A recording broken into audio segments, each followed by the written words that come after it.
I like being an observer of people's creativity.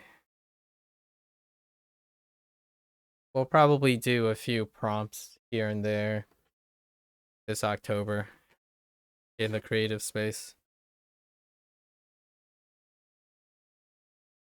while planning. Offers, imagine doing your assignments using PS2's creative space. That'd be kind of. Alright, alright.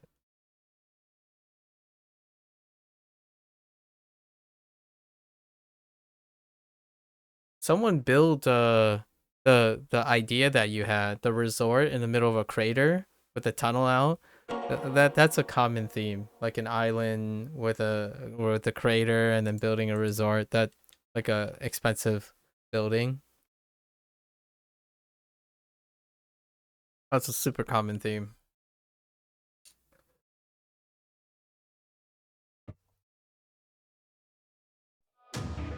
All right, all right. What I did yesterday was we basically idled it up. We finally got 10,000 subscribers, you know. I'm joking. Like Haruka's finally got 10,000 subscribers plus. So it's basic. Hey, you know about basic, right? Basic things keep houses from sinking into the ground. It keeps bridges from falling apart during inclement weather. It creates PCs. It creates monitors, computers, smartphones. So hey, sometimes you need the basics. If people don't understand what I'm saying, you don't understand the basics.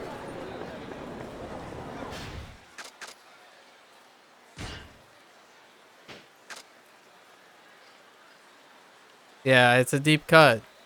If you don't understand the basics, it doesn't matter how much extravagant, complex skills you have. Without basics, complex skills have no foundation to stand on. That's what foundation, especially for building, it's a basic skill. If you don't have a great foundation, it doesn't matter how fancy your building is, it's going to fall apart.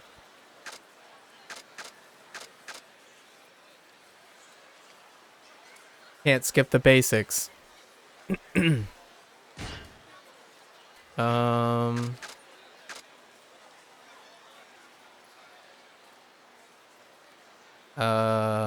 so we still need to figure we were knocking out these work missions basically yesterday late night. We had a late night session. I still don't know how to trigger the dance battle stories. This Haruka's part is less about like sub stories and content. Actually, she has 15 sub stories that I don't really know how to trigger either. I legit don't know how to trigger anything. So we were just playing her side story right now, which is becoming the best idol in the entire universe. Yep. We need to advance the sub story a little bit. Maybe. No, I don't think her sub story is shared with Akiyama's sub stories. Let's go and advance. We capped out on, like, the sub stories aren't marked here, and the dance battle stuff aren't marked, so I have no idea. We did do some hard dance battles yesterday, and it was like, it was a little sketch. I wasn't like FCing them or FCing them reliably. Actually, I don't think I FC'd once. It's a big jump.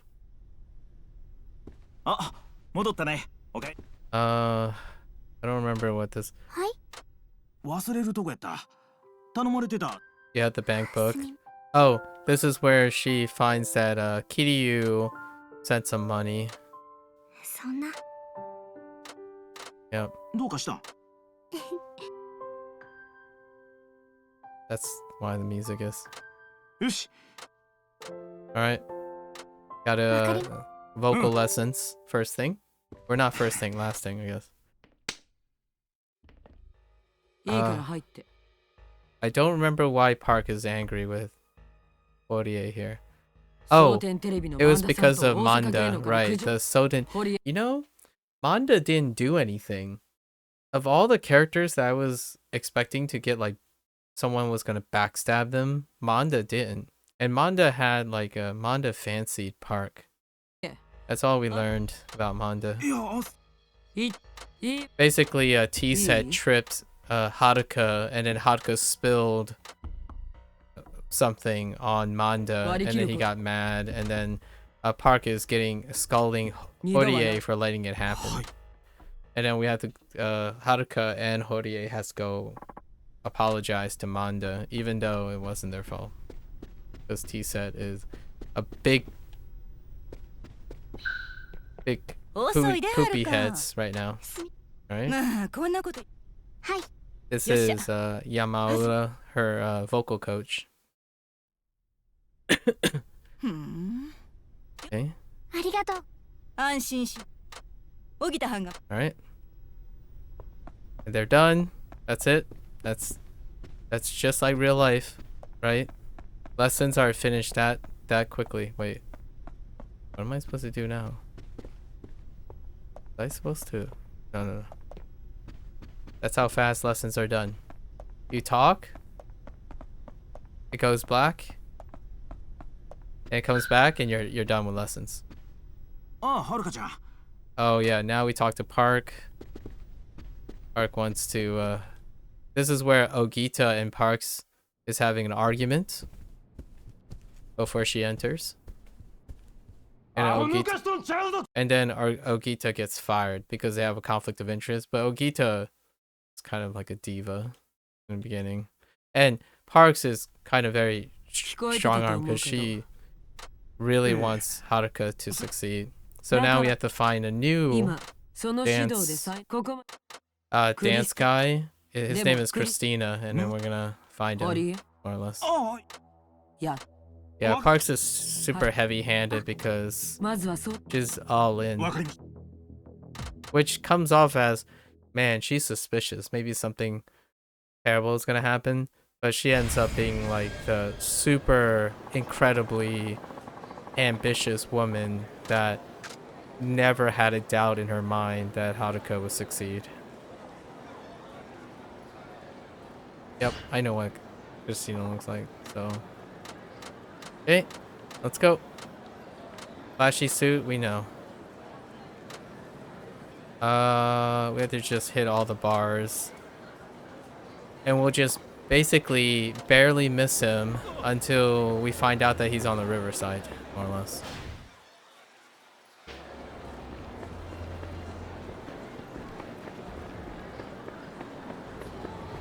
Out of my way. Haruka's on a mission. Get out of my way. There are a lot of people who dress in black and red. Holy heck.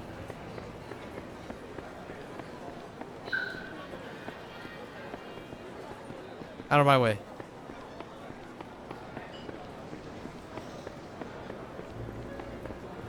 I have a thing to say. I know this is fairly common for individuals who like the Japanese culture to play like female characters that would probably fit very closely to what Haruka is, but man, it's pretty foreign to me. I am not used to that.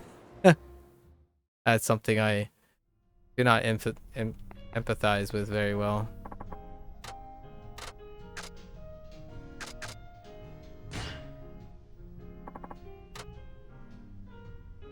Oh, okay. So they don't actually know. Okay, so you end up asking. I was curious. Anywhere. I was curious if you ask a really direct question, would you just not get the lead? But it just asks you to ask a different question. Doesn't really affect you. You just want to feel cute, at least in the video games? I'm more of a, I want to feel cool.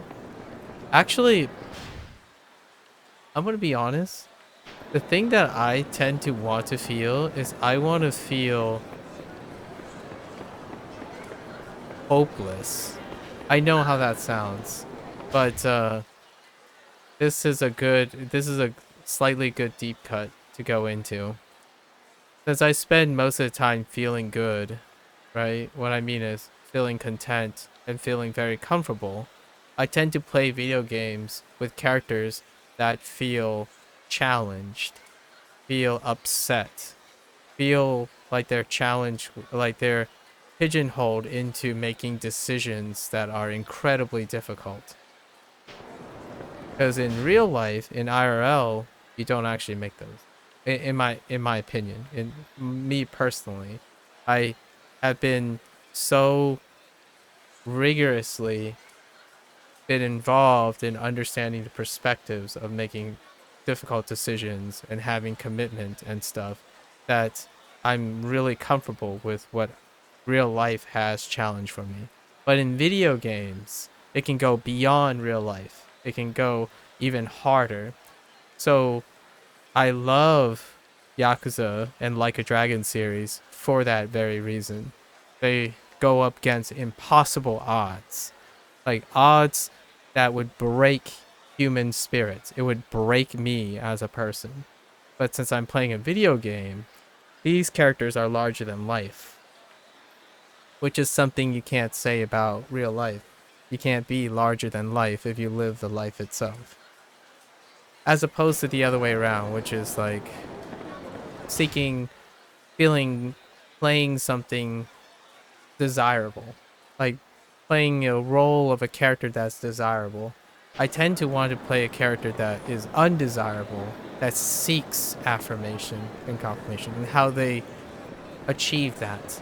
So all the characters in this game features that type of motive. Haruka is incredibly, or more or less, she's still incredibly insecure. She's humble to a fault, and she's traumatized like 8 billion times over, and she still lives on. Pretty much every one of these characters struggle with that. And that's what attracts me to this series. Not to play someone. So here's another deep cut into what is very popular in people who are into what considers them sub otakus. Slice of life characters that are perfect, people that are incredibly wholesome, almost unrealistically wholesome, incredibly overpowered main characters. I mean, contrary to what I like, which I'm not a mainstream person, so that's unfortunate.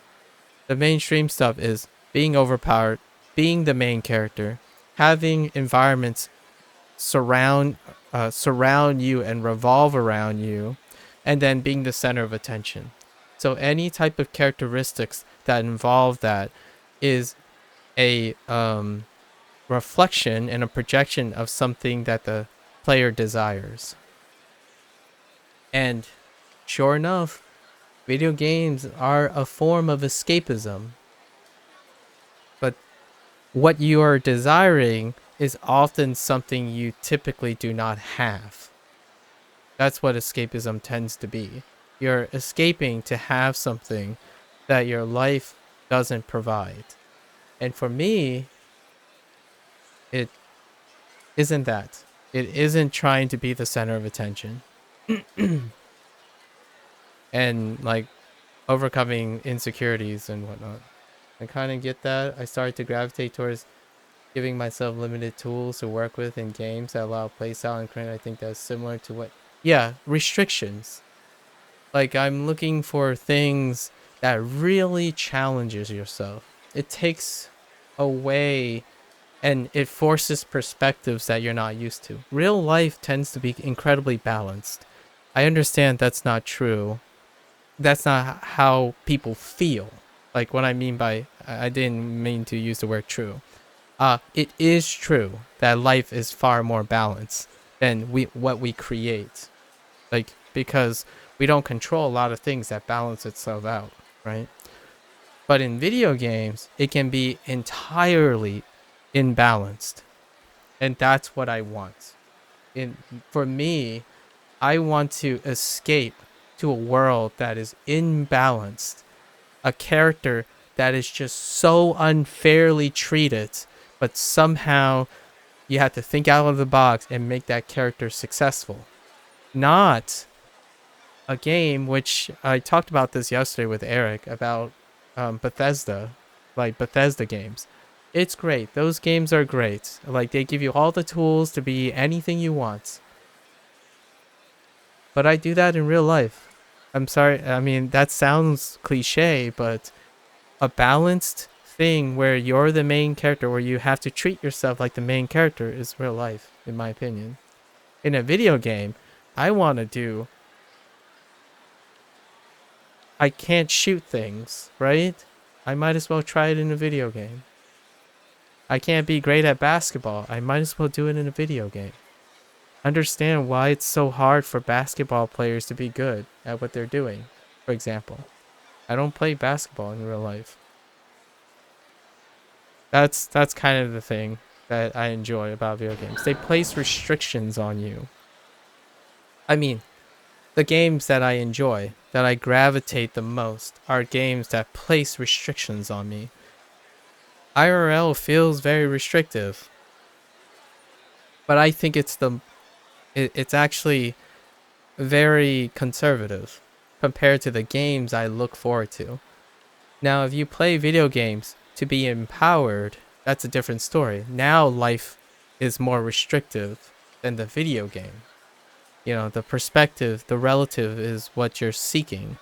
So if you're constantly seeking to be something you can't be in a video game, then real life will seem restrictive. Real life will constantly be in the negative. And unfortunately, it's not fair. Real life takes up more time than your hobby. So, and if you constantly want your hobby to take up more of your life, it's not sustainable. It doesn't work the other way. So, video games help me encounter problems that I wouldn't want to do in real life, but I want to see and learn from them. And that's kind of why Like a Dragon is so great. Organized crime, like how does that fill in? I'm not in organized crime.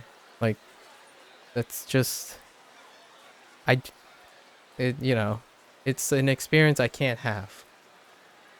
If it's an experience I want, it's also not that great.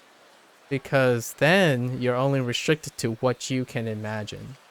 So if you go into a game with expectations of what you want, it can't go beyond what you know. And that's why sometimes I really love the idea of games that give you all the flexibility, like Minecraft for building, right? The creative space we were talking about in PSO2. But for me, I can't, it's not interesting for me to create something unless that creation is for interpersonal relationships. So I create things for other people, expecting them to also encourage to create something I can observe. Because it's just not that interesting, in my opinion, if it's everything I know. Everything I know, I already know. So I don't grow from that. I don't learn anything new. I don't have emotional things, emotional responses, because I know them. If I know I'm going to dislike this, then why would I do it in the first place? If I know I'm going to like this, well, I'm going to do it in the first place. If someone told me, I don't know how you're going to react to this, but here's my best shot. You got me already. Like, I want to know if you make me angry, you make me... That's kind of the thing. Kind of a deep cut.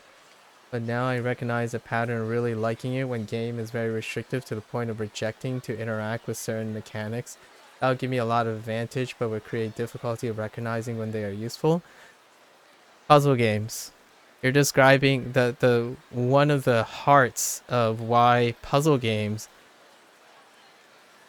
feel like you're just completely inept at first, and then suddenly when you recognized how it's useful, the whole thing just blows up wide open. And that's you get a lot of clicking moments, and that's kind of the idea.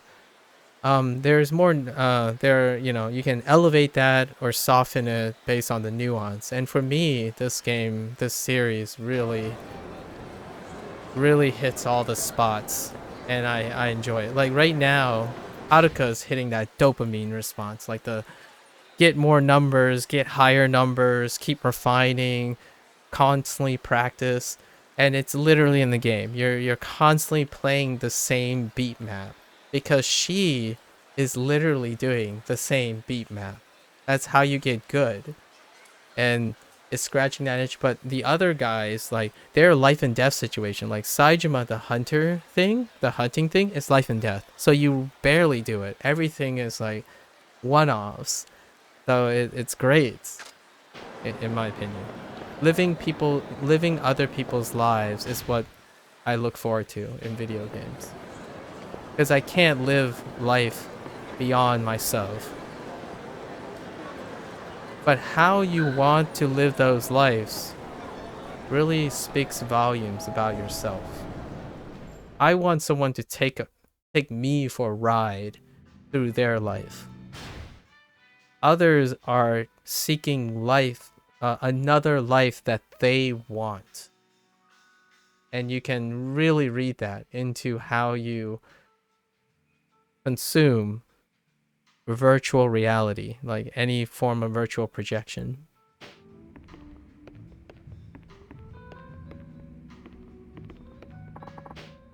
Like, do I want to be like Haruka?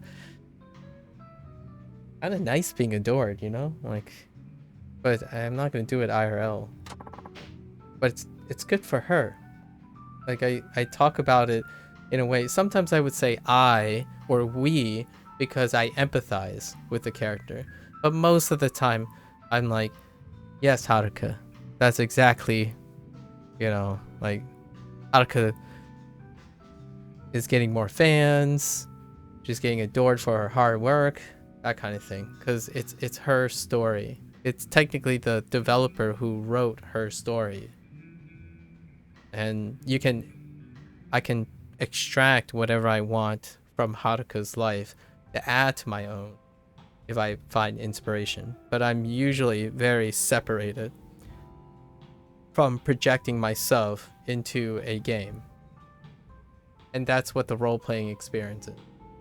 The role-playing experience is you suspending yourself and going into the mindset of another character.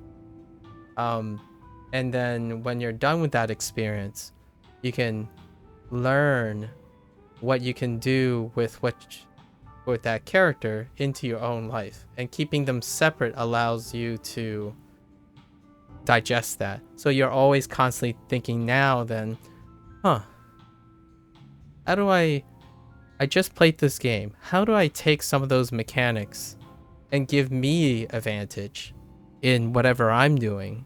You know, like the stuff. So when you start doing that more often, in my opinion, your learning process becomes more and more efficient. You start thinking and picking out stuff. So then when you go watch a YouTube video or you go watch someone give a 10-hour essay on explaining the plot of Like a Dragon, you're doing it simultaneously. You're thinking about how you would present an essay on Like a Dragon and how this person presents an essay, and you start being able to pick things that you want out. If you're constantly projecting yourself, you're not reflecting on what you're digesting. You're reflecting on what you want to see only. And those are the only things you already know most of the time. So you don't actually extract too much from it outside of feeling better. Like, if you are insecure, this is why insecurity can be a block to people's growth. Because it's difficult when someone's very insecure to not want to focus on combating that insecurity, and it's really tough. And I'm only speaking in a way from the perspective of someone who's far more secure. So we're making the assumption that if you are secure enough to have this perspective, and realizing that and talking about these things help one realize where they are, becoming self-aware where they are. Are you insecure because you don't want to play a character that is something you don't desire? For example, that's a great question. For me, I love role-playing games, and we're not talking about RPG games like FromSoft. I love playing role-playing games that have roles you play because I'm secure about myself that I would love to see other people's characters. I don't want to see my character, my desires being projected into a character. I don't want to play the way I want to play most of the time. And Like a Dragon does this great because let's just say there are things, I would say 90% of the time, it makes you feel like, well, I can't do that. What does the game offer me that I can use? Right? So it's restrictive enough, but at the same time, it's flexible that you can exploit. I like the word is often used negatively, but you learn to exploit the game because you yourself have a real world skill. You have a skill that goes beyond the game. You learn that there are boss loops, things that the characters themselves have no knowledge of, right? So that's kind of like the extraness. But since the games are so simplified enough, you can only jank, you can only abuse and exploit to your satisfaction enough to be successful, but not enough to break the game, which is kind of where the balancing act is. I like games being overly simplified enough that I can't get away with what I want to do. Like, I can't be lazy, basically. As in, if a game always offers all the tools, I'm going to use the most efficient way of solving it, right? Like, I'm going to go back to my pattern of practicing and refining the tools they gave me. But if those tools don't exist, then I have to come up with new methods. And that's my favorite part about video games. It's my favorite part about school, about learning in general. They take that away from you and you do it. And the nice thing about video games is there's no consequence. Like, you lose time, sure. You might feel bad. Those are the consequences. But it doesn't, cause you to lose your job, cause you to fall into an unhealthy cycle of depression. There are a lot of things that games offer the opportunity for you to explore how uncomfortable you can be. And for me, I seek that because I spend most of the time saying, yeah, I know what this is. I know, like, when the stream goes off, when the video games goes off, what do I do most of the time? Well, I help people with things I know how to do. I, sort out bills, do budgeting, solve people's questions. That stuff is an affirmation. Like, I have enough affirmation in my life to know that I'm valuable. I'm valuable to people. So then when I get into a video game, that's my opportunity to be foolish, right? To be wasteful, to be a papega, like to be inept, because it's the playground for you to explore everything you're terrible at. Unhealthy cycle of depression because of academia, yeah. That's definitely a deep cut, that's for sure. So the idea is, like, for example, Haruka's arc deals with all of that. It's explore, what if you become famous? What are the consequences? So, like, this game has written the idea of being a star, which you can't just willy-nilly choose to become a star all of a sudden, right? The lucks align or something like that, you know, and then they give you scenarios that may or may not ever happen in real life. That's what makes role-playing games rich. It's the suspense of staying out of being the main character. You are not the main character, and when I mean you, I mean the player you. The character you're playing is the main character, but it's not you. That's the greatest difference between what is an RPG game and your mechanics game. And for me, I like both. I like limited mechanics because it's limited by the RPG.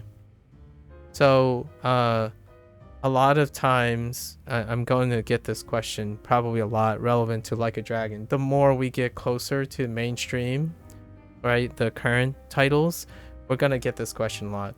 And that's the question with the ulterior motive, which is, what's your favorite Yakuza game? Or someone's going to come in and say, oh, I think this Yakuza game, which notoriously is going to be the game with the most flexibility, so highest accessibility.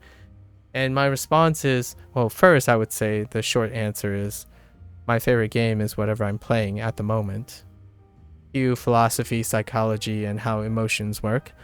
However, if I were to pick something that resonates with me, is I would pick the very game that was the most restrictive, most thematically role played, and not for the sacrificing the sake of mechanics for theme. And that would be probably Yakuza 5. I haven't finished it, so I'm still digesting this game and its restrictions. But it is not Yakuza 0. But I do like Yakuza 0 for the very reason most people, I would say the vast majority of people would say they like it. And that's not because of the style system.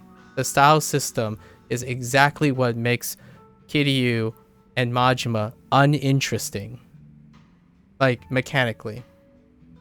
It made them felt like they can do everything. And that made them less interesting as a character.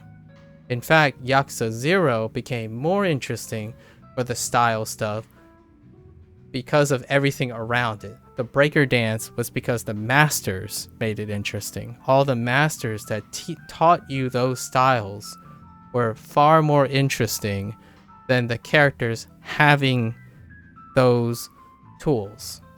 In fact, it would have been, to me, it would have elevated the character design if they only inherited some of the techniques from the masters to conserve the idea that Kiryu can't do everything and Majima can't do everything. And it was greatly enhanced in retrospect when I played Yakuza 4 and now Yakuza 5.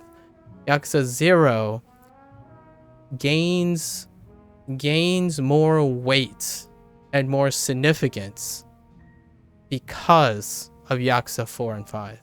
In fact, convincing someone that, to me, intellectually is worth, and sentimentally it's worth more to play 4 and 5 before 0 from an abstraction standpoint would be well worth the journey. Because the moment Kiryu hops into the rush stance, you're reminded of Akiyama. You're reminded of other characters. You're not reminded of just Kiryu as a blank slate for the inheritance of everything. Majima, the inheritance of everything. Majima's story in Yakuza 0 made him weak, made him soft, made him damageable. That elevated Majima's story of that fanatic enigma and whatnot. So significance is imparted in mechanics. You can have mechanics, and a lot of times most people favor mechanics at the expense of theme, but you can have both. It is possible to have both. And Turn-based games are often RPGs for a very great reason. Because when people think about mechanics, they're thinking about I press A to confirm and they auto do it. But they don't think about why this character has this move, animates this way, and only does this much when you select it. To be able to do that, it's difficult to do it at the level of Yakuza 4 and 5, where they have all their, like Yakuza 5, they have it's basically 5 mini games in one because it features 5 characters with 5 separate systems. But if you make an RPG game on it, you can't make 36 mini games for all 36 characters in the game. So naturally they turn over to turn-based games, where they use the glossary of abilities to characterize the character. That's where Yakuza Like a Dragon comes in. Now they can emphasize on making more and more characters with abilities that reflect them. So now you have, hey, I know people are into waifus, right? So you have this 16-year-old. What can't the 16-year-old not do? Well, it's going to be shown through their abilities. It's going to be shown through their special qualities and personality traits and stuff. That's part of the turn-based system. That's what makes RPGs, in my opinion. It's not about how effective they are. I mean, it is kind of, but what I mean is not from the player's objective perspective. Like, for example, a 13-year-old is going to do 1 damage with a physical punch against a golem. Instead, nowadays, modernized games would say, well, this 13-year-old's got to do damage, right? Because it's a game. So this 13-year-old has to do damage in line with other characters, or else this character is going to be unfavorable. This character isn't going to be as exciting. Like, well, it's exciting if it did 1 damage to golems, to me. Because it's thematically a role-playing game. Like, I'm not expecting a 13-year-old to punch a golem for 1,000 damage for the sake of mechanics. Like, viability and whatnot. I mean, a 13-year-old could do other things, maybe like spill water on a robot or something for like 90,000 damage, something like that. Once in a blue moon. That could be interesting. That kind of thing. Honestly, just off of watching different Yakuza games on your stream, I would be really confused by that question. I can't even separate them in my mind. It just all feels like a one. Yeah, so here's the deep cut, right? I got asked this 3 times now. Like, how long have you been playing Yakuza? Is this your first Yakuza game? We'll lump them together. Or what's your favorite Yakuza game so far? The answer is the latest. Because Yakuza games are a legacy game. It's like your real life. What is your favorite moment in your real life? The current moment. Because you are the summation of all your experiences before now. You cannot be the you now reflecting if you decide to pick an earlier point in life. You are the best version of yourself at the very moment you are. If you pick an earlier point, all the experiences after that point that you picked doesn't exist. You have to gain perspective about legacy. If you said, oh, I wish I was young again, you have just lost all the experiences up to the point that you decided you wish you were young again. You can no longer make that decision because you have none of the experiences between where you thought you wanted to be young again and now. And that's like Yakuza. You're living the character's life, right? And I decided, unlike most, I would say, unlike most people who can't think outside of themselves mechanically and what they're desiring, that my explanation, minority, this is probably a very unpopular opinion, I chose to play Yakuza from 0 in order is because I'm invested in the legacy of the characters. the character building of this game, the world building of this game. Not because Yakuza 0 is like the best game and it's what saved the series, and then 1 and 2 are newer, and then you don't want to play 3 or 4 because it's older and it looks like it's a PlayStation 2 game. That's thinking about yourself.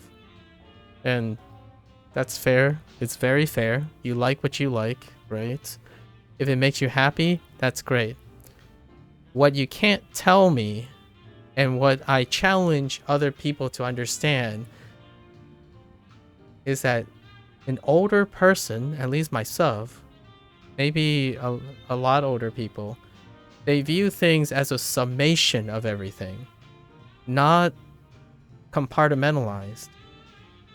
It's difficult to say what's your favorite Yakuza game, because if you have a perspective like me, and maybe a lot of older people, is that the Yakuza game cannot stand alone on its own 2 feet.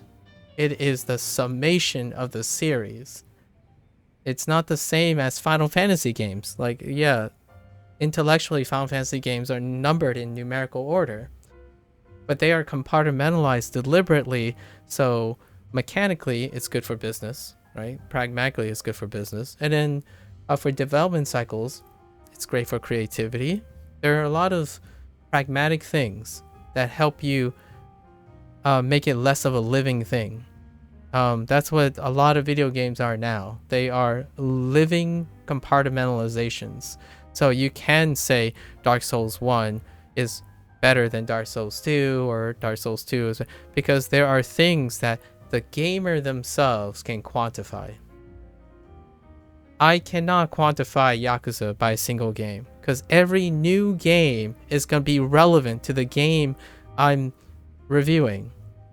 So you can no longer adequately tell yourself, okay, let me forget what happened in Yakuza 3.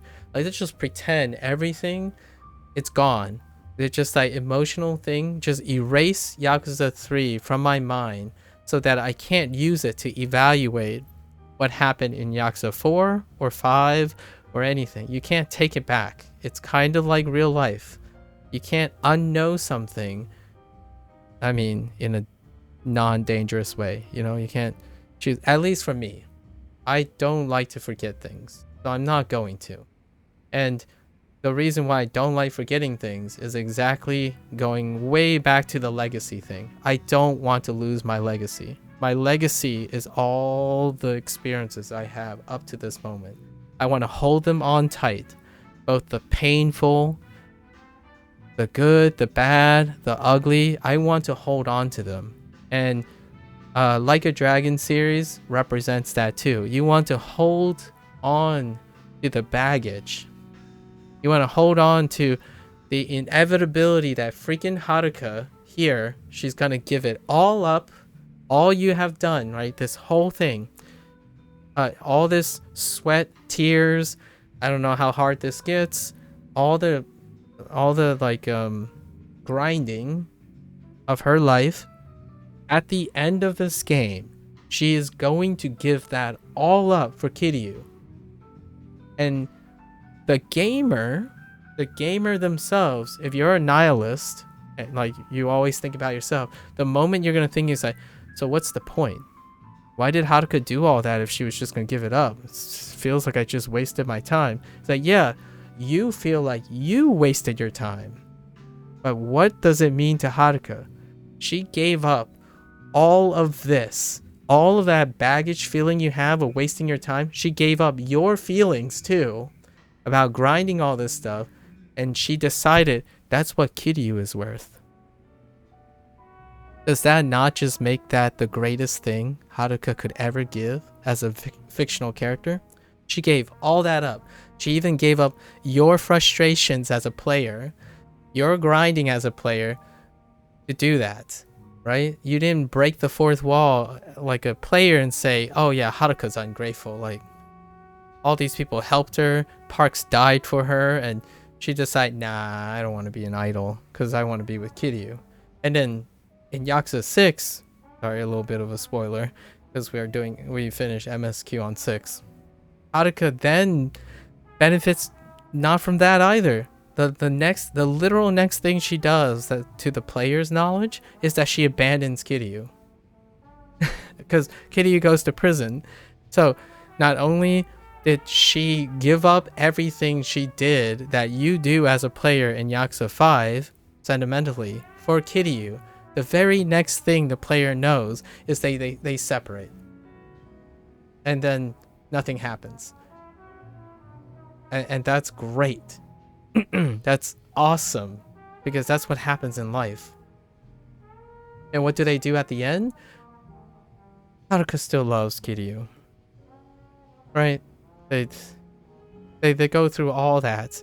And to see that character, to see those characters just say, like that one scene in Yakuza 6 when Kiryu walks into the hospital and say, the first thing I wanted to tell you, Haruka, was to lecture your ears off, like talk your ears off of how irresponsible and reckless you are. But all he did was express like, there's just too much. But now, after seeing you in your hospital bed, all I want to say is I'm glad you're alive. I mean, those aren't the words. It was a lot more nuanced than that. But that's kind of what life is like. That's how legacy works. And this game is all about legacy. Like, it's... If there's any center theme in, like, organized crime, Asian cultures, especially Japanese cultures, it's about legacy. Father-son, you know, mother to daughter, it's about legacy. So it's a continuum. And to me, if you consider yourself, this is a really bold statement, but I would be incredibly impressed and incredibly willing to be friends with someone who think they love Yakuza, Like a Dragon series, and actually truly understand the themes in this game. Because when you tell me that your favorite game is Yakuza 0 because it feels good to play, you have not understood or digest 90% of the intent of the game. You have only experienced a small portion of the game, and it's only from the perspective of basically nothing the game represents. Like, the game, the battle, like the violence and stuff, the game is trying to communicate that violence leads to terrible things that happen to people. But like, that's the theme. So if you're telling me this is your favorite game and you couldn't even appreciate some of those themes, it's inherently telling me that you don't understand this game series at all. In a really crude way. But it's not to say you're not entitled to them, or you're not enjoying them, or you don't love them. I'm not saying you can't love the game without understanding the game. We love many things without understanding them. You know what I mean? Like, it's great to love things unconditionally, but it would be very intellectually stimulating if it was in addition to that. So not only do you love something, you can love something from understanding it. And to me, this is one of the rare cases where I hope if I ever get the opportunity to talk to like a developer at RGG or a really big buff, like a popular, I don't know who the representative person who likes Like a Dragon stuff, like who the sponsor face is, but they would be talking in a sense that reflects the game, like reflects what the theme of the game is. The theme is not to have a favorite. Like, it is the game. I want the game to truly, this is like one of my beliefs, right? I have no way of confirming it because I'm not popular enough to sample enough people. But if you like this game, you self-select yourself into being unable to select a favorite. is what I'm saying. This game teaches, if you're willing, teaches life lessons that can only be appealing, that generally appealing to someone who can't choose favorites. So if you're loving to watch people play Yakuza games, you are naturally going to gravitate towards, they're all about the same. Like, what I mean by that is not same as in they all feel boring and done over. It's just they kind of just all blur together. Because what is more elegant and meaningful about a game, about living world building and characters, is that's a compliment. It's supposed to blur together. Life blurs together. Like, let me ask you, when you were grinding your skills, do you remember what happened on like the 32nd day of you practicing? Or 67th day? Or 113th day of like day 2000? You don't. But you can feel it. You can intuit it. And I think this game captured it. It didn't do the thing where, man, we need to include hype mini games. We need to throw out Mahjong because people just don't care about Mahjong. We need to throw out Shogi because this day and age, people don't play Shogi. No, it's a period piece. And I love it for that. If you don't want to play as a player, don't play it as a player. But it because things aren't being played and things are being complained about, RGG did not stop doing it. And that's so great. It's so brave. It's gonna hurt them lucratively. But I really do hope that when I get closer and closer to the modern titles, they didn't just continuously say this feature or this minigame is not popular, so we're gonna stop making it. They continue to unapologetically make things that are relevant to the characters. Fishing is relevant, right? Lots of people say things like, this fishing game is hard and whatnot. It's like, why do they even include this stuff? I don't like this stuff. It's like, well, yeah, but people don't like reckless driving, but there's still reckless drivers in the world. So a game about building the world is going to have things you don't like. It's going to have things you do like. It's going to have, actually, even better than this, which sometimes it does it, and it's very meaningful. When one of the characters refuse to do something because it's out of character.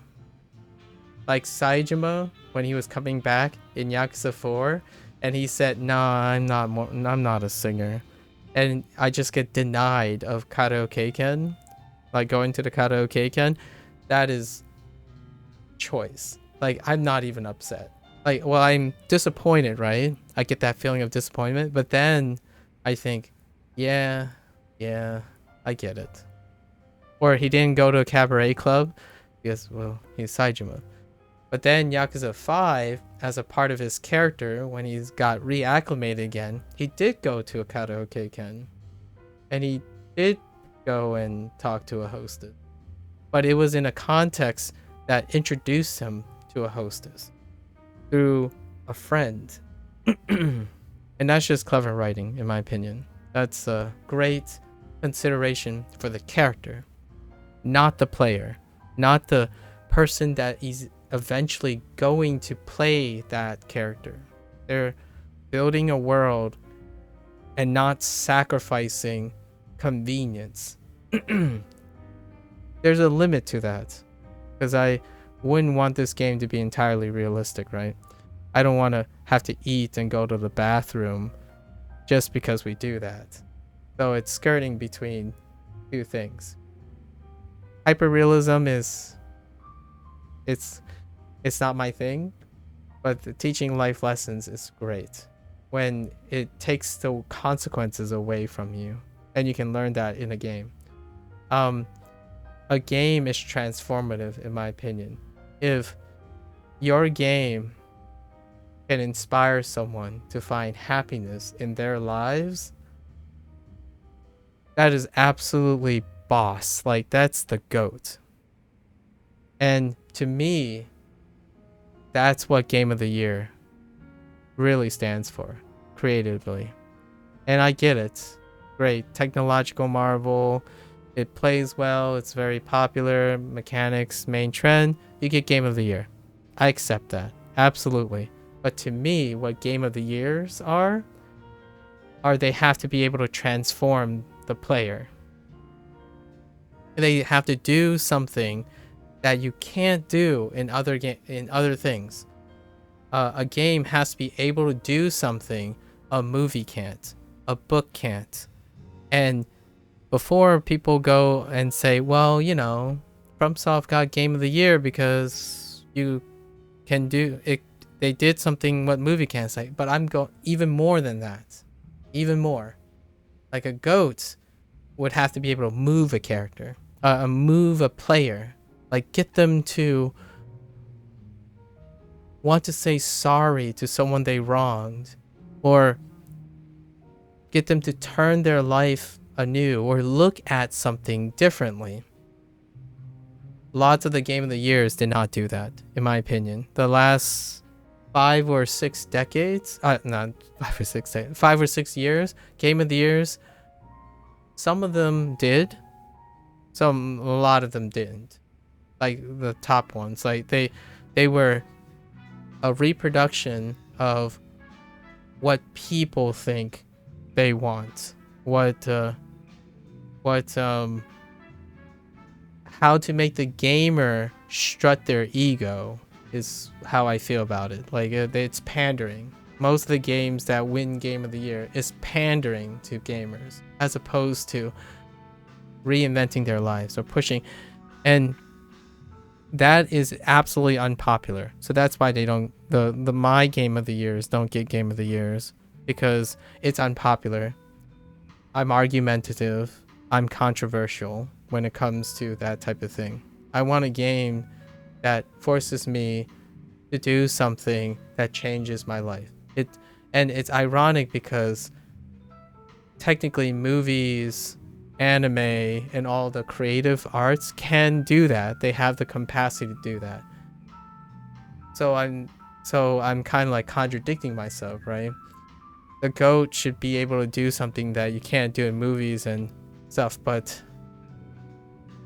in a way, I guess what I'm trying to say is it wouldn't make sense anyways. And that's kind of what I have to deal with most of the time. Like, I want creative things to be transformative. But games lately, and even movies and books, is more about pandering. They tell you what you want to hear. They give you what you want to play. They give you what you want to see. And that makes business go around. It produces a lot of money. And that's great. That means it's a win-win for both parties. And that's what makes it very efficient. That's what makes the thing that I say very true. Games pander to players, and players pay for those games. It's a win-win situation. That's why they get Game of the Year, in my opinion.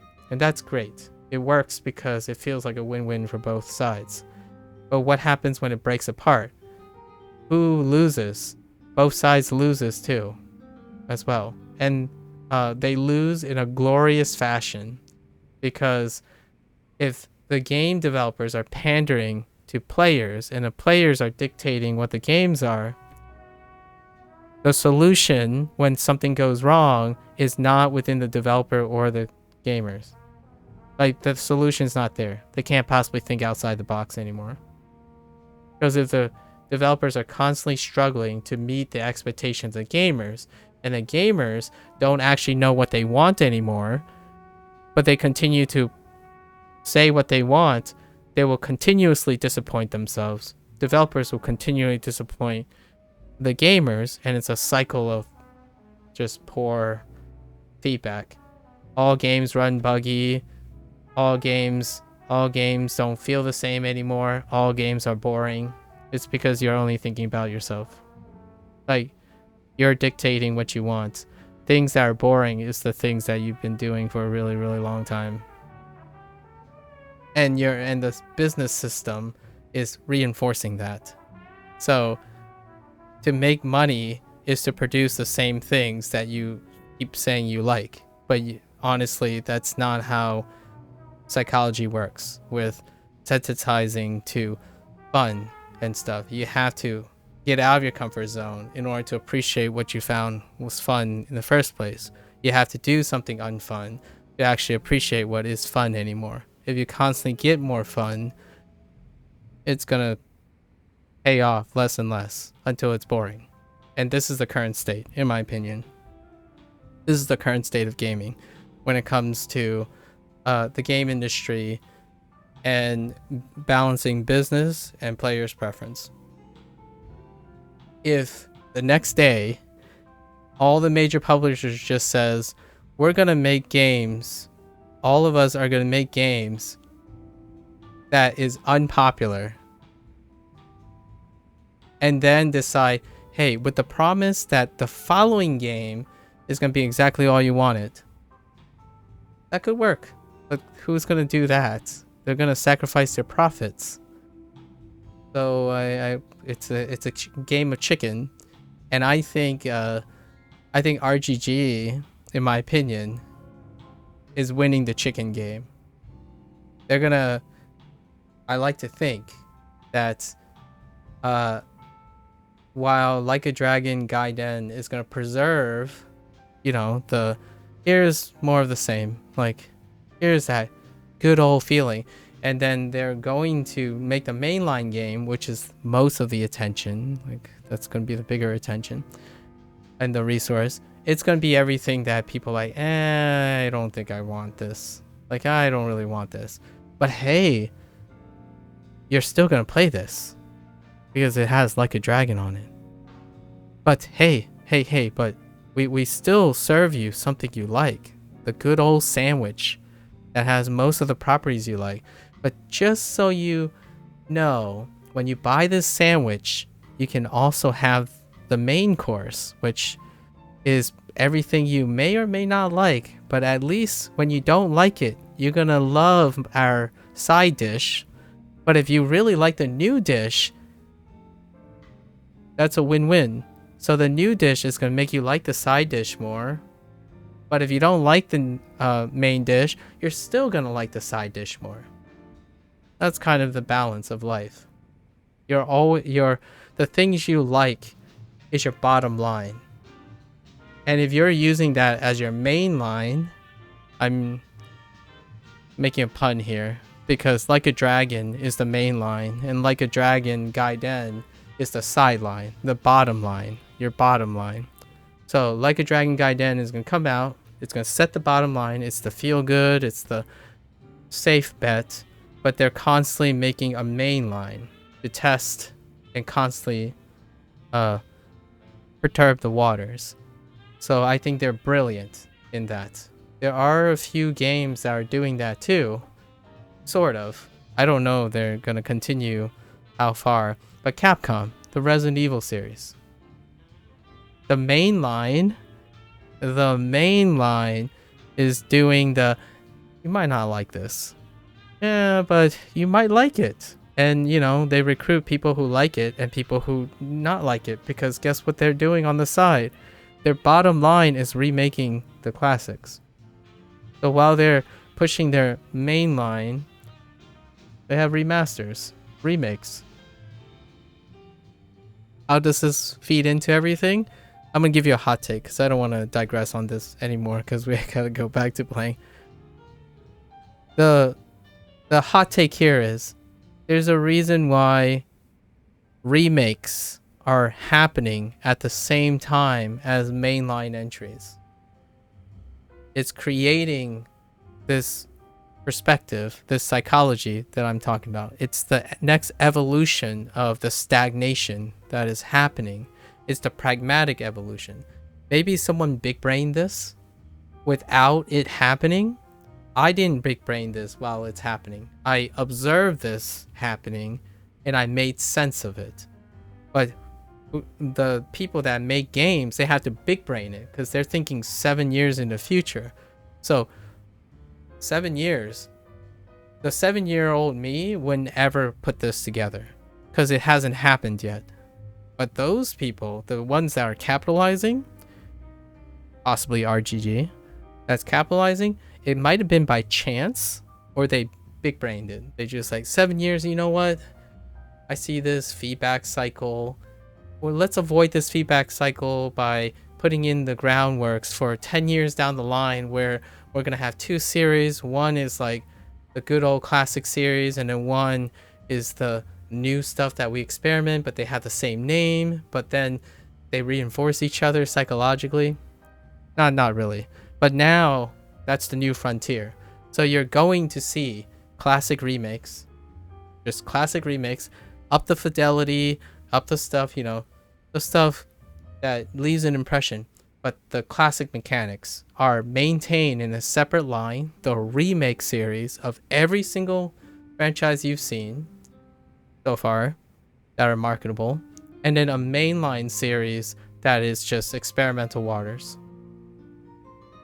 And Sega is doing this already. Like the month of non E3 this month, I don't think there is a major IP that didn't announce a sequel. The mainline IPs announce a sequel, and then either a teaser or a plan to revitalize and remake a bottom line. I'm gonna call them bottom lines because that's more appropriate, as opposed to sidelines. Sidelines would suggest that they're lesser than the main lines, but it's more like the bottom line, as in the guarantees. So like Persona 3 is being remade, right? Meanwhile, they announced Persona 5 Tactica. It's a tactical RPG game that takes place, and it's a canonical game. So Atlas is going to expand, Persona 5 into a new realm, completely experimental, but they're going to attach it with the story. Because I don't know if anyone's familiar with it, but it's really relevant because Sega is also the IP owner now of Atlas. And Persona is one of those titles, the P Studio titles. So what they're doing is Persona 5, I absolutely love the idea of Persona. I didn't get a chance to play yet. But Persona Striker, the Musuo game, like the Dynasty Warriors variant, is a continuation of the story. But it's completely different. It's a Musuo game. And then now, if I were to take a gamble, Persona 5 is going to continue the story of Persona 5. Like Persona 5 Tactica. And it's just going to be an entirely different game. It's going to be a Disgaea game, more or less, with like their flair. And all three of those games are completely different games. But what ties them together is legacy. You have to play the games because you feel compelled to play the games because it ties together in the stories. So you can't separate them. If a player comes along and say like, I like Strikers because I like action games, or I like Persona 5 Royale because it's a life sim, you don't understand. You have not comprehended the significance of the characters. You care more about the mechanics. That's fair. Like whatever makes you happy. But you cannot say you care about the story of Persona 5. Because if you would, it would supersede your mechanical needs, and you would love those 3 games, and they would be inconsequentially difficult to compare because they're apples and oranges at that point, right? Because the thing that differentiates them is entirely different. So you blur them together again. And meanwhile that's happening, they're remaking Persona 3. And what I'm gonna guess is all the trimmings and quality of life of Persona 5, but just a Persona 3 story. That's it. It's form, like the mechanics are going to be in line with Persona 3, but it's just going to be that good old bottom line. Here's the thing. And we already know that Capcom's doing it. DMC, I'm going to take a wild jab that while DMC 6 comes out and it's going to be remarkably different because they ended the DMC chapter, they're going to have a side project that keeps the good old DMC. Here's another great example. Square Enix. What did they announce? They announced, the Final Fantasy VII Rebirth, right? Their new line, their stuff, their bridge, their mainline thing. All at the same time, Nevercore. Is it Evercore? It's Evercore. Evercore is coming out. It's the standard JRPG thing to your phone. Like, you want to relive the old school with your own, polygons and your dialogue and your turn-based? There it is. So they're announcing rehashing stuff to preserve the bottom line while constantly experimenting with the main line. And technically, Final Fantasy VII is closer to the bottom line. Final Fantasy VII is the bottom line, and Evercore is even bottom liner than that. It's even more restrictive to the old ways. And the main line is the most experimental, which is Final Fantasy 16. So they're taking all the risk, dumping their things, moving forward.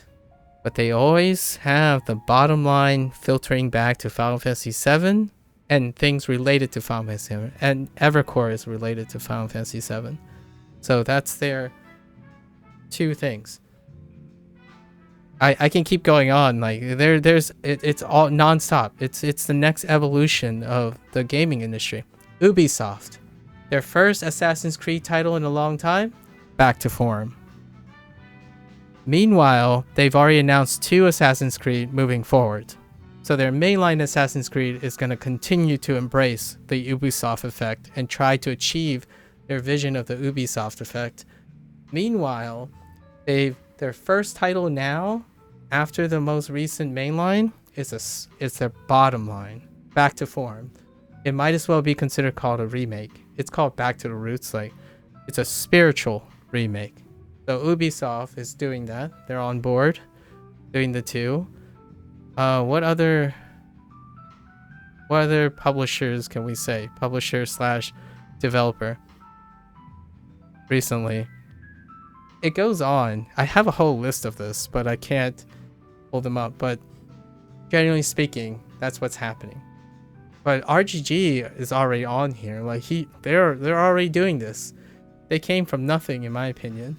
Like they fought in that growing pains period. So let's just get back into it. That's a good digression. I wasn't gonna digress here today, but that's what let me know. I would love to hear a counter interpretation, as in an alternative interpretation of the trends that are happening. There are other ways to explain it. I thought of a few other ways to explain why there are parallel remakes while mainline increases, but that is one of the ones that I like to line up with psychology, like psychology and business practices. You're going to expect this. It's going to happen. And to me, it's a brilliant way of either accidentally or someone big-brained it to create a way to make players feel uncomfortable with something they love and love something that they have comfortable with. So in the future, if you're a Resident Evil fan, you're going to play a Resident Evil that's meh, maybe, or you love it even more, and then you're going to get, oh, this is the good stuff that I fell in love with all the time, and back and forth. And to me, these players, it's not out of, I'm honestly, it's more out of sheer ignorance, but it's blissful ignorance that they wouldn't be able to be aware or can explain why this works for them. And to me, I'm just saying all this because if you're curious about being aware of it, it works. It works really well. It's actually an incredibly healthy new wave. So when someone says, oh no, we're getting another sequel, and then oh no, we're getting another remake, I'm saying, oh yes, this is exactly how humans work. Like, in the long run, no matter how you disbelieve it or not, it's going to make you love the things you love even more than it has before. Like, constantly reinventing something you love while being reminded of what you used to love or still love is the recipe for not falling into boredom. Because you're not getting all of one thing all the time, ever. But sentimentally, they're connected. I mean, like intellectually, sorry. Intellectually, they're connected. And what's great about intellectual connectedness is it doesn't play on emotions. So then in the future, you can choose to do something knowing you might not like it, knowing you have no expectations, and that's scary. It will normalize taking risks with video games. Before you take risks in real life, it will allow someone to normalize intuitively, not intellectually. You don't have to be self-aware of this. Because if you're constantly used to being disappointed while being like, if you're constantly getting mixed feelings about a developer that you love unconditionally, it will give you a normalization of life that allows you to problem solve without even knowing it's helping you problem solve. Because it will get you to be able to take chances while at the same time know what you like. So it preserves both. Right now, though, before these last 2 or 3 years of gaming, it has been focusing on pandering. It's just what you like, we got to keep it. What you like, it's got to be the same. It's got to be the same. But it's come to a boiling point now. It's tilting point. They have to adapt because now it's bipolar where there's nothing new in this game. It's terrible. Diablo 4. There's nothing new. Those people are pushing back, right? But Diablo, because of that pushback, is doing the two things. Q Diablo Immortal versus Diablo 4. So it's slowly, or happenstance, or I don't know, pragmatic reinforcement, or someone big braining. Usually it's happenstance, basically. The challenges, the solution came intuitively, where you must maintain your bottom line and also experiment with the main line. And it pleases developers because developers want to be creative with something while at the same time have a project they work on that's consistent, as opposed to constantly making sequels of the same thing.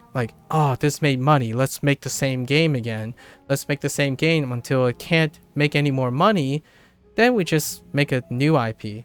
Now they're doing the compromise of that, where, okay, you tell me you worked on this game and you want to try something new. How about we move you to the mainline group for this next project so you can experiment. If you still love to work for us, we'll move you to the main team and experiment with what your crazy idea or the different idea. And then the next game, if you don't want to work on coming up with new ideas, we'll move you to the bottom line team where it will stick to form. There's one company that did this kind of well, and this will be the last last example. There's one company that did this kind of well, but in my opinion, they squandered it. It's Activision. When they did the when they did the Call of Duty thing, where they decided, oh yeah, all right, we got the Modern Warfare. It's so good. It's nice. Okay, so we'll stick with form in the Modern Warfare, and then we're gonna get a second team to work on an offshoot that's trying to capture the old school stuff, you know, World War and stuff, but they only restricted to context. They like stuck really close in the box in both ways, right? But then both developers decided they want to try something new at the same time, and they both tanked. And what I mean by tanked, I mean not business wise.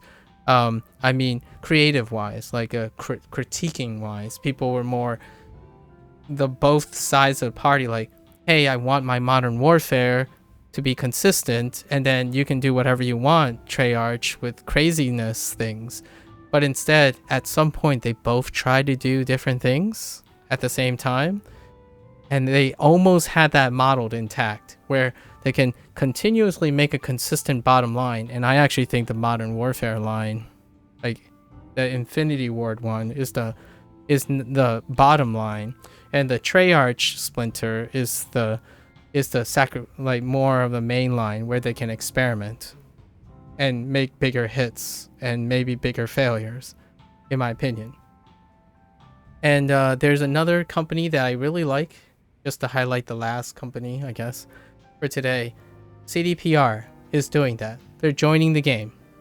Witcher 1 is going to be remade, right? It's going to be remade to upstand the standards of Witcher 2 and 3, which is their legacy now. And Witcher 4 is a project.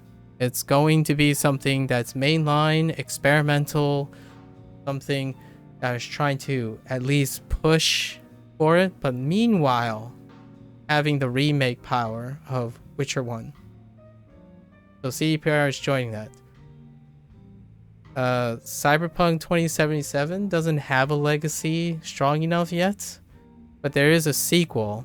But in order to preserve the legacy of its like first one, and it's not a big enough legacy, the DLC, right?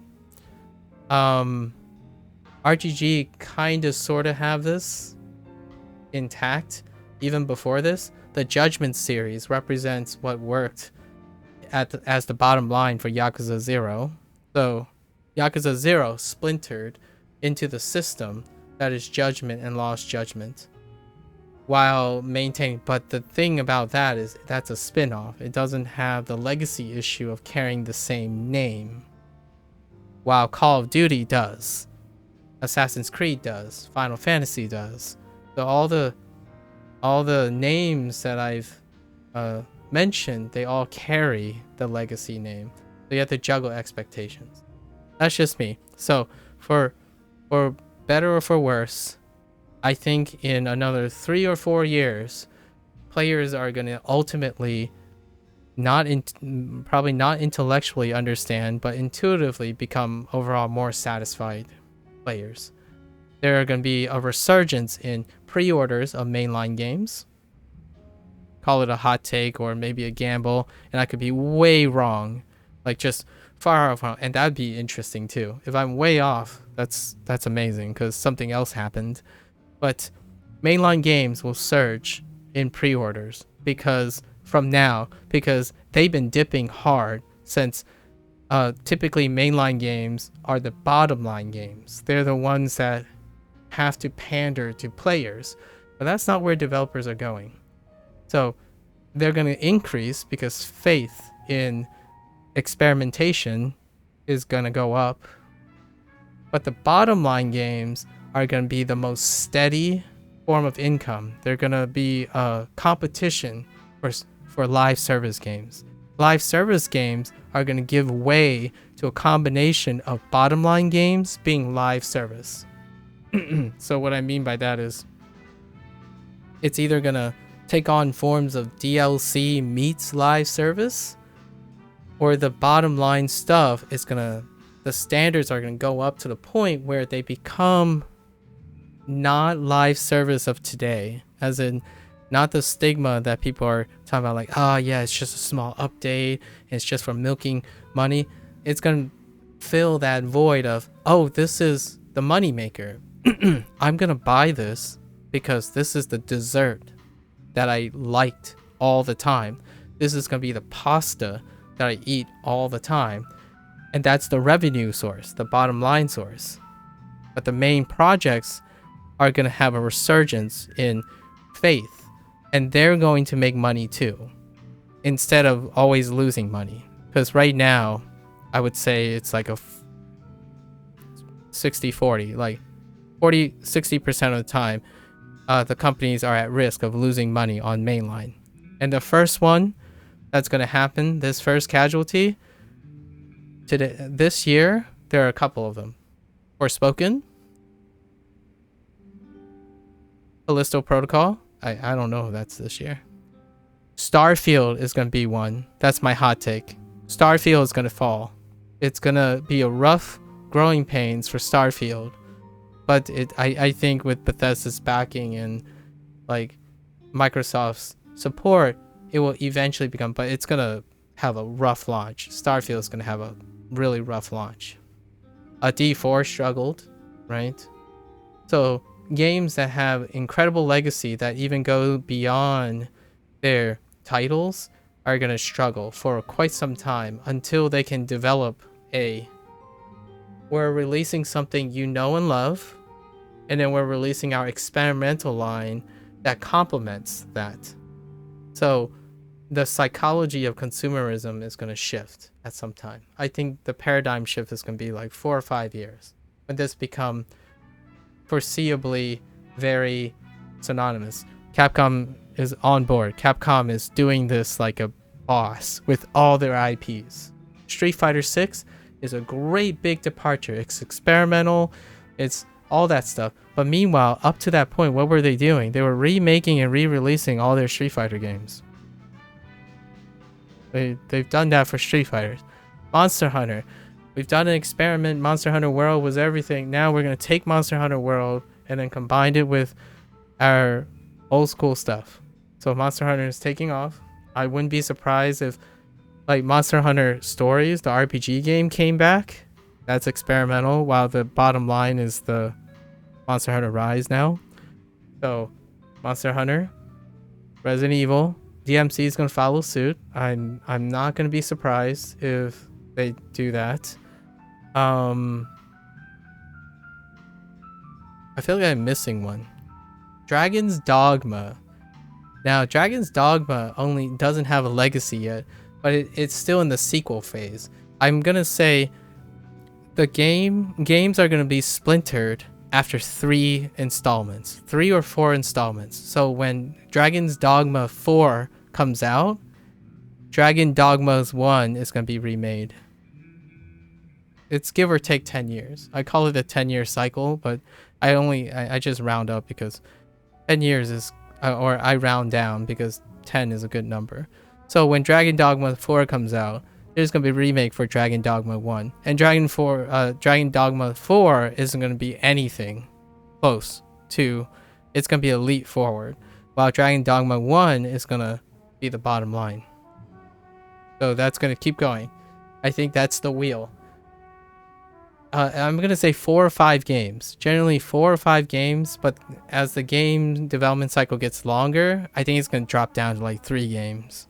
Or maybe 2 games, because the psychology works that way. You kind of love something, especially for gaming. You kind of love something for maybe 3 iterations, 3 or 4 iterations, or 12 years ish, whichever comes first. So if you do something for 12 years, it's kind of pushing it. For someone like me in my job description, like my previous job description, it's 12 years. And I think that's on the upper end. Most people, I would say 5 or 6 years. Like if you want a really healthy work-life environment or relationship with your work, typically psychologically it's beneficial to switch jobs or move jobs of related jobs every 5 or 6 years. That's kind of how that works. So psychologically that fits into the game profile. And sure enough, how many FromSoft games have we had before they changed their approach? Like, incredibly. 4 games. It sounds like conspiracy theory, I know, but I would love to hear another compelling psychological interpretation of what's happening. But Armored Core is coming out, right? That's their only legacy at the moment. And how long did it take Bloodborne to come out? So just, you know, just like, just think about like all the like 3s and 4s and how much time period between each, and when the remakes came out, and then when things rotate around again. I'll let people stoop on that. I would love to hear other people's favorite franchises or favorite like iterative designs over the years, and see if it either fits or doesn't fit my interpretation, and then if it doesn't fit, what their interpretation of the psychology behind the relationship between the service that's being offered by the developers and the gamer's consumerism perspective. It's such a fascinating interaction between the psychology behind the business practice.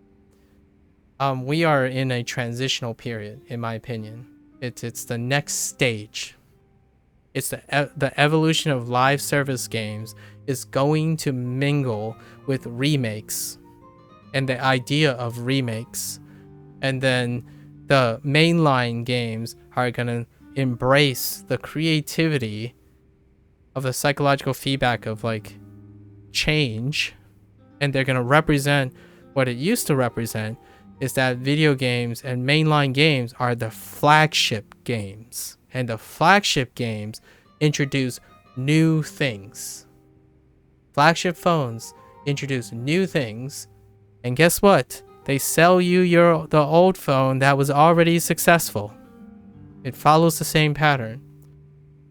So even technology follows the same pattern. You got what works line, a little back, and what is new. So flagships tend to be psychologically the thing that pushes the barrier. And I'm looking forward to how Like a Dragon 8, now that we're going back to this game again, a game series, I'm looking forward to what Like a Dragon 8 pushes in terms of their storytelling. Because they're going to touch upon Hawaii, which is like a pseudo, is like the closest to the east meets west possible. And they're in uncharted territories now. They're going to have a reflection of the American culture, but not really. It's going to be like the American island culture. It's going to be like Okinawa is to Tokyo, as Hawaii is to New York City. And who knows? The next one might be, we're going to go further east and hit California, and then finally hit New York City or something. But they're taking steps towards that. Hawaii is really like the Okinawa of Japan, in my opinion, or maybe even the Hokkaido of Japan.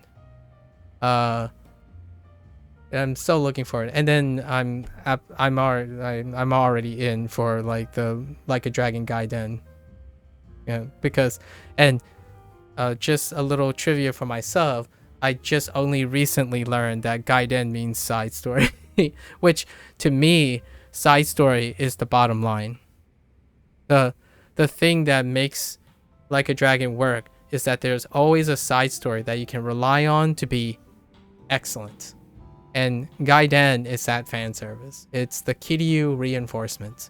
And moving ahead, and here's the super big brain part, in my opinion, for Like a Dragon. Kiryu doesn't look the same. His hair changed for Like a Dragon 8. If that's not symbolic enough for a mainline to have to constantly push for differences, Kiryu's hair is gone. It's been maintained. It's still maintained in Like a Dragon Gaiden. And I have a feeling they're just gonna explain it somehow, but Kiryu had the same hairstyle for soon to be 8 games, but the mainline game changed his hairstyle. And that's brilliant. It might be a coincidence. All this stuff, oh well, I'm not going to say it's a coincidence. I'm going to say it's the natural order of funneling. Basically, like, the human condition is so strong that given all our obstacles and stuff, we still behave in a predictable manner. in a predictable manner that's elegant, consistent, and really just fun when you see it. Like when you see the pattern, I mean, humans are good at looking for patterns, right? Inherently, because I almost, it's like a chicken or the egg thing. Humans are good at looking for patterns because they often behave in patterns, in my opinion. So which came first? Is it the idea that we are good at looking for patterns because we behave in a cyclic manner in general? Or is it the other way around, where the cyclic general, because how cyclic we are and we live in the Anthropocene, which is a world shaped by humans, that's why we got a lot of practice in looking for patterns, because there are a lot of patterns, because most things are human influenced?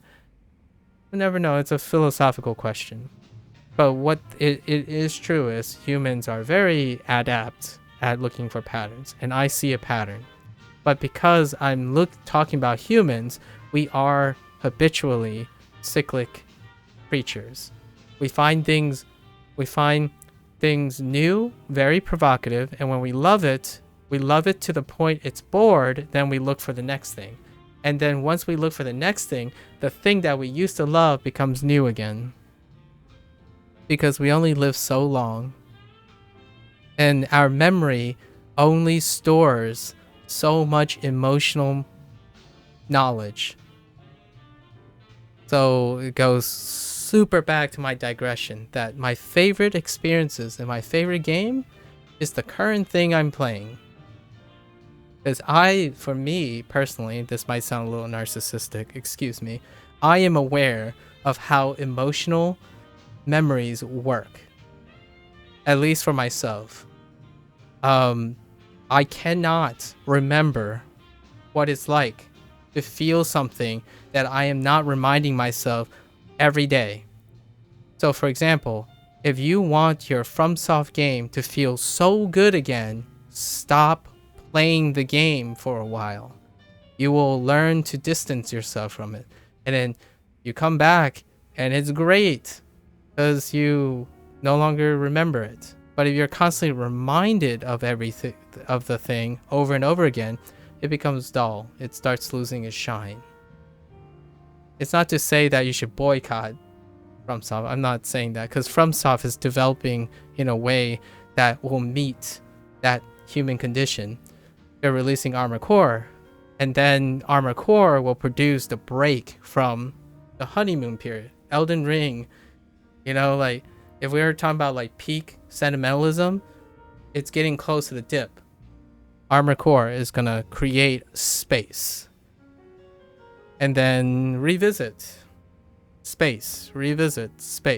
So to me, it's so brilliant.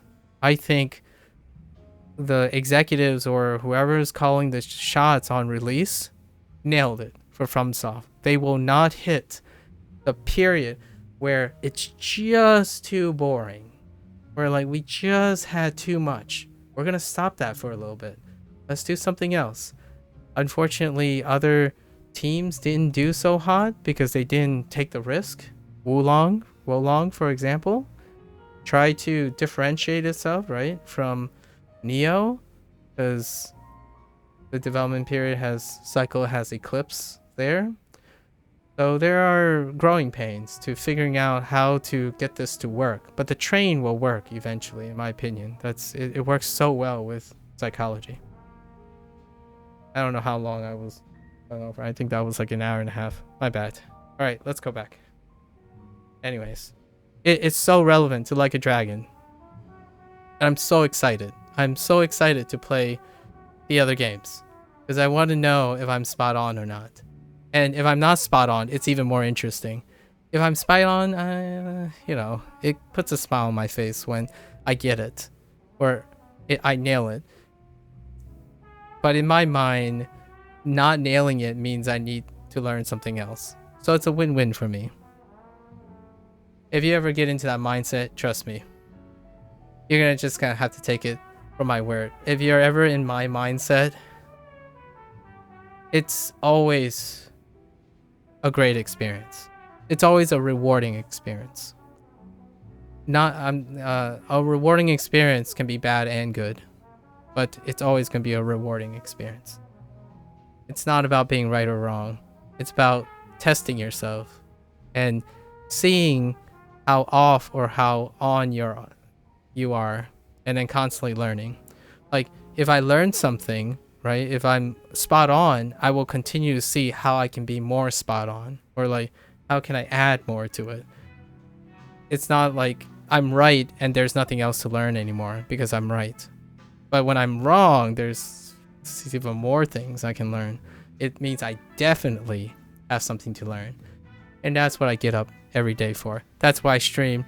That's why I stopped playing Yakuza 5 for the last hour and a half to 2 hours, right? That's it. That's how you get the net positive lifestyle that I've been talking about quite a lot. Okay. All right. This is where we ask. I think we just ask the same thing each time. Yeah, we just ask the same thing each time. And it works. So we're gonna find Christina now and do our first dance battle of the day. Hopefully we get 2 or 3 hours into this. I'm focusing on Yakuza 5's completion a little bit more because I'm still gonna end up finishing Yakuza 6 completion before this. So here's where we meet Akari, and then we're gonna have like the conflict of interest. She's gonna want to work with Christina, so she has to battle Haruka for it. I had a digression about this earlier about having relational conflict of interest. So she wants to become a star, but Haruka is also a star, but she has a different perspective on life, and Akari has a different perspective. Unfortunately, her perspective does not coincide with Christina's. So ultimately, no matter how good she is or how well she does, Christina would resonate with Haruka, and that's kind of one of the unfortunate circumstances of life, especially when you have a friend who has seek the same end game but having a different approach to the process. And the way to remediate this is to try to convince Akari that there are other opportunities better suited for her as opposed to Christina. But it goes down pretty bad here. She loses, of course, because our perspective is Haruka. It just so happens Christina is written for Haruka, more or less. But we get to see what happens to her, though, which we didn't get to see yet because we only did the MSQ last time. So we'll see what happens to her after this. She runs off, and we never hear from her again because she's probably a sub-story or a side story.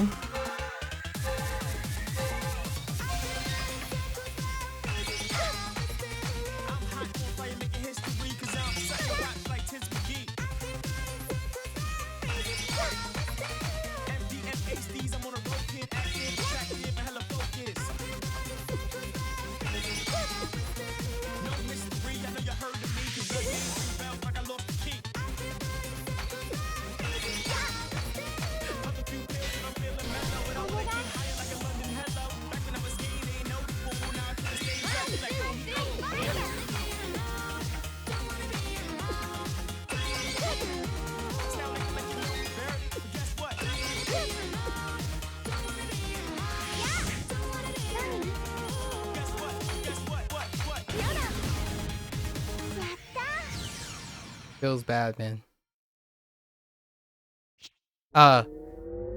One deep cut here is this is how I feel a lot of times. What's about to happen.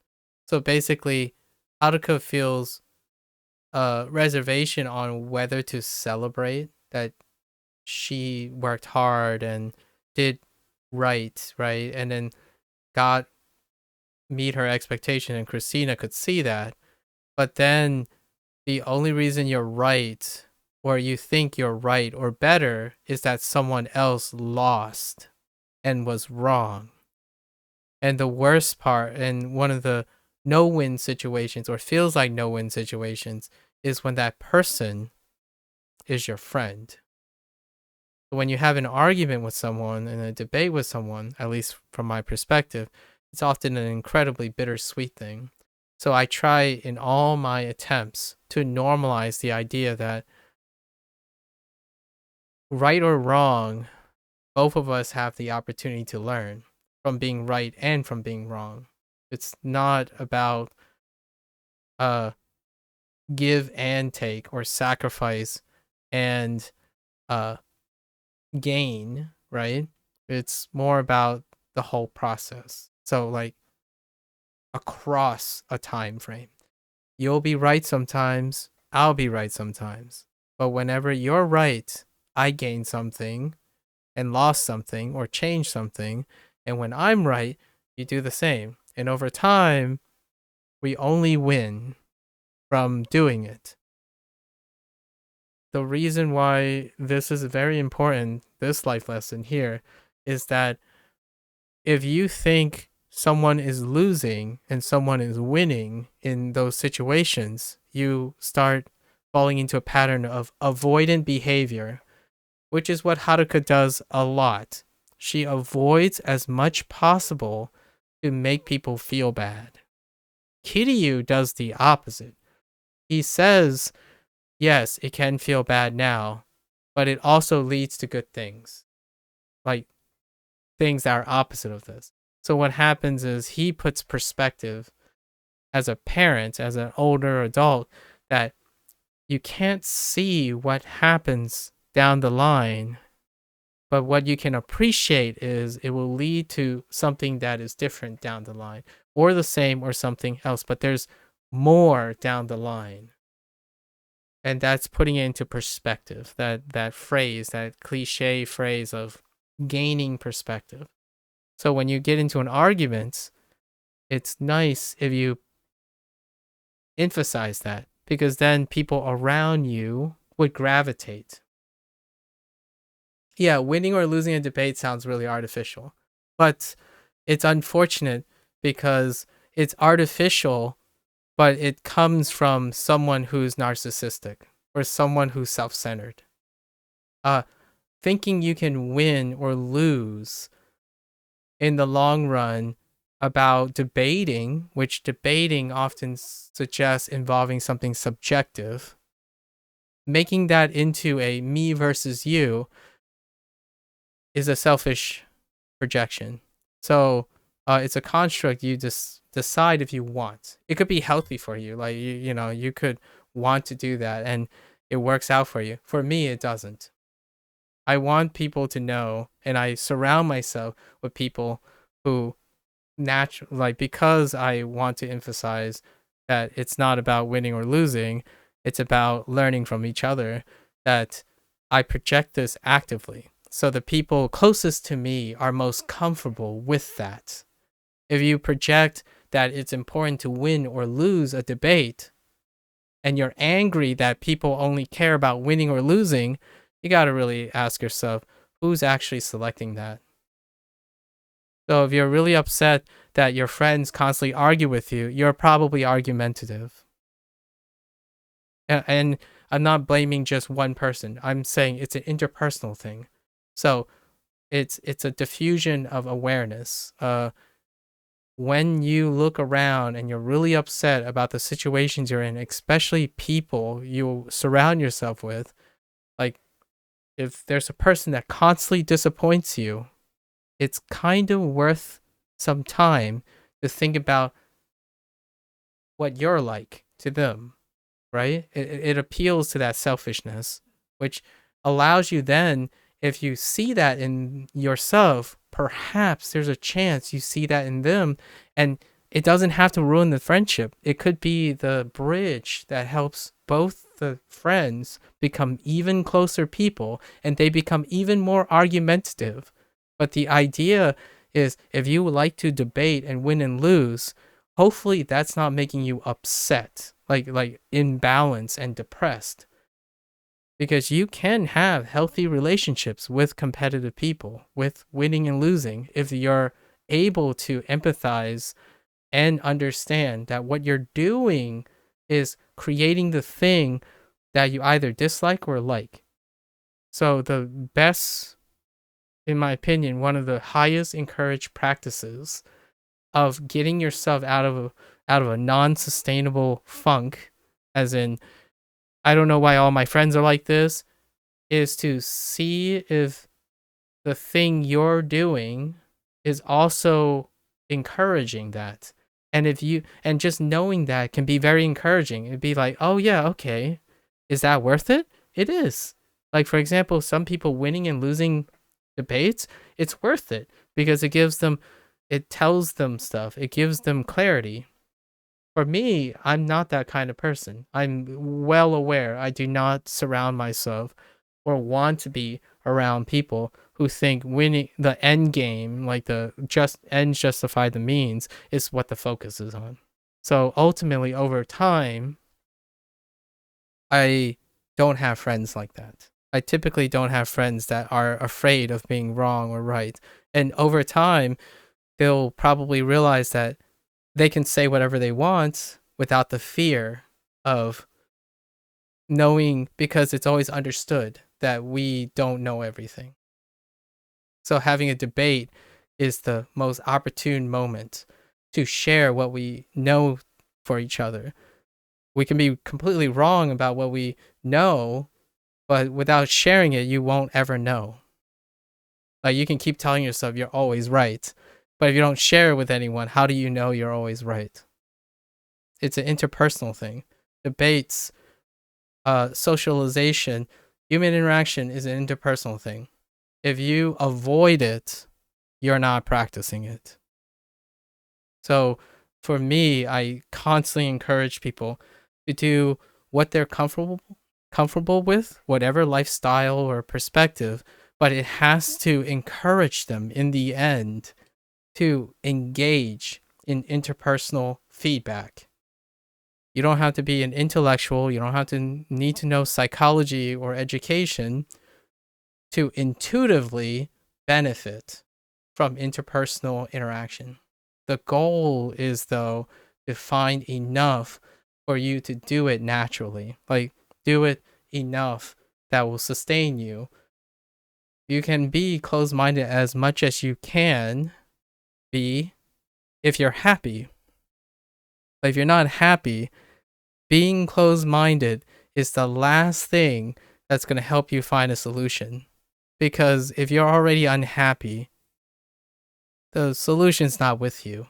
And you got to suck up the hubris, right? You got to suck up your pride and participate interpersonal. There are so many people, even before you are born, that care about you. And you got to find those people without losing them, right? The more avoidant you become, the natural distance will increase. And that's kind of what happened here. That's the life lesson here. It's a rehash of what I was talking about here, where you have conflicts of interest.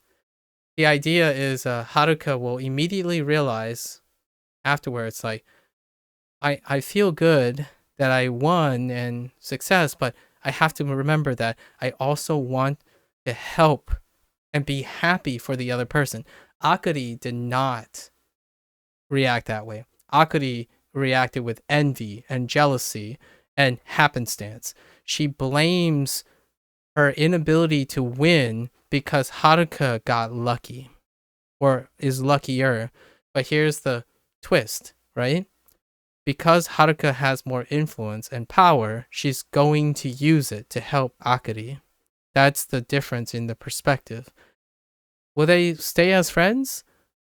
It really depends if Akari or Haruka can understand the other and then develop from there.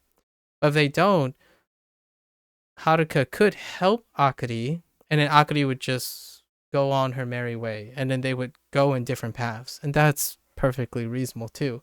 It's a mutual benefit, it's a mutual break. Like, you have different principles, I have different principles, but it can be resolved in that way, and it's going to be someone giving and someone taking, but not expecting to receive. So Haruka would be most likely the character that would rather give and not receive. And that would be where the story is going, I think. But anyways, she wins. Christina chooses Haruka. Akari is like, I work so hard, and whatnot, and like, it's like, you're just not for me. So, and then she runs off. So Christina and Haruka said like, yeah, we can, there are other ways for her to be successful, and just remember that while you improve yourself, you have to understand that she has different priorities. So that's kind of.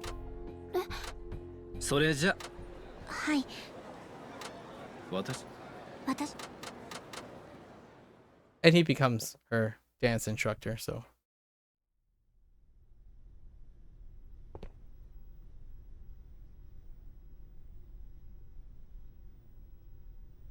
You feel like this kind of thing is much easier to implement in your communication skills compared to skills that have competitive environment, but it's very beneficial there. I always catch myself being upset because of my opponent chose to act in a PvP game, for example, so I empathize with what Akari feels. Yeah, I do too. I do that quite a lot when once in a time. In that moment, right? In that moment, like I don't know. I played Overwatch long enough. Let's just say I played Overwatch long enough. I mean, I played League of Legends long enough. I'm generally always playing team-based games. So actually, people who play team-based games more, that plays in a leadership position, have to combat. It's not a competition though, but generally speaking, if you are a support or a leadership position playing in a team-based game, what Akari just felt comes out a lot, like incredibly a lot, as opposed to like Battle Royale or like actually BR is a great example. BR is the goat about why that works, because you have no, it's that thing where like you have no one to blame but yourself. What else do you blame? You blame the system, and it just constantly feeds back. It's never you. And it's just going to keep feeding back. It's never you. While meantime, someone like myself, who basically only plays party-oriented games or solo games, right? I don't pretend to play a solo game in a PvP game. I typically just play a solo game if I want to reinforce if it's me or not. Because if I dislike this game, I only have myself to blame. But in PvP, I play team-based games because that's how I interact with people. And often when a team loses, the person who plays the team leader or the person who plays the support takes on most of that bad feeling as a way to counteract the idea that it's not my teammates. But it's the feeling that most leaders have a lot, where like, man, this person's underperforming. How do I it's the thing they have to resolve. So like if you're the team leader, if you're the support player, you have to, your way to victory is incredibly dependent on the rest of your team. So not just your opponents. I mean, it's worse when it's both, when your opponents just outclass you or behave in a certain way, but your team is your biggest obstacle. So it's double whammy. So if you play for yourself, the solo player in a team game, there are less feelings hurt because you diffuse a responsibility. You have more places to blame than a person who's completely dependent on it. So the biggest challenge is still communication skills in a competitive environment. So while it's much easier to implement in communication skills, being competitive, you're playing a human game. Humans rely on communication skills to win. So those who solo play are inevitably and consistently going to encounter more dissonance. Not that they're going to be less happy or more happy because of that. They're they're going to encounter more dissonance with what's important on winning. Winning is interpersonal. I mean, unless, of course, you play solo games. Like, BR is as solo as you can get, I suppose. But in a sense, you can still blame the opponent. You can still blame a system. That comes from solo mentality. The other version is kind of rough, though. It's a lot tougher, in my opinion, like, because there's more sources of blame. You have more burden. It's not equal. It's not a sign of fairness. Inherently, one form of thinking is worse than another when it comes to the how many sources of blame can be in play. When you play a support, games are not designed in a manner, in a team-based way, that the support is independent of their team. So inherently, those people are fewer. You have fewer people who play like that in a competitive game. But here's the GOAT, and I suppose people could challenge me on this if they want.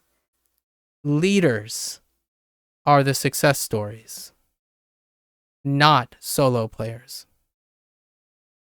And you might be thinking, oh yeah, but a leader is solo. It's like, but a leader's perspective is not solo. They're leading a group. So if you look at people who are running around doing whatever they please because they're enablers, it's because they're leaders. They think of other people. So if you stop thinking about other people, well, you're as good as you get. For me, I'm as good as my team gets. There's more room for a team to improve than yourself. No matter what. It is unequivocal. Like, it would be suicide, in my opinion, logically and subjectively, to think that one person can possibly outperform that one person with other people. Like, you're literally making the argument that having people with you, extra resources, bring you down in the equation. So both pragmatically, both objectively and subjectively, it's a argument of futility. So that's kind of the idea. Here's like here's a hot take that some selfish people might take pride in. If they're losing, if a support player and a leader player is losing because their team sucks more than your team overall by chance, they could be losing the game, but they're winning the game of life, and you're losing to them. Like, the statistical likelihood of that person winning in life is far higher than you as an individual player. Because while you're making a lot of attention and you're influencing, the people who make the most money, if you favor money, right, are the people who are running the business, not the people in front of the camera. There are great exceptions, and you can name all those exceptions, like, so ones, but for every one of those, there are hundreds of leaders and team players. And where there are team players, every member of that team win harder than that singular person. So if you're ever curious of what makes a person charismatic and just really not that great as an individual, but ultimately tend to be the person who's most comfortable and happy, is because they enable other people. And other people are their legacy. They're not, I don't say my wealth and my power and my value as a person is because of all the things I have done. It's because of the summation of everyone I know, including myself, have done. You cannot beat A team, a singular person cannot beat a team. It mostly, but we're talking about psychologically, like the value system. It's very rare, but there are rare occasions. There are exceptions to the rule. We have a few of them. Are they going to win the end game? They might. There are a few of them in human history that a singular person, without affecting anybody else, like for example, this person is the GOAT, right? There we have some of these people right here. Why are they the GOAT? It's because of everybody they affect. It's not because they did it. They can't say, I'm the best, and therefore it is. They're saying, hey, believe me that I'm the best. And then with enough people that believe them that they're the best, that's what gives them power. So take it for what it's worth. In isolation, yeah, in the long run, I won. Who cares about my opponent? They lost. But heck, if I won against my opponent, I shake my opponent's hand and say that it was a close game. The next time if you beat me, I hope you shake my hand too and continue to play with me. Because in the long run, both of us are going to make out higher than writing your opponent off just because you're better than them one time. Because eventually they're going to probably best you at some point too. So if you're really looking for rivals, that's Yakuza mainstay. The core of Yakuza's Like a Dragon, one of the core themes is rivalry. But it's not the rivalry that most, I would say, gamers in their teens would think. That's not the same rivalry. That's what makes Yakuza Yakuza, the romanticization of competitive spirit. So, no, communication and competitive environment are not exclusive from each other. In fact, most things are not exclusive from each other when you're talking about human condition. Continuously to compartmentalize that makes it so that you can cut corners. Like, I can be a good competitive player even though I lack communication skills. Like, no, they're not mutually exclusive. You are always going to be a better competitive player if you have communication skills. It's not separate. To make yourself competitive, communication skills. To make yourself communicate better competitive skills. They're interlocked. They're not separate. And you can improve on all of them. They don't have to be optional just because you're bad at them. I like that phrase comes up a lot. It's like I'm not designed or born to do this. It's like, well, you start somewhere and you have things to gain from it. Avoiding it means it just never gains. It's left on the table. Which is what Akari did. Akari ran. That's what she did. I mean, but she is innocent, right? And she's young. She doesn't have life experiences. So the idea is to impart life experiences on her. But because she ran away,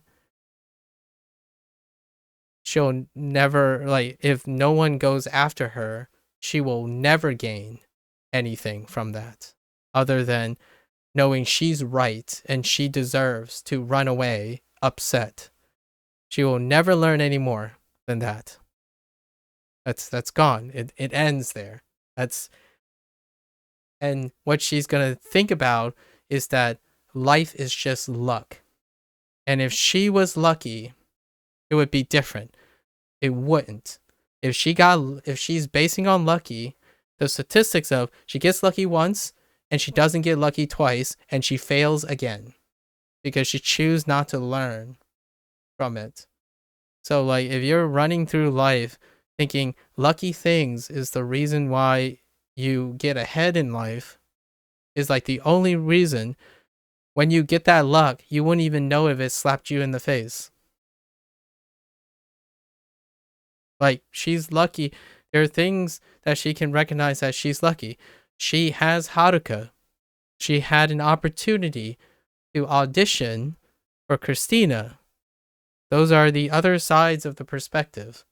But instead of choosing to recognize that, how can she ever know what makes Haruka resonate with Christina? How could she ever know what Christina was looking for if she ran away thinking she's right? She won't. That's just inherent. So that's kind of the idea. And meanwhile, I love that RGG writes in luck because Haruka is her luck. So we're going to play Haruka and demonstrate that Haruki can be lucky. The most unlucky thing that happened to her is the luckiest thing also that happened to her because she lost to Haruka. And it's the greatest thing. I love it. It's so extreme and it just doesn't happen in real life most of the time, right? What I mean? That's why I'm playing a video game, right? That's why I like reading these stories. These stories are great. It's a great place to illustrate what happens in video games and what may or may not happen in IRL. The chances are very unlikely. The environment you said is more likely to happen. So what would happen here is Haruka would just move on. She becomes a star and could care less about Akari, and Akari could care less about Haruka. That's probably a more realistic and statistically likelihood of what would happen. So when you said you feel you can empathize with Akari, yeah, because you can empathize with Akari, Haruka can empathize with Akari too. So in that situation, both of them would stop caring about each other. They wouldn't even make the attempt. One thinks they're better, so if you were in Haruka's situation, you would be able to empathize with her because you worked hard. You worked hard, you earned it, and good thing it sucks to suck. That's it. So the same perspective of Akari doesn't resonate with Haruka in this situation. So you would less likely be able to empathize with Haruka feeling sad about being better or being better fit. But I empathize with Haruka more than Akari because I don't want to give up on the fact that Akari could have a better life, which Haruka smothers people with love. Just saying. She kills people with love. Just die from love. It doesn't work in the real world, though. I think statistically, that type of mindset can set you up for a lot of bad things. But video games make it possible. 日で東京でのライブを予定している。それまでに彼女を仕上げろと。どうですか？それ This is basically Christina saying she has potential, but she has a lot to work on. ご期待にお応え But してみ she せ has ましょう。 magic, the 彼女の talent. 努力も相当のものだった。ならばのクリスティン、はるか。今日のところ。はい。 And we just practice really, really hard. クリ Practice. スティーナはやはり本物。 And part talks about how we should be grateful 着 to 替え have たら社長 Christina. 室に来なさい。 Oh, and then what were they talking about here? I think this is, oh no, is this chapter? Oh, we're getting close. So this is the part where she tells Haruka that she needs to get a facelift and be a little trendier 来たな、はるかちゃん。 for the そしたら industry, 行こうか。 I think. Let's quickly refresh. We know the letter she's looking at is from Majima about meeting her in Tokyo. どうぞ。失礼します。失礼します。 There's a fountain pen.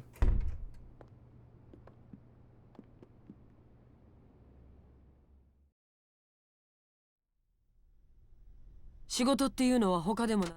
あなたたち、今からすぐ蒼天。Oh, yeah, we have to わかりま still した apologize 行 to こ Manda. Haruka. Manda. 近くに来て。あなた、お化粧だ。 And then now she 何行く talks about the What is it? makeup. She doesn't look very presentable. すぐ。うせ So there's a Right. little like touching moment where Park's son does her 化 makeup 粧は女の身だしなみ。 and tell her about how she reminds her of herself, which basically everyone says, like a younger Park son.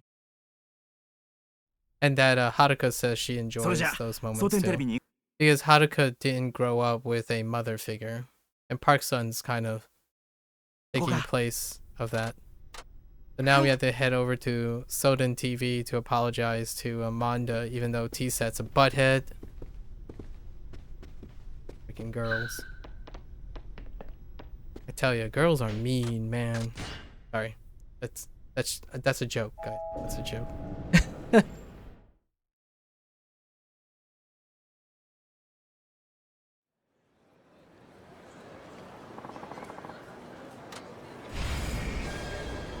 Alright.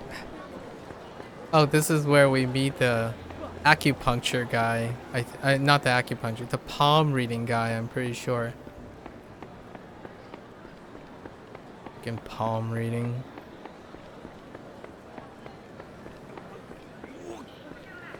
Wait. Oh.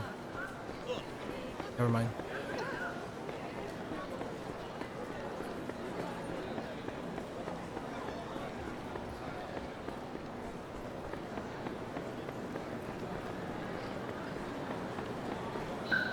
Oh, I just saw identical models. Oh, more identical models.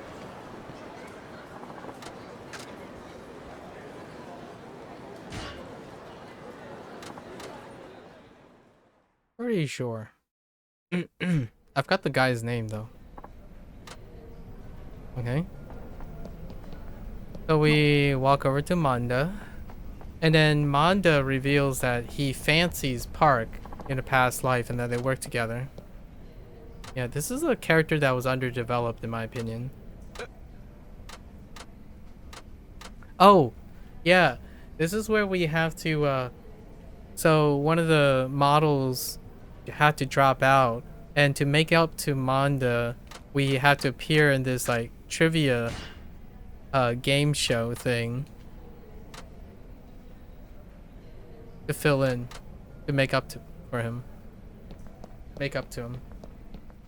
It's a true and false thing. I don't know the questions are すみません。 the same or they're random.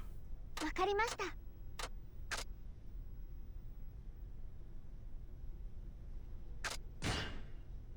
うん。 But let's see. I got one of them wrong. I don't remember which one. はい。 And I'm probably going to get the same one wrong because I didn't really learn from it. Because I don't remember. Let's find out. Let's find out if I actually retained it. 当店堀ラブチェッククイ Okay. ズそれでは参りましょう Alright. クイズスタート Yep. I don't understand why it's a love check quiz. Oh, maybe it's the love for Sotenbori. That's probably what it's saying. Like how much you love Sotenbori, like Osaka. It's the same so far. That's not how you spell Sotenbori. Or it says Soten Hori. Hori. There is a park. しかな。 We run by it all the time. I don't know what the park's name is, unfortunately. It's not Dino Chair. It's Dino Chair with a Y. Or Dyna Chair, actually. That's her talent agency.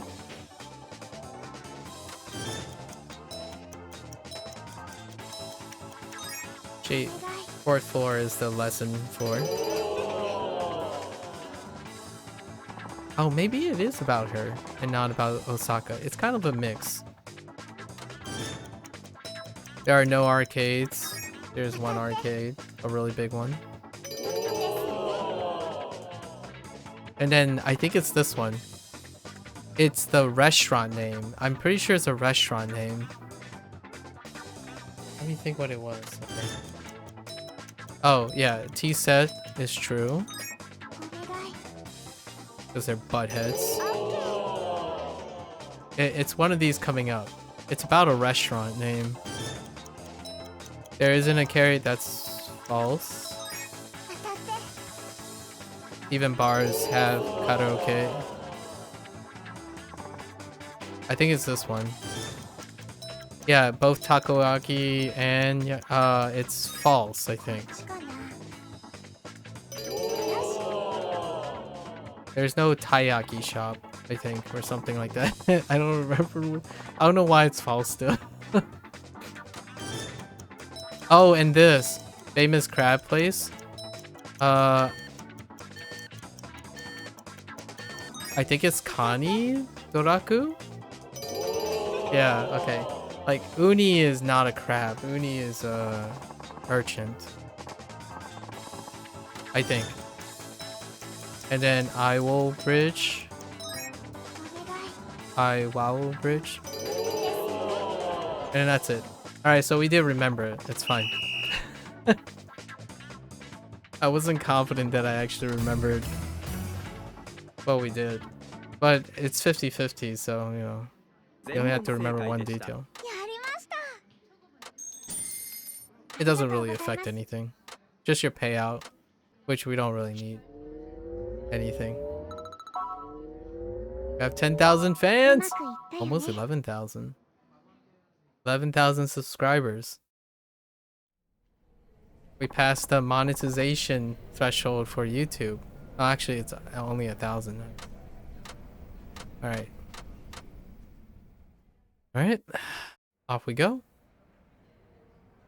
And then this is where he talks about, yeah, you remind me of Park-sun, because he notices her makeup, and her makeup reminds him of Park-sun. They used to work together, and it kind of gives you the impression that he used to fancy Park-sun. Oh, actually.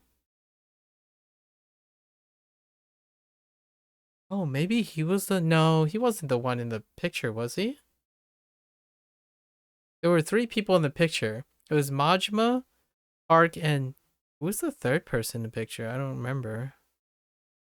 It could be... No, it's the other guy. The leader of Osaka Enterprises. Not Manda. But Manda seems like a person who, like, fancies Park. But Majima stole her heart first. So, weird, right? Majima stole her heart. But we had to remember, well, no. Because Yakuza 0 happened before Majima married Park-sun. Yeah, wrap your head around that. So he donned the Kiryu-chan mania, and sometime during that time, he married Park-sun. Weird.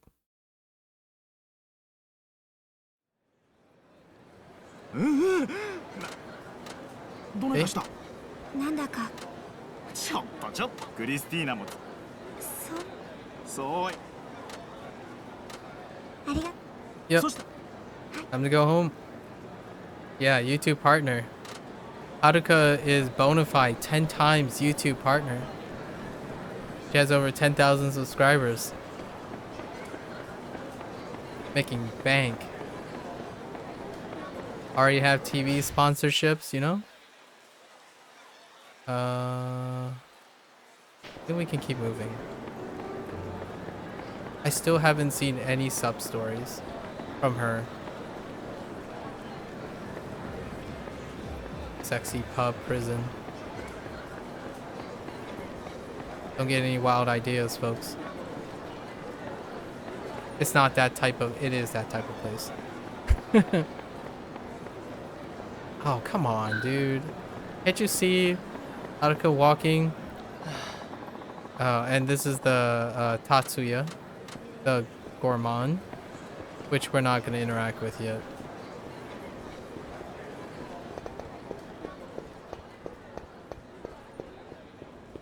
I mean, we haven't interacted with it in any of the with any of the characters. I don't even know what it gives you. Maybe some stat boosts? Stat boosts?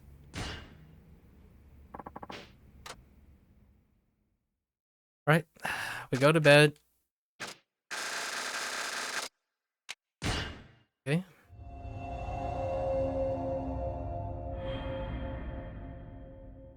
Yeah, this chapter's this not great. I think this is the chapter that Park's son dies. Ogita takes her out. All for a letter that Majima sent. And it was all happenstance. Ogita's pride, not Ogita's pride, Park Sun's pride got in the way. She behaved in a way that caused her to enter an altercation that caused her death. But they really were just after the letter. My dancer had been bugging me about having you. Oh, right. Akari emails this and we didn't follow up. So, this is the sub-story, dance battle thing. So Akari says, long time no see because I ran away.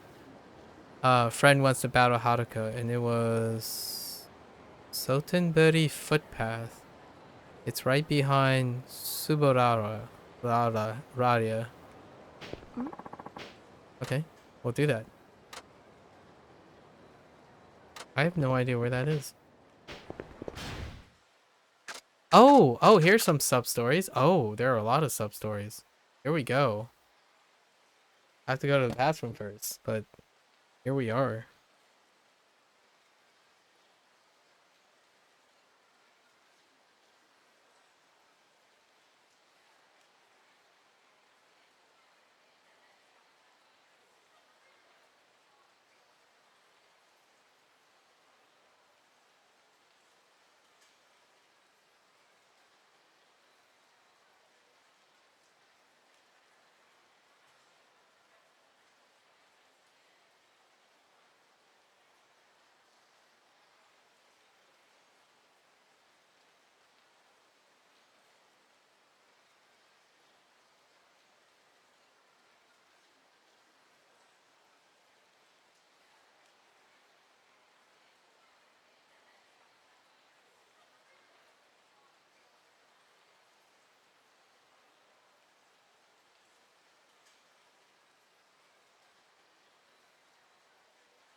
All right, folks. It's time to blow my nose.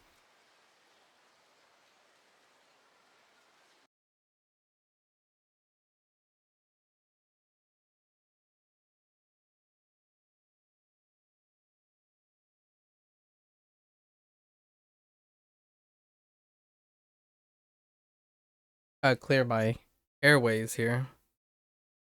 Take a sip.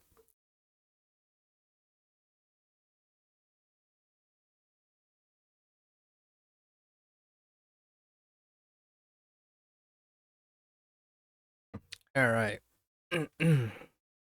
let's get sub-storing.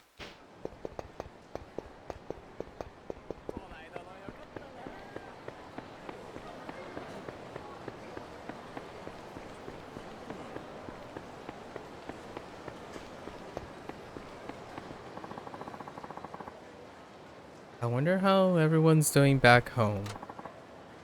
I miss it. Oh, that's right. Yamaura-san said I had an interview with an Okinawa tourism magazine. I've been so busy I nearly forgot.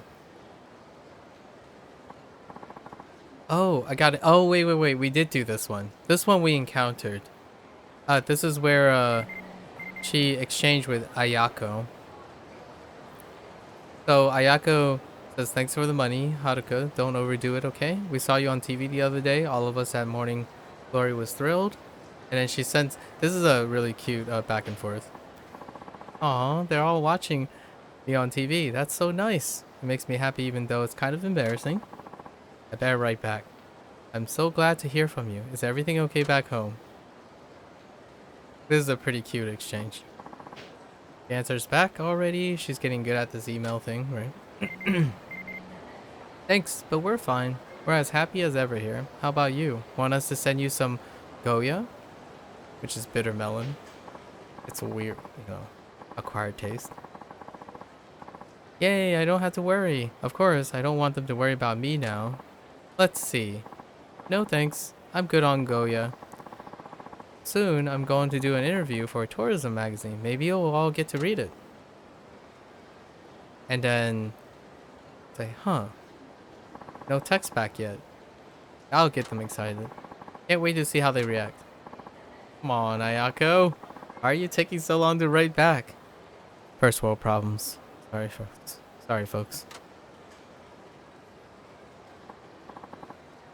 Oh, here we go. Couldn't wait like 5 seconds, man. Is that interview the one where you answer questions from readers? Make sure you do a good job. Right? Why is she being so pushy? I'll just tell her, okay, thanks, Ayaka. I'm off to work now. Talk later. Love, Haruka. It's a relief to hear everything's alright. Back home? The last message was weird though. Uh-oh, it's time for the interview. I better hurry to the mall studio. Which I don't actually really... Oh, I know where it is. Whoops, my bad. Like, why is she so pushy? You know? You just gotta do your best. Alright, we're ignoring him. Tatsuya. Alright, hold up. There's still stuff here. We gotta collect all of them. Start all of them. What's here?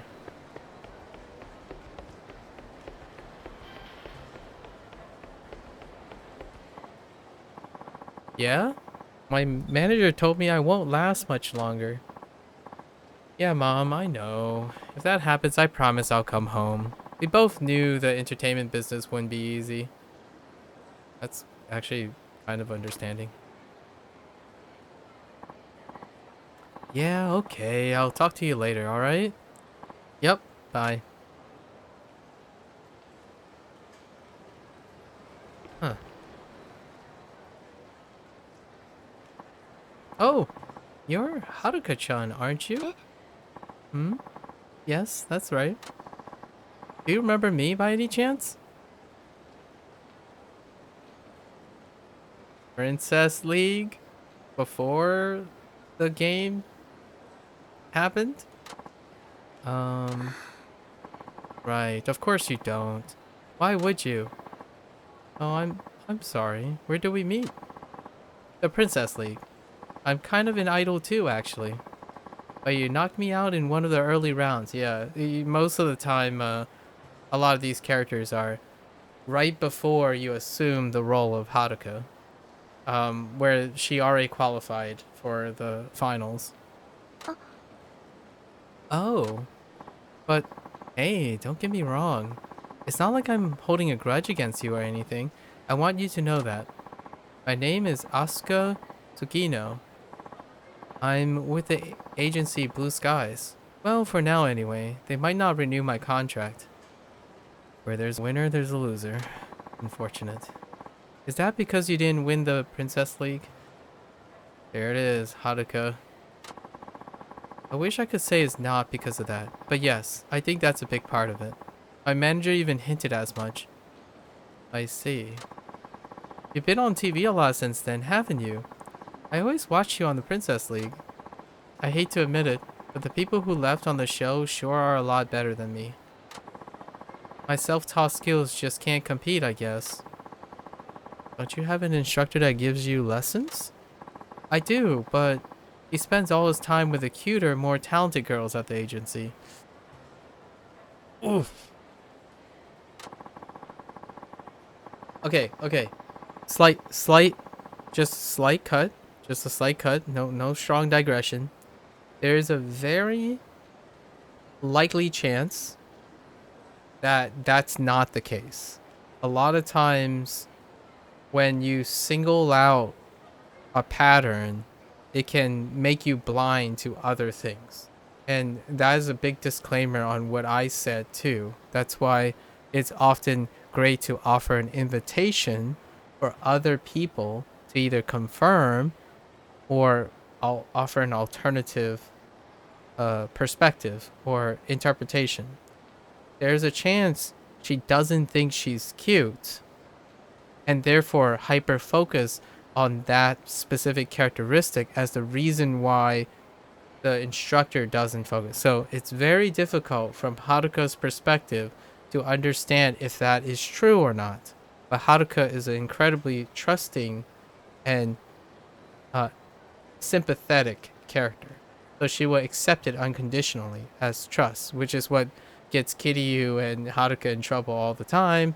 But it's worth because that's their commitment. It gives them their motivation to do what they want to do. It's their conviction to their principles about trusting and sympathizing, offering and helping hand without leaning in on objectivity, which is what I'm suggesting, like the counter positive, the counter argument. There is a chance she's hyper focusing on her insecurities as a explainer to why she's not doing so well. That can very, I might even argue that is more likely to happen than not in situations like this. Cue any of the sports movies or TV shows that you might see where there's a star pupil and then the coach stopped paying attention to them and they're like, oh, he only cares about the people that are doing well, but the coach would come back and say like, well, I care about these guys because they have more to work with, like need to work on. You seem to be doing well and that's why I didn't pay attention to you as much, that kind of thing. So there's a lot of misunderstanding a lot of times. So what she said can be garnering sympathy, but if I was an adult who was in the same industry, I would want to get most of the story first. But I can offer a sympathetic shoulder to help, right? But at the same time, have to know that that might not be the entirety of the story, like what's actually happening. Especially if you consider professionalism. And ever since I lost in the Princess League, my manager's been concentrating on the other girls even more. And I haven't had any gigs. That's awful. I guess I can understand it though. I just don't have the promise those other girls do. My manager even told me that he might be ending my contract depending on how I do in the next event. Oh gee, I'm sorry. Here, I get this nice chance to talk to you. And I spend the whole time complaining. Oh no need to apologize. I completely understand how you feel. Her contract might be ending soon. I can't help but feel responsible. I wonder if there's anything I can do to help her. This is the classic like Haruka situation or feeling. Asuko-chan, when is your next event? It hasn't been set yet, and it isn't really my event. It's not like anybody would come to see just me. I'll just be opening for one of the other girls at my agency. My manager said that's the best he can do for me. Well, until then, if you like, maybe I can help somehow. Help me? For example, is there anything you feel unsure of when you're on stage? Maybe I could share some of the things instructors taught me. You do that for me? Oh, thank you. Yes, I actually have a really hard time with dancing. So here's another slight cut. Haruka is helping her, but Haruka is also gaining experience on how to help someone else, right? And she's also practicing what she learned and seeing, and in that process, often you'll find out what you actually remember and what you require work yourself. And then in the long run, she gains someone who can help her in a time of need, not necessarily help her just to repay her back. And what her success is a projection of Haruka's success as a person, instructor, and friend, right? Lots of win-wins.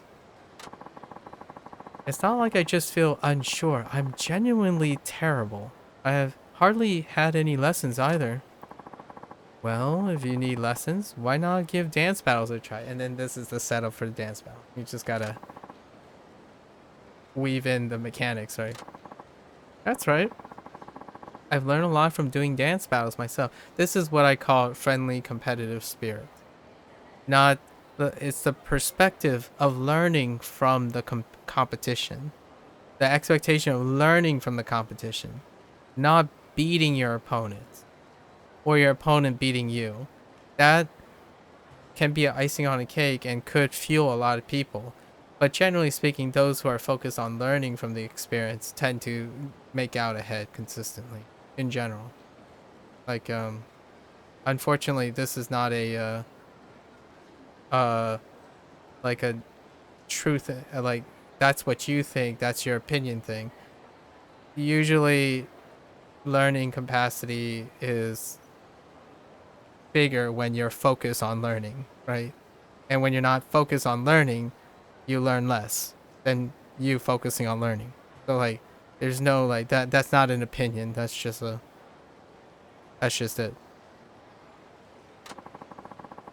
People have dance battles on the street all the time. It's like we get to be each other's instructors and help one another grow. And Haruka is passing on her wisdom from Akari. Akari was the reason why she does dance battles. And Akari said that. So she's, Akari has invested forward, right? Even if she's right now, like, off somewhere being a little mopey. And some of the dancers are self-taught, just like you. Akari was self-taught, is what she's referring to, too. And she used dance battles as a way of learning. So she's spiraling from Akari's shared experience. I learn something new every time. I honestly had no idea that was even a thing. You know, you and I could have one together right now if you think it might help you in any way. Sounds like fun. Okay then, Haruka-chan. Let's have a dance battle. Alright.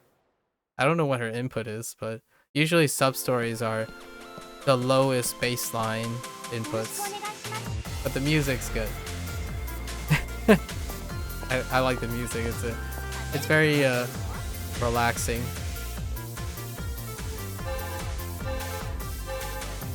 French too.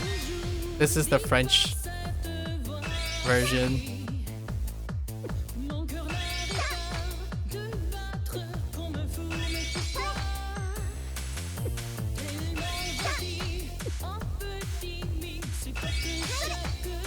Yeah, it's just slow triples. Oh, and it's just one. Yikes. Yeah, no HP too. She must be really down on her stamina. Feels bad, man. Low stam. This is where the whole skill issue would be a very mean joke right now. Wow, you really are good, Haruka. I could never compete. But look how good you are. And you're completely self-taught. Yeah, well, I can still tell I'm nowhere near any kind of match for you. Oh, I don't know about that. Haruka-chan? You've been so nice to me. Do you think I could have your cell phone number? I'd love to call you sometime, if you don't mind, that is. Oh, okay, Asuka-chan. That would be great. Great, I'll call you then. Heh, I'll be looking forward to it. Still, I've been thinking, you've done so many of these dance battles and they've helped you get to where you are today, right? I mean, compared to you, what have I been doing with my time? I get kind of down just thinking about it. This is where you start comparing apples and oranges because circumstances are different. Akari did that too. And it leaves the person who's helping powerless. Like a lot of times, if you're not experienced at turning, like if you're not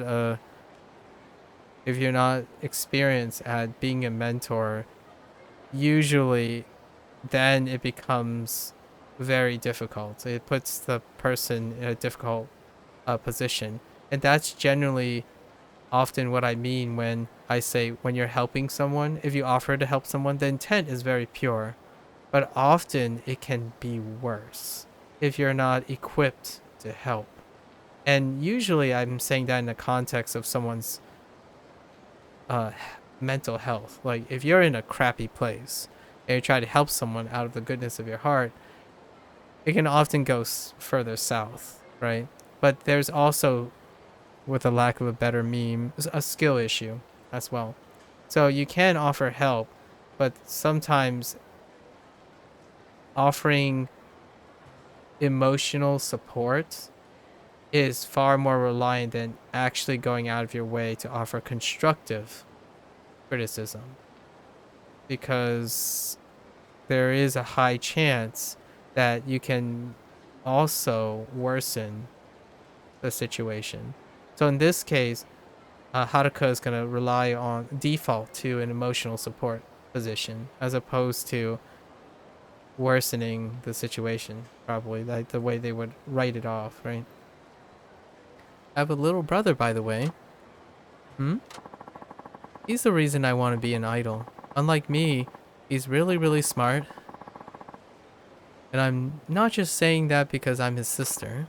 Anyway, we don't have a lot of money, so I'd love to help send him to a good private school. Wow, this is the same storyline as the one hostess. I'm thinking of the one hostess, Saki, from Kiwami 2. I thought maybe I could do well as an idol, and I could use the money for his education. But things aren't really working out like I planned. But now that you've given me some pointers on dancing, I'm finally starting to get my hopes up again. If I work really hard until the next event, maybe I'll be able to keep going. That's the spirit. Good for you. Hehehe. Well, is there anything else you want to work on in particular? I guess it would be my stage presence. You know, my movements and facial expressions on stage. I feel really awkward up there. Your stage presence, huh? Maybe you could give me an example? Show me how it's done? That would be awesome. You want me to show you what I do? Yes. Would that be alright? Of course. I'd be happy to do that for you. Really? Oh, thank you, Haruka-chan. I'll be right here waiting, so whenever you're ready, just come let me know, okay? Really, I just talked to her? Oh, Haruka-chan, are you ready to show me how it's done on stage? I'm ready if you are. Is this just like a concert? A mini concert or something? Well, I don't know how much of an example I can be. I'm actually kind of nervous, but I'll certainly do my best. Oh, thank you so much. What am I doing? Okay, so this is your agency. You really have lessons here all the time? That's right. Welcome to Dynachair, Asuka-san. Asuka-chan. Thank you for the warm welcome. Alright, are you ready? I'm going to play some music and show you how I do a live performance. Okay, yeah, okay. It isn't much, but if you think it'll be of any help at all, I'll be sure to do my very best. Alright, let's go. Yeah.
Whoops.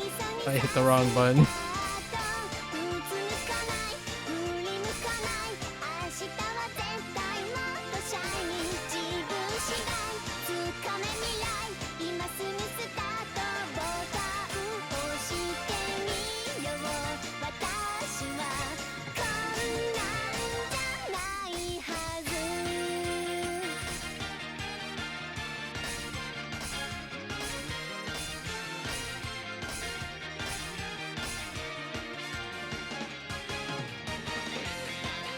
Oh, she goes into the intermission too. Interesting.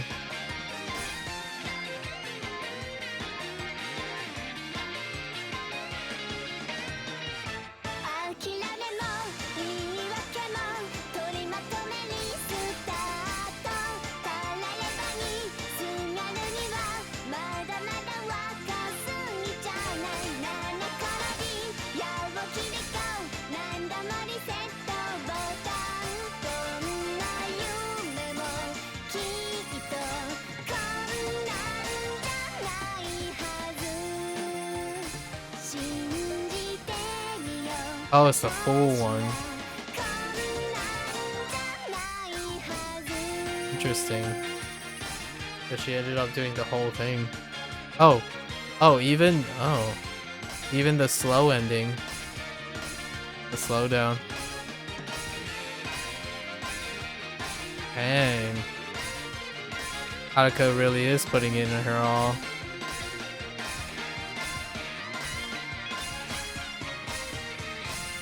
That's the full routine. Usually you do like segments of the routine, but it's the complete routine without the critical arts.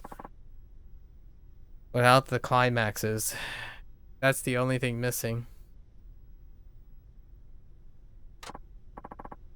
Oh, Haruka-chan, that was amazing. I couldn't have looked away if I wanted to. I thought you were pretty great during the Princess League preliminaries, but you've gotten even better since then. I'm gonna be real. I don't have many people who can dance in like IRL, like friends that I have, because dancing is not in the skill set that I project. But whenever I see people like perform like IRL, like they're just standing in stage doing it, I feel the same. Like it's really hard, like especially if it's someone you know, it's really hard to look away in my opinion. Like I've become so invested in wanting to see like they're doing that, like they're dancing, right? They're doing these things and I'm like, that's the person I was talking to. Like they're just chill, like you know, like you know them, so it humanizes them, but they're on stage doing that. It's just the closest thing I can think about when I say I don't look away is in weddings.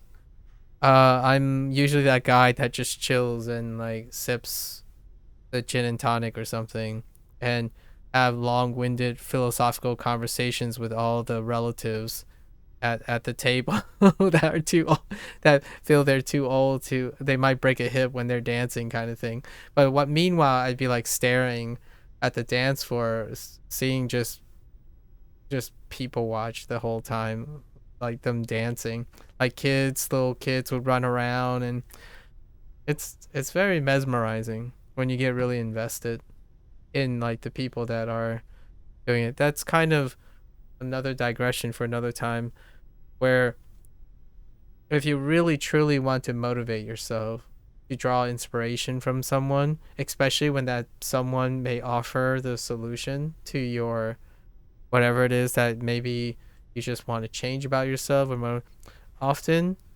buy into the person. The information itself is really old hat, like especially about self-care and self-help. It's really old hat. It's redundant. It's intellectually really not new, or like some secret or something. If someone says like this is the best kept secret, it's not. The downside is to lower that threshold. You have to invest in the person. Find someone you resonate with, and then use that as the vehicle of emotional investment to be open to taking a chance. And that's kind of what I mean by I get mesmerized by dancing, but even more so when it's someone else like that I know. And like the dancing at weddings, that's like it's so accentuated because the person that's getting married, the only reason I'm in wedding, like when I go to weddings, one of the main reasons I'm at a wedding in the first place is that I probably know the bride or the groom. And when they dance with like their parents and whatnot, it's pretty mesmerizing.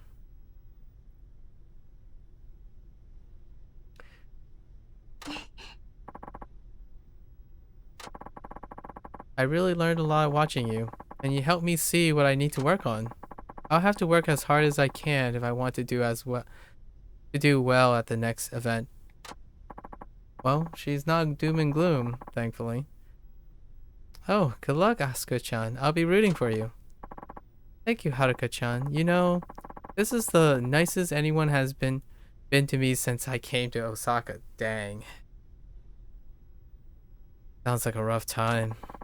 I'll do everything I can to stay in this business. Thank you for all your help, Haruka-chan.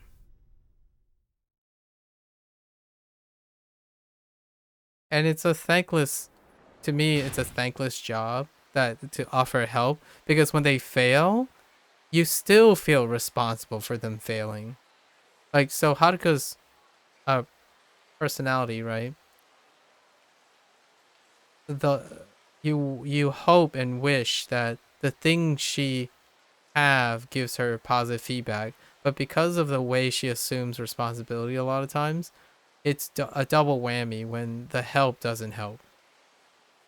And it's a tough personality, I think. It's a tough way to live. It's very much a product of having Kiryu as a adult figure, for sure. It's too much of something. Realistically speaking, she would have a very difficult time accepting that things just happen, and it can pull her down quite a bit. Oh wait, it's Asuka. Thanks again for the lessons. Oh, I didn't do much, but you're certainly welcome. Are you kidding? You really helped me out a lot. Thanks to you, Haruka-chan, I'm enjoying singing and dancing more than ever. I feel like a brand new me. Really? I'm so glad. But could I ask you a favor? Sorry, this is so sudden, but do you think we could meet? Oh, these must be the side story dance battle stuff. Because there are 5 of them. We completed 1. I don't even know who it is. Maybe like 1 by default before. I think it's Akari's one. Like the first one, I think. It's from a previous play. It was from our MSQ only thing. So I think the Akari one concluded at the Christina thing. Sure, is everything okay? I'll just tell you when I see you. I'll be waiting for you where we first met on the Shofukucho side of the river. I really appreciate this. Sorry again to just ask you out of the blue. See you soon. Yeah, I agree dancing is fun. I'm one of those late bloomer people where like kids, like I can't find myself dancing very well and intuitively, and it's just like, you know, I had an emotional baggage of not wanting to dance, but I do attempt to make the attempt to dance when the opportunity presents it. In fact, nowadays, every time I dance is often to demonstrate that I can dance ineptly without embarrassment, and therefore you can too. So like instead of doing what Haruka is doing, I'm dancing for the privilege of demonstrating that you don't have to be good at dancing to enjoy dancing. So I'm typically the person, like someone's like, oh, you guys want to dance? I was like, no, I'm not gonna dance. And then I'd be like, well, and then someone asked me, and I'm like, I don't want to dance either, but hey, I'll dance if you dance, because I'll show you that I can't dance. And that's usually the opportunities that I maximize with.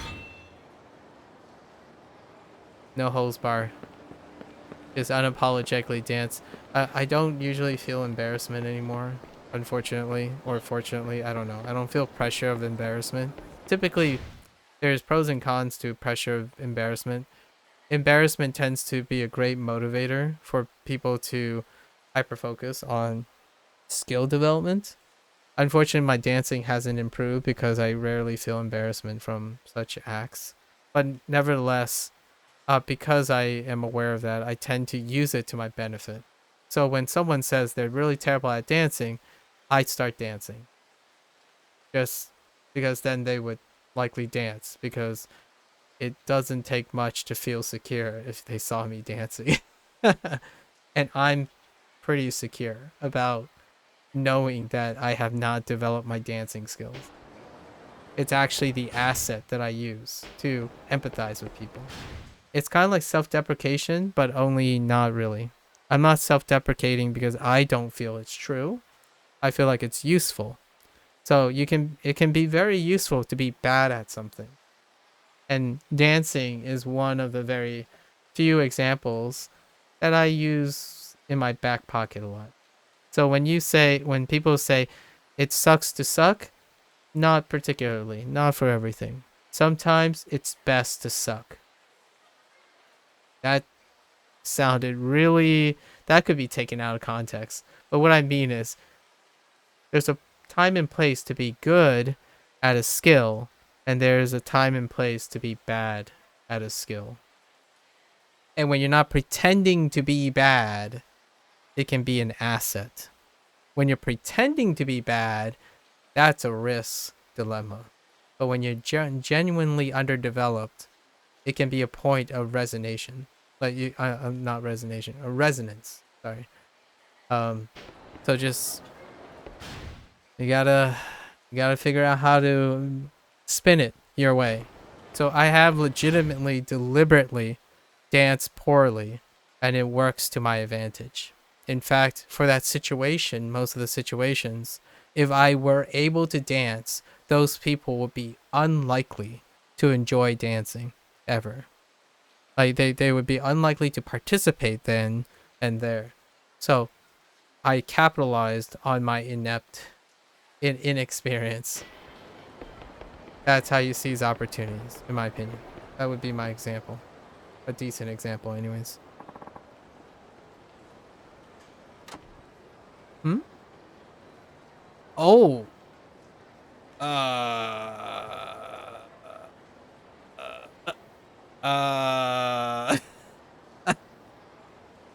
I think she has too many bows. Oh, Asuka-chan. Oh, your outfit. Does that mean you're about to have your event? That's right. That's why I needed to see you, actually. If I don't do well, I'll pack it all in and go back home. Oh, Asuka-chan, you're nervous, aren't you? Really nervous. Ever since I found out about the event, it's like I've been frozen. I'm so scared I'm going to mess everything up. Do you think you could come to the event with me? I don't think I can do this alone. These are my favorite ones. I know how this sounds, and some people might find this as an inconvenience. And this might sound like it's going in a different way, but I like these situations when it happens in real life because they are the lowest effort. But you get so much in return. When you're going for emotional support, just simply the act of emotional support, that's like the GOAT for winning brownie points. And when I mean brownie points, I don't mean like it's a game or something. It's just, this is the bottom line. Offering emotional support by existing is free points. So when you see these opportunities, like, oh, you might be thinking like, so if you think to yourself, man, I wouldn't want to waste my time on like, well, if you are already thinking about that in these situations, there's nothing easier than this. I'm just saying, like there are okay, not nothing, but there are very few situations that are as low effort as providing emotional support by being there. And I know a lot of times people say, but what if you're really busy, or what if you have work and stuff? I'm telling you, this is the bottom. Now imagine having to use a skill on top of everything else. The only next step is to offer something beyond just existing. So yes, time is a factor, but the time is a factor of every other way you help someone. So when you have these situations, typically I think to myself, absolutely. It is the lowest form of effort you can input to help someone in an incredibly long way. Like the potential, the sky's the limit because your input is so low that any amount is a lot in return when it comes to the price of someone's well-being. I rarely ever get these opportunities, and when they present themselves, absolutely not a problem. You need me to sit there and cheer for you for 30 minutes. That's so low effort. Like that's incredibly easy for all the right reasons that can help a person. It pales in comparison to someone approaching you and says, I don't understand why I'm chronically depressed. Right? Like, so I'm just offering a little bit of perspective. When someone says that and you say, I don't have time, sorry, I'm a little busy right now, and you're in this situation, you're not that person's friend anymore. Like you're not. Like that's the situation that comes up the most frequently in a different way, but it's like just the bare minimum to demonstrate that you care about a person. Just being there that's unfortunate. And if you feel like you're making an excuse for that, that is unfortunate because you have to understand then if that person bails on you and say they can't be there, don't be surprised. Which unfortunately that doesn't happen all the time. Generally the person would be upset that their friends can't be there with them, but they can't even make the means of doing it the same. Usually when you hear someone complain about like, oh yeah, they're always flaking on me and stuff, it's usually a two-person problem. Like both the people are flaky, not just one. And that's why it's great to have a little bit of perspective. Even being flaky, like understanding that both people are flaky can lead to a workable friendship. But pretending like you're not flaky and thinking your friend, you deserve more attention, that's when you lose friends. Or that's when you're locked in a feeling that you can never, you don't have people that understand you or rely on you because you lack awareness and communication skills.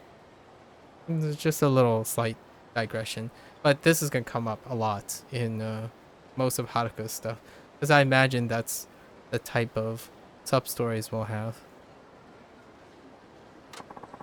Of course I'll go with you. Absolutely. It's the least you can do to support someone. It's like just existing in a place is free points. Literally free points in a video game. Oh, thank you, Haruka-chan. You're the best. Oh, and one slight thing. Just because it's low effort really doesn't mean is less rewarding, because you have to take it from the perspective of the person you're helping.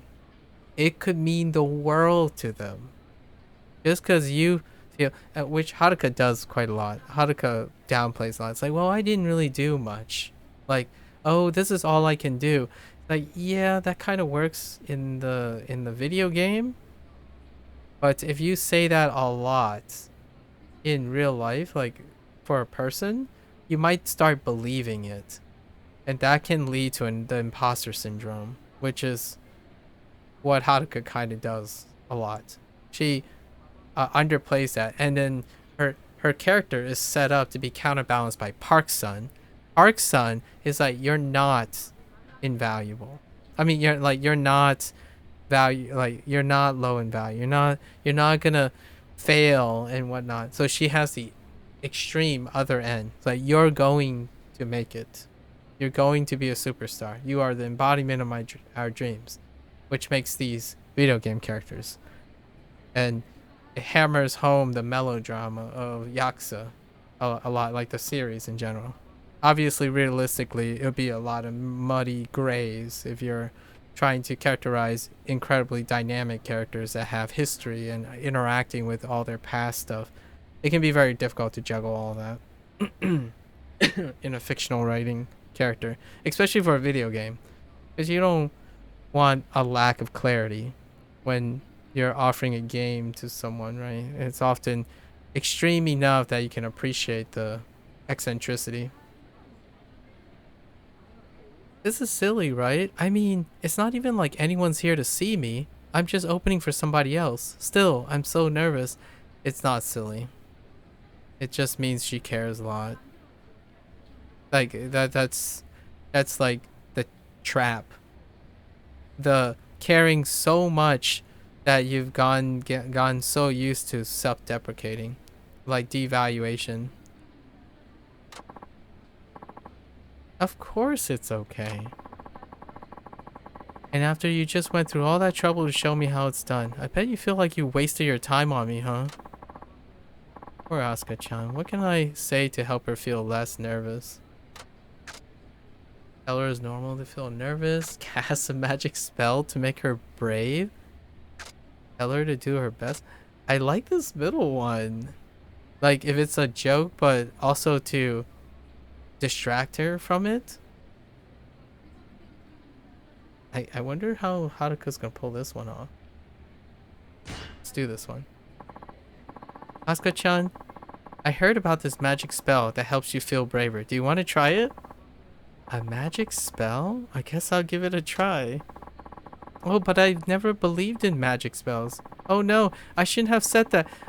Now there's no way it'll work. Don't worry, Asuka-chan. It still couldn't hurt to give it a try, right? I just know it won't work now. Oh. I was trying to help her calm down, but I'm afraid now you're more upset than ever. Haruka, please, help with me here. Asuka, what are you doing? You're on any second. You can't just stand around chatting with your friend. Oh no, we tried. I'm sorry. This might be your last event. Make sure you give it everything you've got out there. No regrets, you hear? Are you okay, Asuka-chan? Well, I wouldn't exactly say I'm okay, but I'll have to do what I have to do, right? Oh no. Ever since I met you, I've been working as hard as I can. I've been getting into dancing more, and it helped me feel a little more confident. But now that I have some hope again, it makes me scared to think it could all end with this event. I just know I could be better. I could be a better singer, a better dancer. What do I do, Haruka-chan? I'm so nervous. I'm scared to get on that stage. Oh no, she has to go on any second. What can I say to help her get some courage?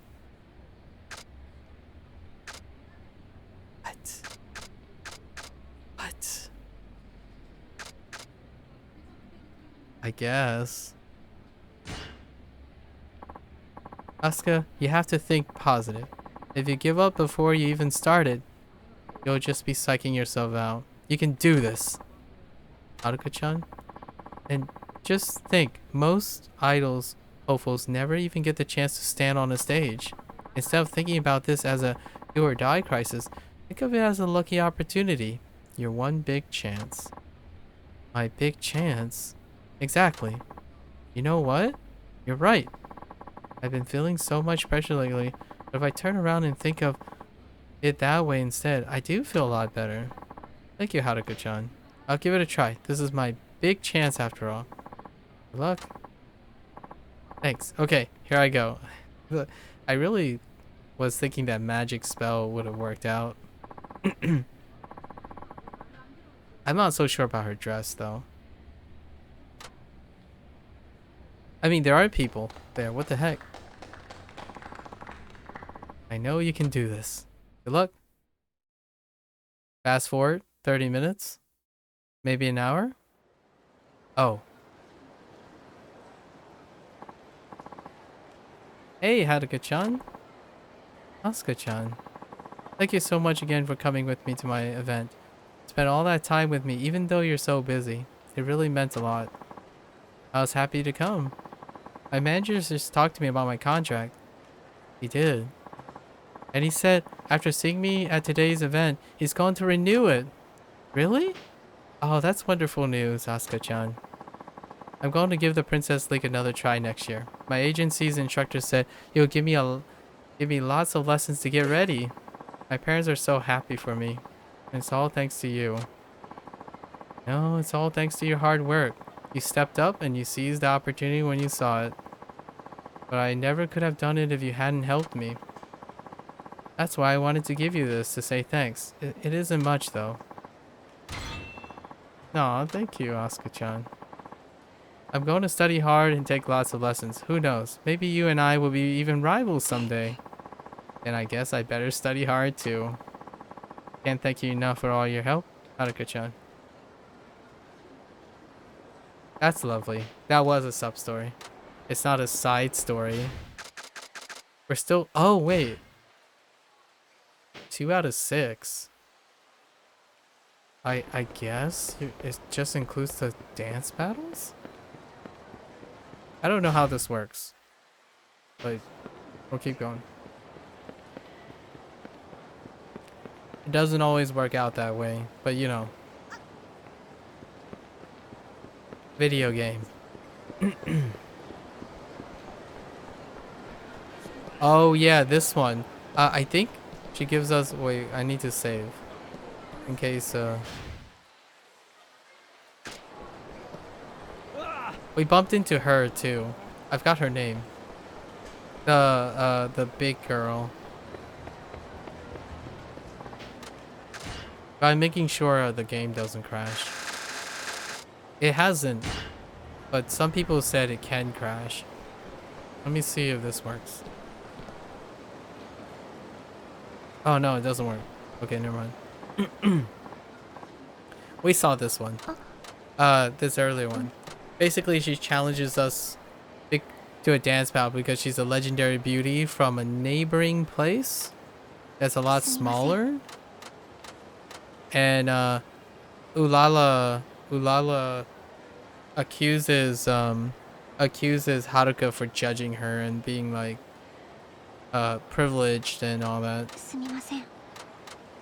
But she only has to apologize, obviously. She can only apologize. So we basically take her on in a dance battle.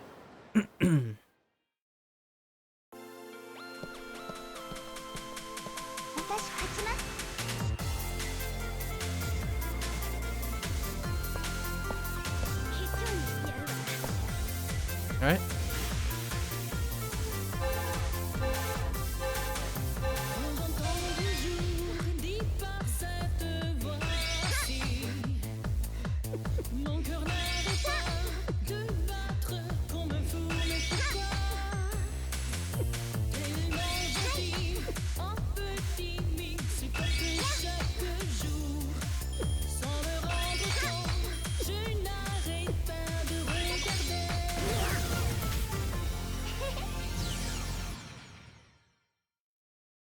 Stamina issue.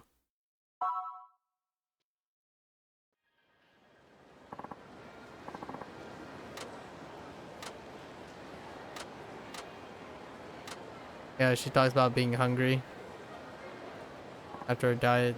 And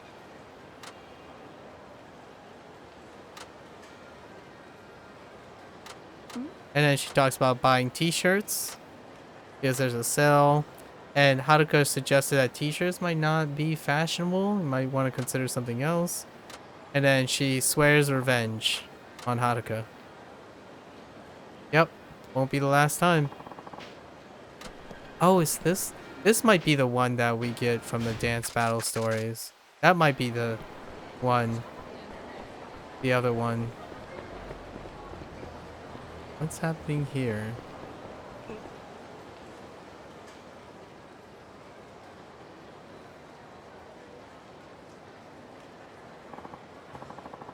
Akihiko, are you really serious? You're really gonna quit comedy? Haruo, I'm telling you, my mind's made up, and you can't sway me. But how can you give up on our dream like that? We've been a duo for 4 years now. You're just gonna throw that all away? Oh, this is a new age of Minazawa. Was that his name? Minazawa and his Mars fighters. A new Mars fighters. What if they call themselves? If they call themselves like a planet and fighters, then it's like a direct callback. But we'll see. Yeah. It's not like I want to throw it all away, but think about it. Do you really think we got a shot at making it all the way? That's the ends justifies the means. So it stops you from doing something because you're worried about the end result. Yeah, I do. I believe in us. We're gonna make it real big someday. That's why you've been working so hard for these past 4 years, isn't it? Well, great for you. I don't believe it anymore. We haven't had a glimmer of hope in 4 years. We did hundreds of auditions, but we didn't get called back for a single one. Okay, yeah, that might be true, but if you work on being a better straight man, I can work on being a better funny man. Okay, it is a callback to the straight man, funny man duo. This is like a new age Mars fighter. But that's what we've been doing for 4 years, and it hasn't happened yet. We ain't gonna get any younger, you know? But do you have to quit right now? We have an audition in a couple of minutes. Why can't you just wait to see how that goes first? I've got some really great material this time. All you gotta do is come back with some great retorts. My mom found me a lead on a good job. Sorry, man. But I'm on my way to the interview right now. If I'm gonna quit comedy, now's the time to do it. I don't want my mom worrying about me anymore, you know? Goodbye, Haruo. Haruo. Wait, does that mean Haruka's gonna be the funny man? Or the straight man? I don't know which one that dude is supposed to be. I think he's supposed to be the funny man. Oh man, what am I supposed to do without a partner? I'm not great with humor. I'm scared. Excuse me, is something wrong? See, I'm part of a comedy duo, but my partner just quit on me. We have an audition that's about to start and everything. Man, I don't know what to do. Hey, wait a minute. I know you. You're that idol. Well, yes, I am. Wow, I can't believe I'm seeing the real you in person. I've been a fan of yours ever since I saw you on TV. Thank you. And you're funny too. You did a great job with the back and forth when you were on that talk show. Had some real knee slappers, really? Yeah, I'm not so sure about that. You really think so? We like flew just enough. I was just trying to talk about what I thought the viewers would like to hear, and it just happens to go well. Me too. But that ain't easy. You got something real special. Hold on. I'm getting an idea here. What is it? That's it! Haruka, have you ever thought about doing comedy? Comedy. Me. You see anyone else here? I'm telling you, you'd be real good. This audition coming up means the world to me. I lost a lot of sleep coming up with this material, and I've got some really good stuff, don't you know? I can't stand it if I had to forfeit the audition because my partner quit. I need a favor. Would you be my partner, please? Pretty please? Only need to do this once. I feel like it's not gonna be once, but... What? I don't have any experience. Don't worry about that. You've already been on TV loads of times. That's ought to help you out. You'll be fine. Besides, it'll be good for your career to polish your comedy skills. It could really come in handy for your work. Just think of all the successful idols. They're not only attractive and good at singing, but they're all extra charming, right? Whoa. I guess you're right, but I can't be funny. I don't know any good jokes or anything. Don't worry about a thing. I already thought of all the material. All you have to do is have some good comebacks ready when I say something silly or stupid. I think you'll be great at it. I bet you could hit me with all kinds of great retorts. So what do you say, Haruka? Will you be the straight man to my fool, the sun to my shine, the taco to my yaki? It might be a good idea to learn something about comedy. Should I do it? Alright. I'm not so sure about this. There's a bit of terror. You will? Alright. Thank you. I have a feeling this is going to be great. In that case, we better come up with a name. A name for our comedy duo? That's right. I can actually think of a few right off the bat. See which one you like. Haru and Haru? Okay, that's fair. The Laugh Makers? The Mola Mola. What the? Mola Mola. Where's that coming from?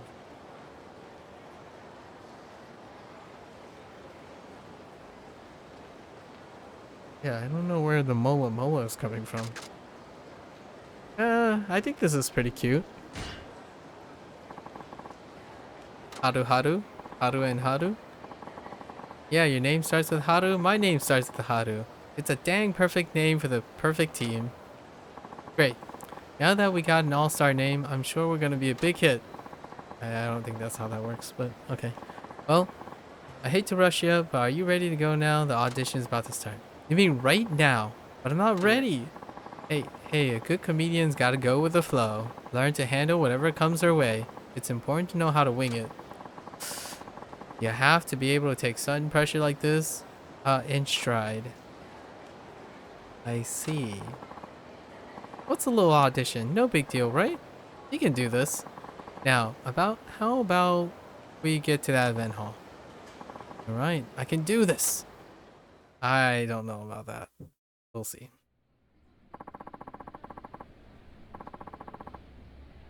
Right? They're holding the comedy edition here. Today's the first round. Those who pass all 3 rounds get a spot on the comedy show. Looks like we have to do 3 rounds. Not once, not twice, but 3 times. Okay. Live audience. I see. But I'm only helping out for today, aren't I? What will you do for the second round? Awkward. Good question, Haruka. Good question. Well, I'll worry about that when I come to it. I'm sure everything will work out fine. Oh, okay then. Our turn is coming up soon, isn't it? I'm feeling a little nervous. Just be yourself. You're gonna do fine, Haruka-chan. How about we rehearse a little? I'll bring up a topic, and you interject with something that fits. What do you mean, interject? You know, keep the conversation flowing by saying stuff like, is that so? Your interjection sets the pace of the conversation? That sounds tricky. No need to overthink it. It's just like a normal conversation, you see? And when I say something silly, you hammer it home with some kind of clever retort. Like, what the heck are you thinking? Okay. I see. You got natural talent, so I know you'll come up with the wittiest comeback. Just pick the one you think works best, and you'll be splitting sides like a comedy lumberjack. I'll give it a shot. That's the spirit. If all goes well, we'll get the crowd and the judges on our side. That's how we're gonna pass. This is a mini game. Got it. Ah, oh, no. Mini game. Is there help? It's a mini game. どうもはるはるですはるかちゃんって彼氏おらへんのほんまですの？そら寂しい青春過ごしてますな。Oh. それに比べて僕はすごいね。もうええわ。僕ね、昔は悪でしてね。ちょい悪ってやつですわ。もうええわ。で、あ高校の頃とかみんなそういう You の wanna に be the 憧れる coolest? じゃないですか。せやから僕も結構モテてたんだ。ほうほう。で、学校の校門とかで、あ、今帰りなんて偶然装って寄ってくるんですよ。一緒に行こうなんて。付き合ったんかい。I don't know! おおとか言ってついてって。ええやん。I don't know! Stop! ほうほう。 Stop! 朝学校行ってな、下駄箱こう開けるやろ。もうええわ。バッ No! サーッと出てくるねん。もう読み切れへんくらいのラブレターや。ほうほう。大体の内容は同じやねん。もしよかったら付き合ってください。もうええわ。しない I don't. Oh my god! I don't. 他にもあんねん。初めて見た時からあなたのことばかり考えてます。もうええわ。あなた I hate this. あなたの瞳、あなたの唇、すべて好きです。ついに来たんちゃうこれ。俺と付き合ってください。ほうほう。 I don't そ know. の人とは1年で別れましたけどね。そうなんですわ。そんなこんなで僕今まで彼女できたことないんですわ。そらすごいな。どうもありがとうございました。 It goes so fast. Oh no. Oh my gosh, that's so difficult. I can't.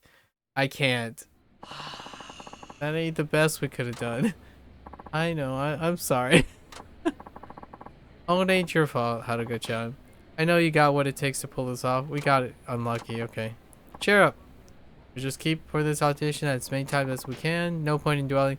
Let's get our act together and give it another shot. I can't read and react. I can't process. Okay. I can't process this. What? How do we? Oh no. Alright. Alright. Oh man. I can't read this. Can I pause? I think we're gonna have to pause to get used to this. I need training wheels for this. Oh no, it doesn't work that way. Wait. Oh yeah. Okay. We can. どうもハルハルズです。はるかちゃん。 Wait. You can't even read it before. 彼氏おSo you don't have a boyfriend. らへんの？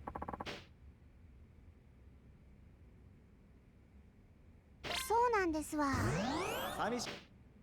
Ain't that kind of sad at your age? Back in my heyday, I was fighting them off left and right.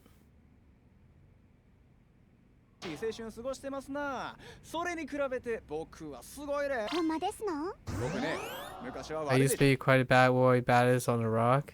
してね。ちょい悪ってやつね。なるほど。ねえ、高校の頃 Everyone wants to be the coolest stuff as well. That's why they all flock straight to me. とかみんなそういうのに憧れるやないですか。せやから僕も結構モテてたんだ。ほうほう。ねえ、学校の校門とかで。 At school, they pretend to me to be like, hey, you want to go? って寄ってくるんですよ。一緒に行こうなんて。そらすごいな。 Okay. I just turned them all down, so... I couldn't just turn... ないからおとか言ってついてって。そらすごいな。そのままこうした。 I don't even know! How do you... And we're behind this going, a bunch of guys beat me up? That's called getting jumped? 裏でボコボコですわ。 Maybe... ヤンキーやないか。 Wait, there's... Every morning I went to my... 朝学校行ってな、下駄箱こう開けるやん。お？バッサーって出てくるねん。 I said open bang avalanche with... もう読み切れへんくらいのラブレター。なるほど。大体の内容は同じ。 Oh, pretty, I want you to be mine. やねん。もしよかったら付き合ってください。おお、来たでこれ。しないで。 Oh my... Sparring partner? What? More like punching ヤン bag? キーやないか。他にもあんねん。 I don't... 初めて見 From the moment I lay eyes on you, all I think about the one set... た時からあなたのことばかり考えてます。俺は来たで。あなたの声、あなたの I 瞳、 like every あなたの sultry... 唇、すべて好きです。ついに来たんちゃうこれ。 Okay. 俺と付き合ってください。ほうほう。さすが I don't に know. その人とは Help! I only lost it. 1年で別れましたけどね。お？そんなこんなで、 So I've never had a girlfriend. Had a 今 girlfriend? まで彼女できたことないんですわ。もうええわ。どうもありがとうございました。 I don't... I can't process this. I really can't. What? Alright. It's alright. It's alright. We can't think that fast. It's fine. Amazing. We did it. My heart was racing. I'm so glad it went well. I knew you were the real deal. Your timing's great, Haruka-chan. Thank you. I guess you could wait till the orange. Now we passed the first round. Time to head back for a rest. Okay. Man. I don't know how I feel about that. Hey, thanks a lot, Haruka. You really saved my bacon. I'm so glad I could help. That was just round 1 of the audition, right? Aren't there more than for this? Yeah, that's the truth. I don't want to bother you none. I'll just find a new partner to do the rest of the audition with, I guess. I see. Well, I hope you find someone. It would be a shame to fail after coming this far. Haruka-chan, I know I'm usually the fool. I gotta be straight with you for once. I wish you and I could keep going together a little longer. You do? I mean, yeah. We're pretty good together there, don't you think? I bet we can get pretty far, you and me. Think you could stick around a little longer? I don't know. Well, it's no skin off my back if you can't, I understand. But if you ever get the urge to do some more comedy, I'm always down to split sides and slap knees. I mean, Haruka just like slaps him in the back of the head. I hang around this area a lot, so you have to be able to find me if you're good looking. Don't let all the glitz and starlight up in the idol stage blind you. You always got a place here. Alright, Haru. Thank you, I won't forget I'll be back if I change my mind. You will? That's great. Thanks, Haruka. Oh, by the way, this is the prize for passing the... Okay. I am absolutely certain I'm not good with improvisational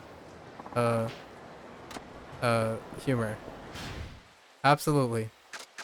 Does not work. Does not compute. Okay. Wow. They're just all here. Oh no, not this person. Oh, this is where we help the guy do a handshake thing. So we've done this before. To advertise his takoyaki. We do a handshake event for him. Yeah. To help out the business. Call the manager. Just make sure it's okay.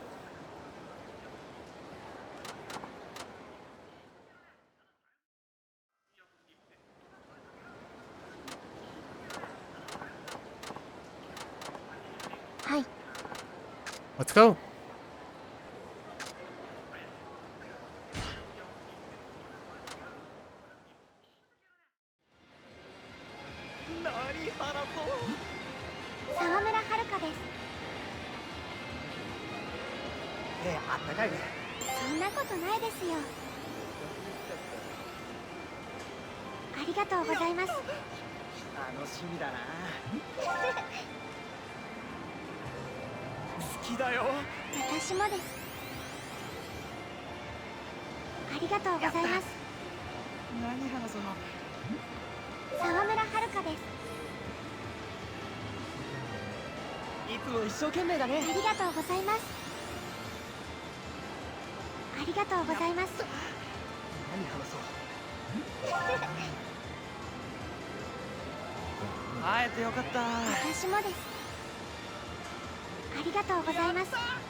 There we go.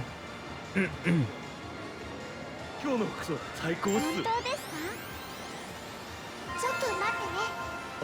ありがとうございます。はるかちゃん、マジ天使。そうなんですか？ちょっと待ってね。ありがとうございます。女神様。そんなことないですよ。はるかちゃん、マジ天使。そうなんですか？ありがとうございます。笑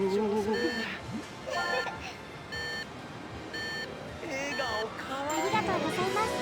えClap.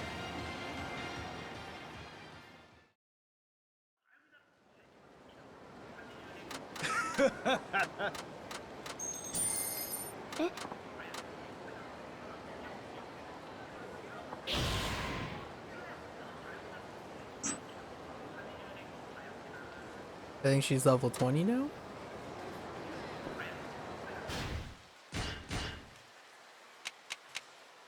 Oh, I still need the heat ability. Alright.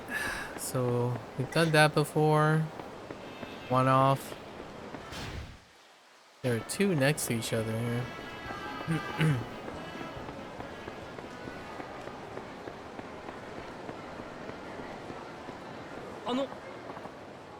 Pardon me, miss. May I ask you a question? Oh no, it's a guy in a lab coat. The last time we did this, it was a super heated pocket warmer that set places on fire. Me? Would you by any chance consider yourself a gamer? Okay. A gamer? You know, a gamer, a person who likes video games. Okay. Yes, I suppose I do like video games. I knew it! In that case, could you spare a moment of your time? It's right this way. What do you want me to do? Oh, my apologies. I should have been more clear. Oh, wait! This is the RFI IR8 guy. IF8R guy. Is this the lab coat guy? The assistant? Maybe. Something weird, I can assure you. If you could spare a moment, you'll be back in no time. Is this Mita stuff? It's Mita stuff. Okay. Doctor, I bought a girl gamer. I'm sorry it took so long. Ah, at long last. Now we can finally begin the experiment. Girl gamer. Experiment? What kind of experiment? I'm Dr. Mita, and this device is the new version of my fighting simulator Inner Fighter 8 Road Battle. Inner Fighter? We call it IF8 for short. IF8 is a... Yeah. Let's go there. I'd like you to test it out. I'm afraid I still don't really understand.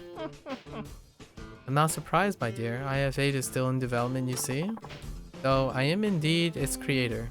There's still a lot of it I don't understand myself, thus we need to test it. So somehow Mita was in Sotenbori and Fukuoka, but not in Hokkaido or Sapporo. Okay, and this particular IF8 is a female version. I've modified it specifically suited to female gamers like you? Okay.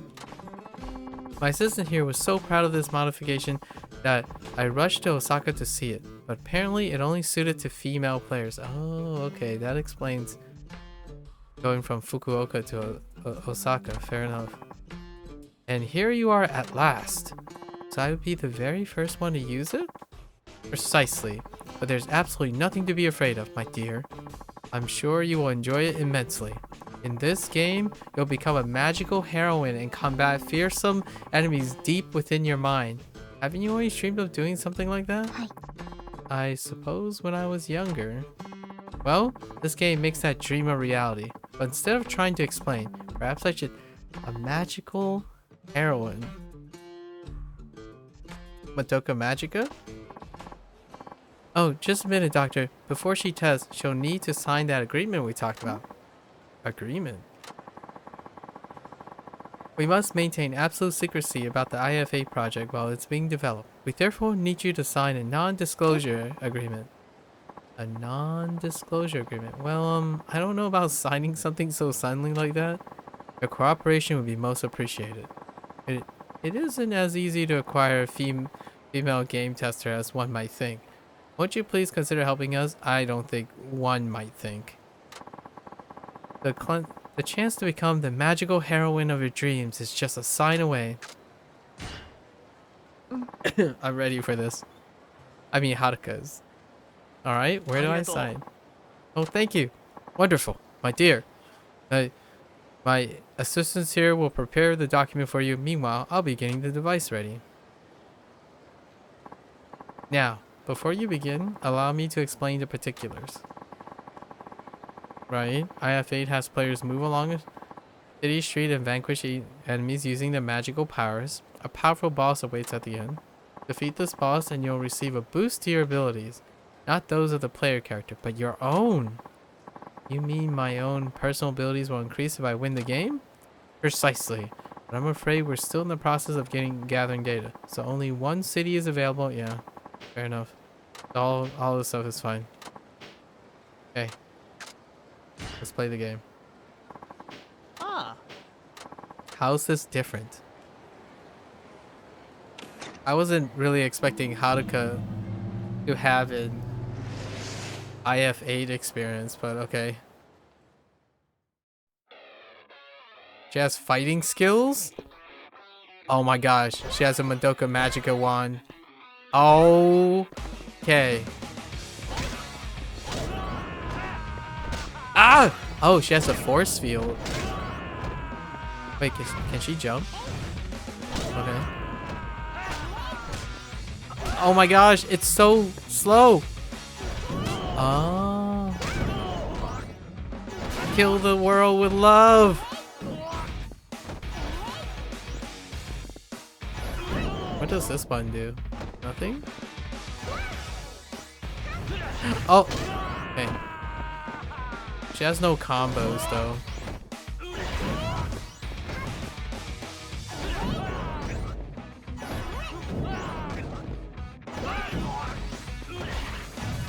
Oh, I can't cancel. Is this full screen? It's full screen.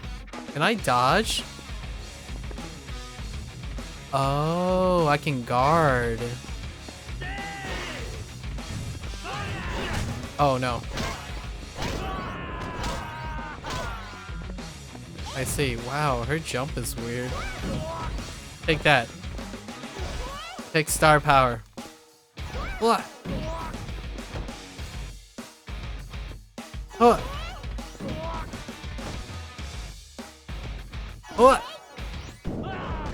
Nailed it. Wait, what's happening? Hello? Oh. Hi.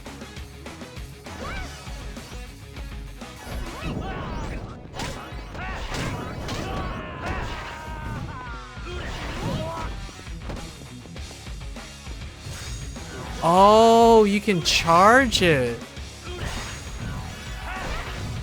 Wait, can I charge this attack? No.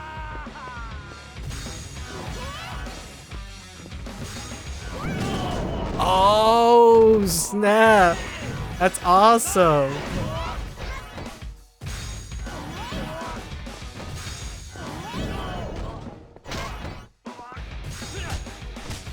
Dang it. She's so immobile. Okay.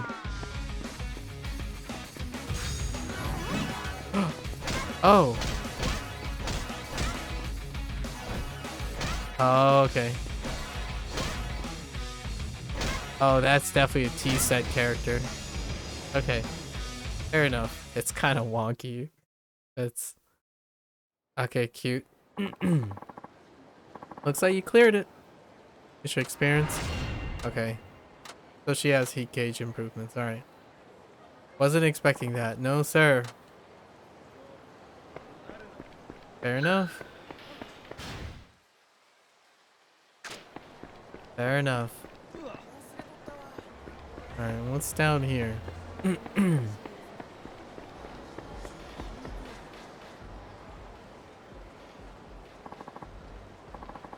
Wait a minute. Aren't you... Pardon? It is you. I knew it.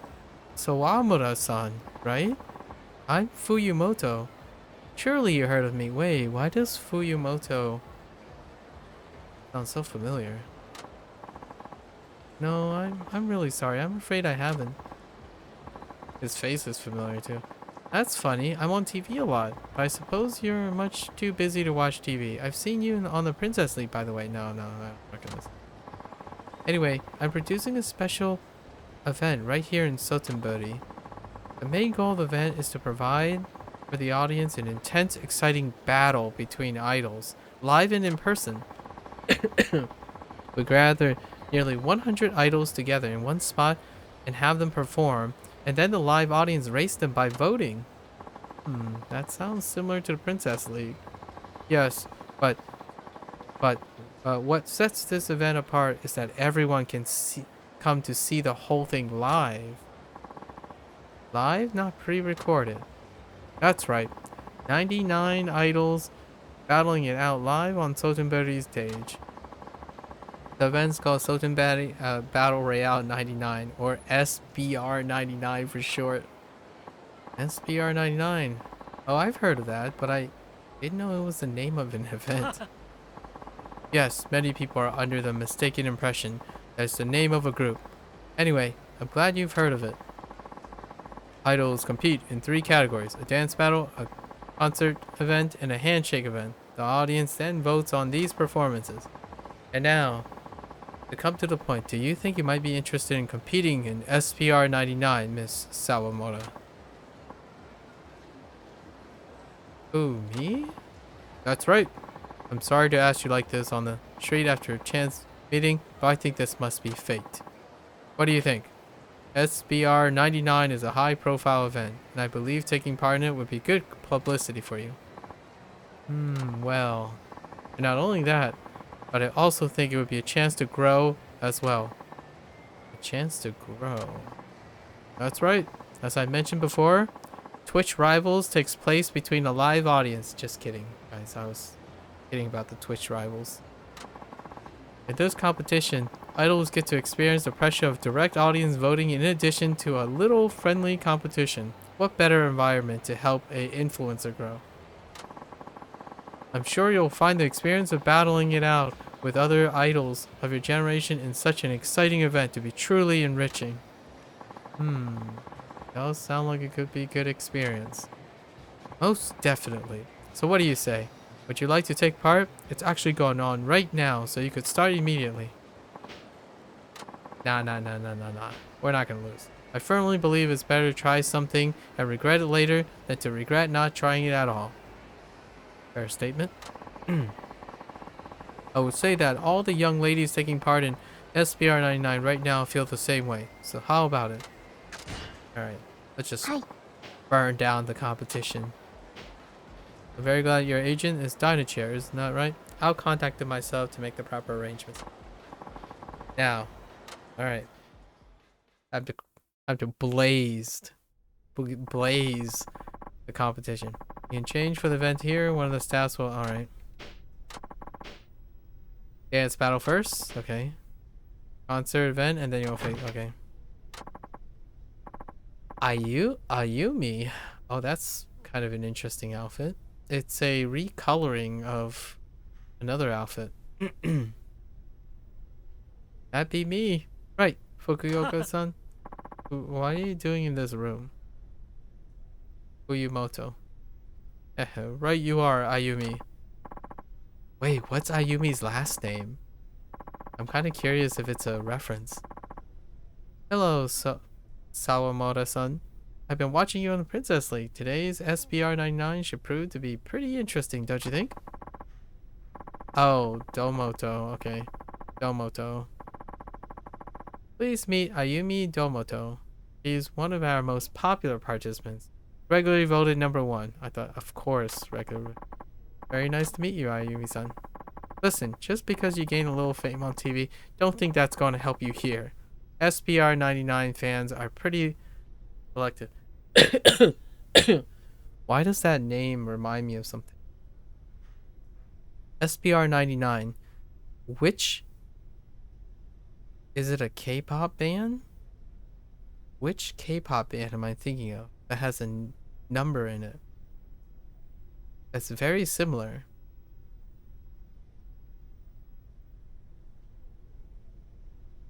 It'll come to me, I think. They aren't swayed by money or connections. They only care about talent. Wow. Okay. You're pretty brave to come waltzing in here. I just hope you don't regret it once the votes are counted. Yeah, don't be rude, man.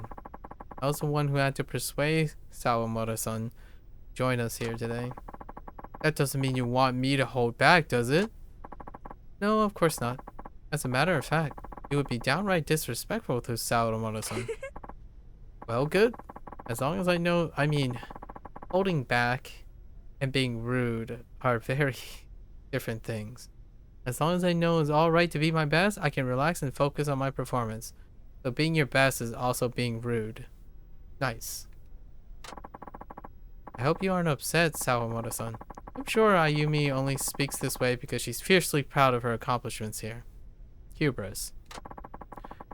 That's just the kind of being competitive spirit that SPR 99 breeds, and it's all for the better for it, I believe. Fair enough. Hi. I'm not upset. I would have expected nothing less. Glad to hear that. If you're feeling today's... Alright. Let's get it. Get crushed. Man, all the other girls are wearing the same outfits. What the heck?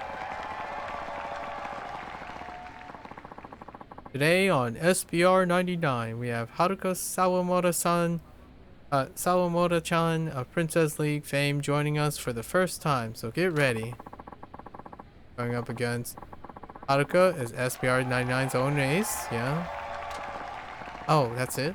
Oh, it's a head-to-head, okay. Okay. Three things. We're fine. Piece of cake. So the dance battle? What's the song? Oh, this is the dance battle first.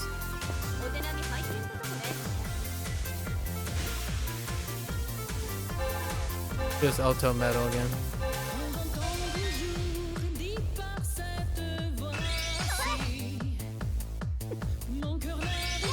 It's just a sub story, so nothing too crazy.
You calling me? Nah. It's fine. Splendid. Just in splendid. Okay, alright, fair enough. It appears clear that these girls are vying for the top. Hey, you did better than I expected. What's wrong with you, Ayumi? I thought your popularity might have been just a fluke, but now I see you really know your stuff. Them fighting words. I can see why you're... I can't. Sorry, Haruka. I'm just getting warmed up. Wait till you see what I do next. Alright. Let's go. Concert event. Shh. Whoops.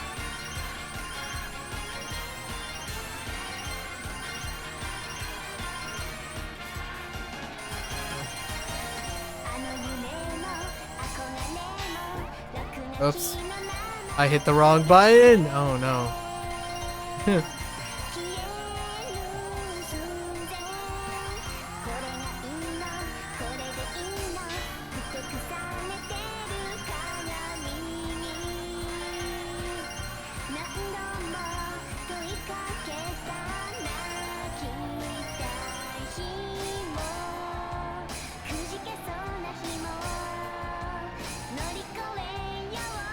This is a mini one?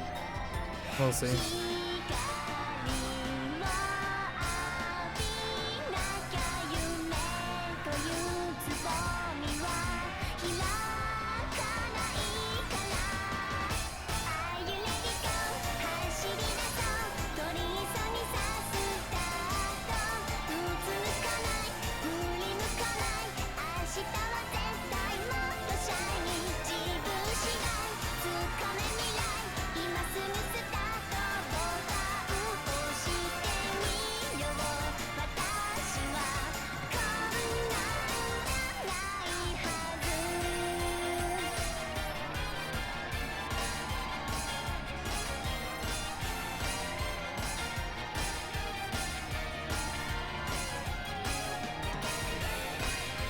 No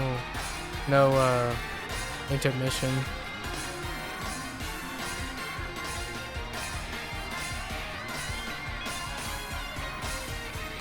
Okay.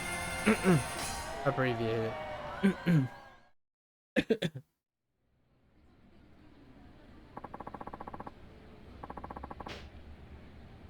You nearly forgot to breathe. What will become of them if our new contestant walks away with the top spot? Loser. No, I'm just kidding. Alright. Time for the handshake.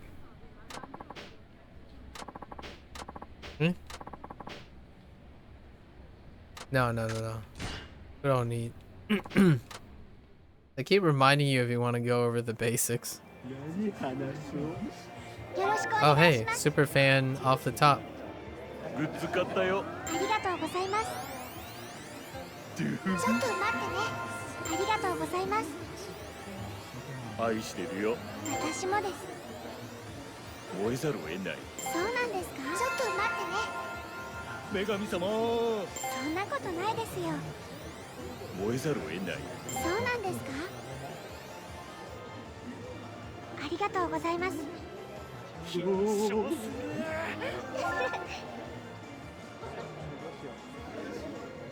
美人だね。またまた。ありがとうございます。何話そう。沢村遥です。彼女になってまたま素敵じゃん。た。ありがとうございます。楽しみだな。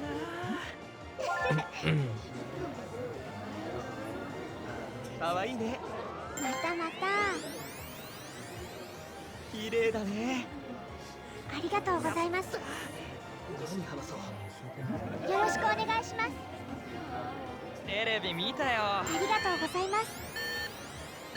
色っぽいじゃん。ありがとうございます。楽しみだな。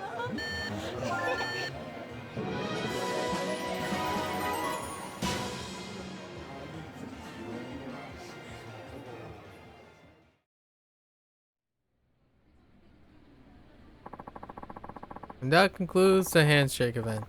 Thank you very much, Haruka-chan. You handled that with such poise and grace. Captured the hearts of the audience, and it looks like many of your fans were able to bask happily in the warmth of your handshake. Okay.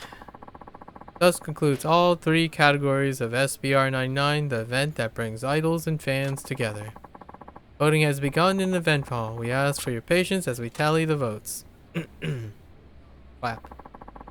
Everyone enjoy today's Sotenberi Battle Royale 99. SPR 99, intense battle between idols unfolding right before your very eyes, and today certainly has been just that. I'll announce the results.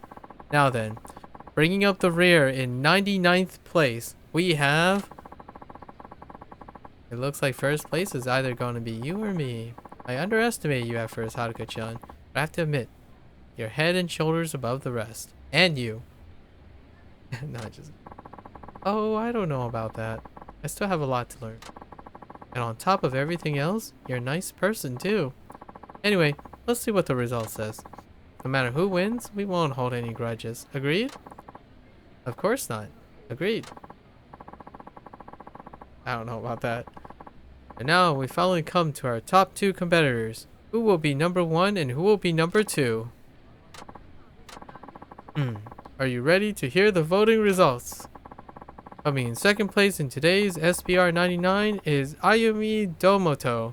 That means Haruka Sawamoto is number 1. Oh. No, I lost. Well, it looks like you're the big winner today, Haruka-chan. Go ahead and step forward. Huh?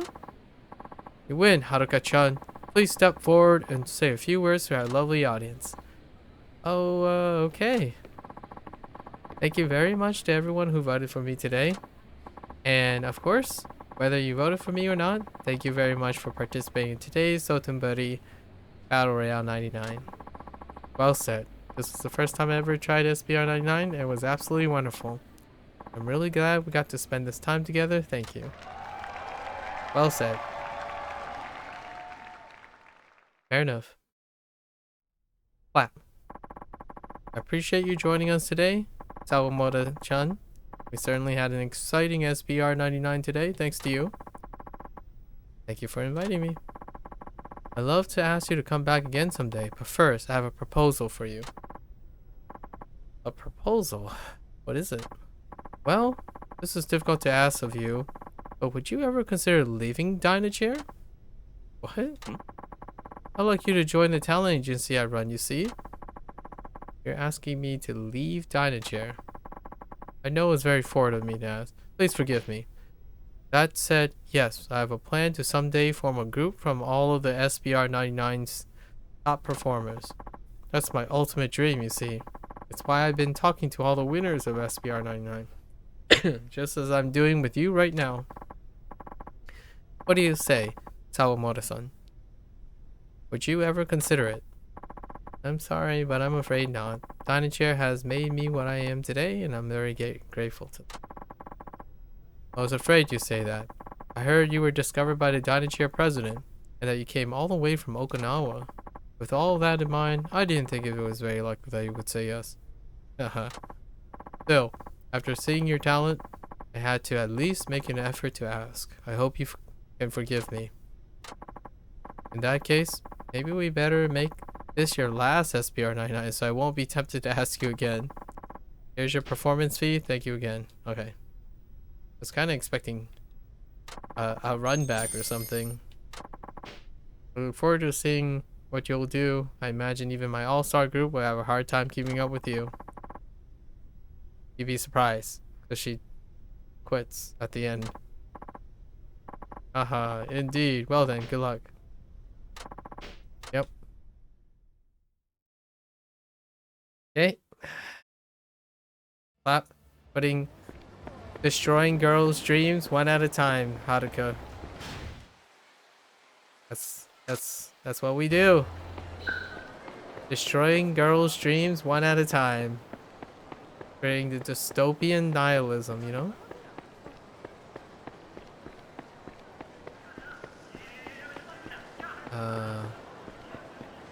Pocket tissue?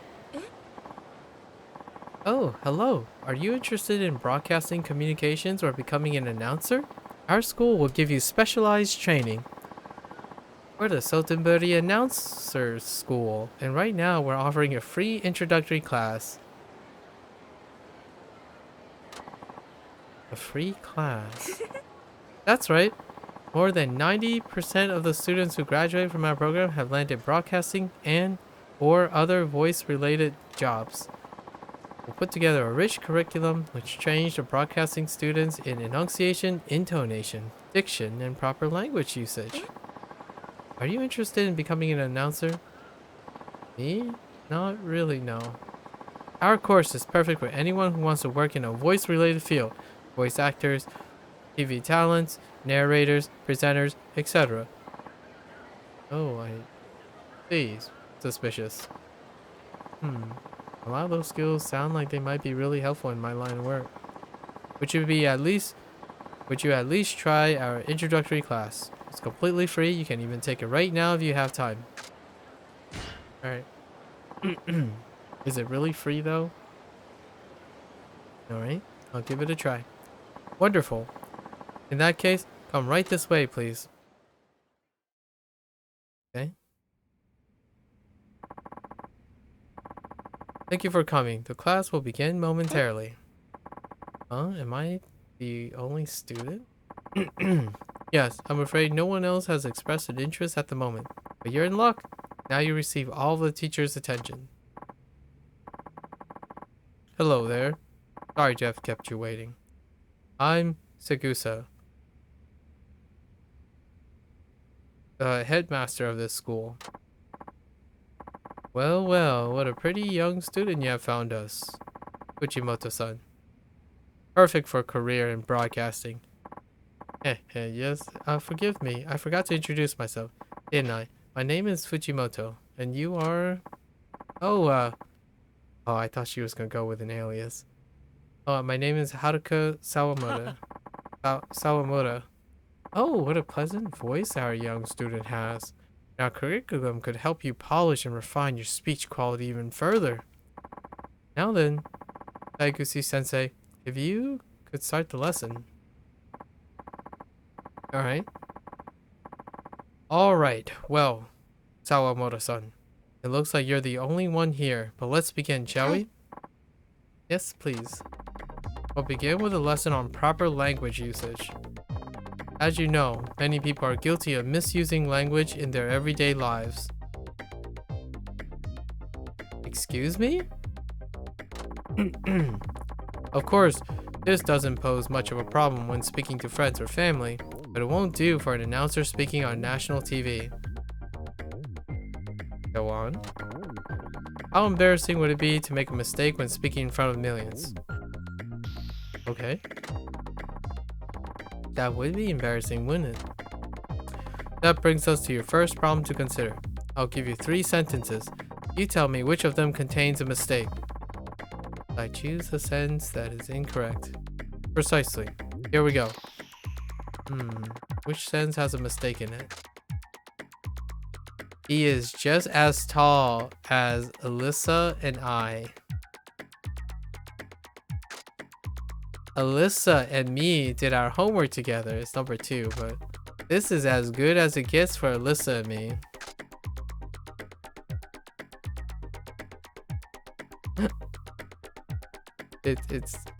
I guess Japanese people have grammar things like this. I mean, this is a funny grammar thing for English. I think number 2, Alyssa and me did our homework together, is incorrect. That's correct. Very good. Sawamoto-san. Well, you're quite good at this, aren't you?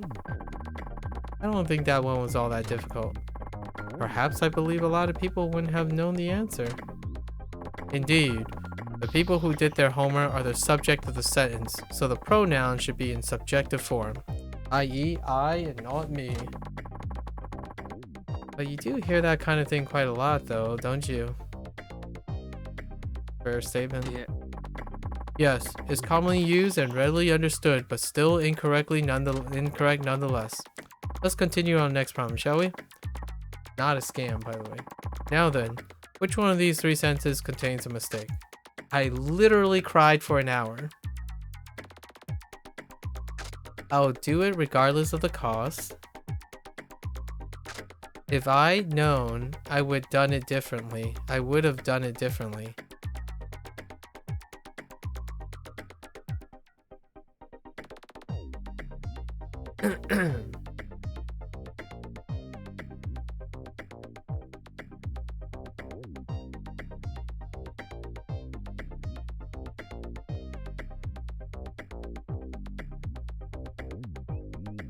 Is this making a literal joke? About the use of literally?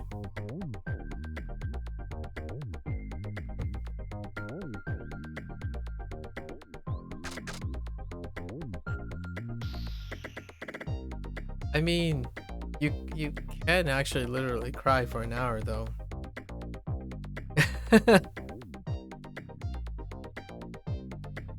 Oh, do it regardless of the cost? I don't think there's any punctuation in it. Just a prepositional phrase. And if I'd known is a correct that's a correct punctuation. There's no missing periods. I think number 1, I literally cried for an hour, is incorrect. No? Oh. Many people do tend to use literally incorrectly, however, when something isn't the actual literal truth. For example, I literally cried my eyes out when I, of course, okay. The one that is incorrect is number 3. If I'd known, I would have done it differently. Okay. How is it incorrect? Well, it should be would have, not would have. People misinterpret would have as would have fairly often in colloquial. That's fair, I guess. I disagree in broadcasting though. I think they're talking more about written language. But not having a helping verb is fine. But fair enough. Yes, I do. Okay. Let's keep going. I accidentally took the wrong bus. Okay. He made a complete 180-degree turnabout. That's ending with a preposition. I love fruits. What's up with that hyphen and EG? I mean, that's fine. I mean, that's a complex thing. And you wouldn't say that in broadcasting anyways. Like, it wouldn't be written like that.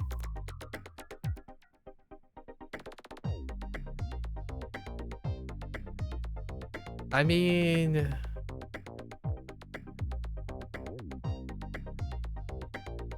yeah, like, what the heck is this? I mean, that's fine. Let's just do it. Number 2? Yeah. No? That one's fine. The one that is incorrect is number 1. I accidentally took the wrong bus.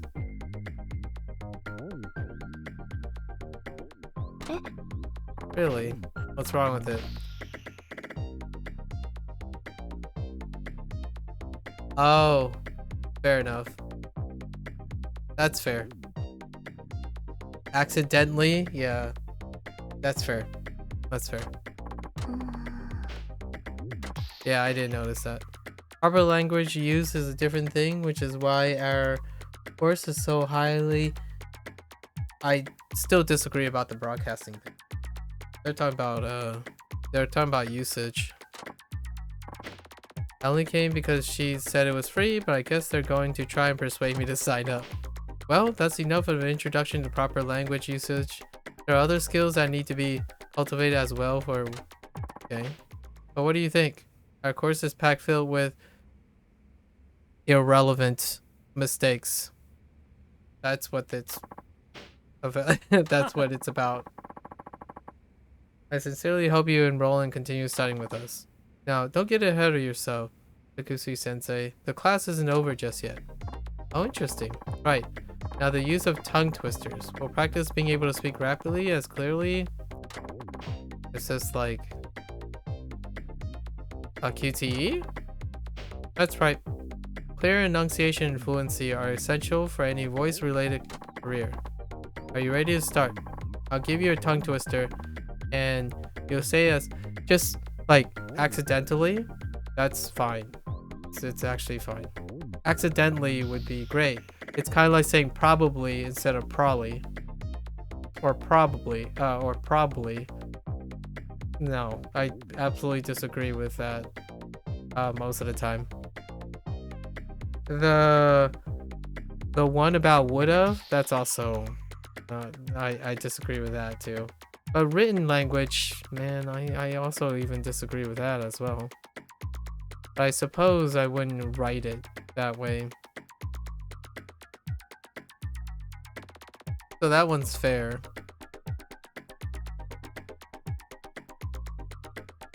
Okay, say it as fast as possible. We'll start with a more common tongue twister.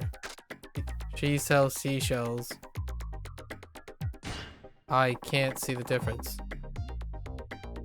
Oh. Yeah. Wow. So they make it... Wow, that's... That is... Okay. I really actually... That guy is a butthead. Yeah. Oh, and it's too slow. すみません。 I'm pretty sure I hit the button properly, but okay.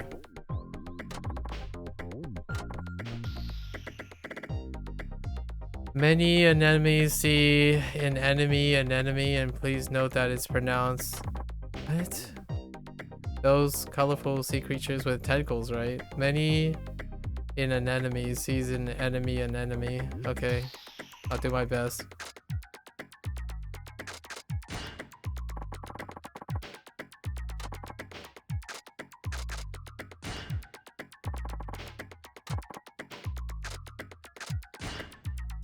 This one is...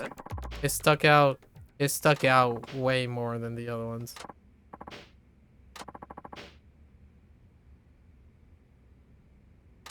Natural aptitude. That concludes our... Thanks very much. Thank you for such an interesting lesson. I'm afraid that if you are truly interested in a voice-related career, you would need quite a bit of training here at our school first. Nah, not really.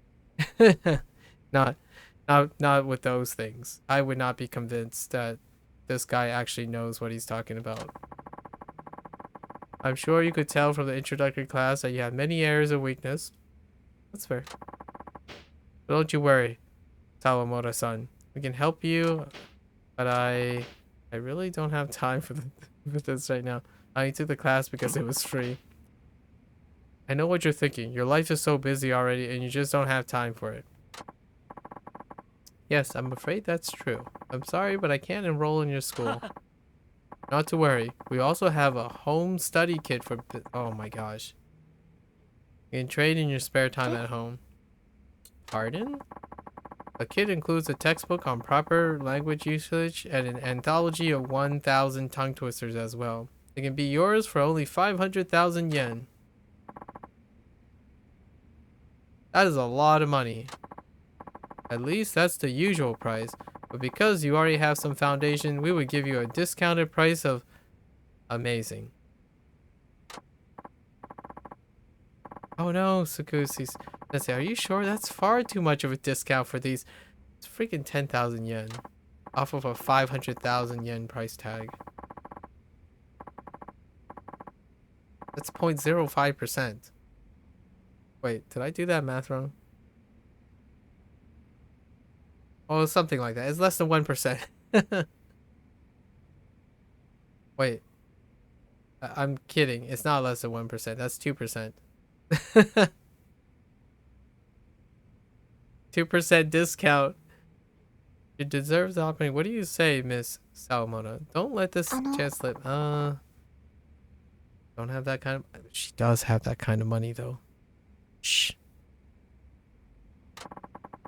Think about it as an investment in your future. It may seem like a lot of money now, but the return will be well worth it. So you deliberately chose non-existent commonalities and colloquials to entice people, to convince them that they don't have proper usage of language, and then you strong-arm them into selling your material. Works every time. Both me and Fujimoto-san think that with these materials you will learn the proper use of language and gain confidence in your skills. Me and Fujimoto-san think. I thought you said that's incorrect. Shouldn't it be Fujimoto-san and I think? Dang. Savage. Oops. Naguchi-sensei, what were you thinking? I'm sorry, but I don't have that kind of money. I'm afraid I won't be buying your study kit. They really are wonderful materials, well worth the price. Not particularly. Those are your examples. Do they contain examples such as me and Fujimoto-san think? Savage. Yeah.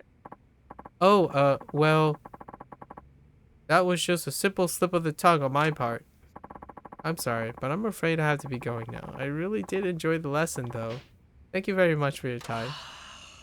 But, darn, I really thought we had her.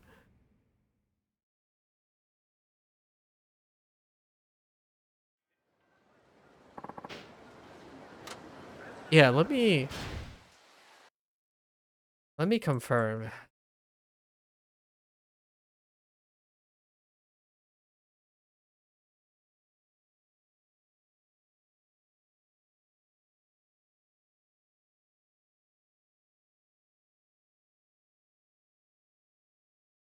Yeah, that's what I thought. So, would have, when they were comparing would have with would have, they're not comparing the reason why would have is not being, it's not because they're mistaking would have with for would have. It's not a substitution. It's the contraction would have. So I would have agreed. It's kind of like there and they, right? They're on their way. It's like a lot of times THEIR, it's more of a spelling substitute, not would've or would have. It's would've, as in the contraction apostrophe VE, not would have. And then the accidentally,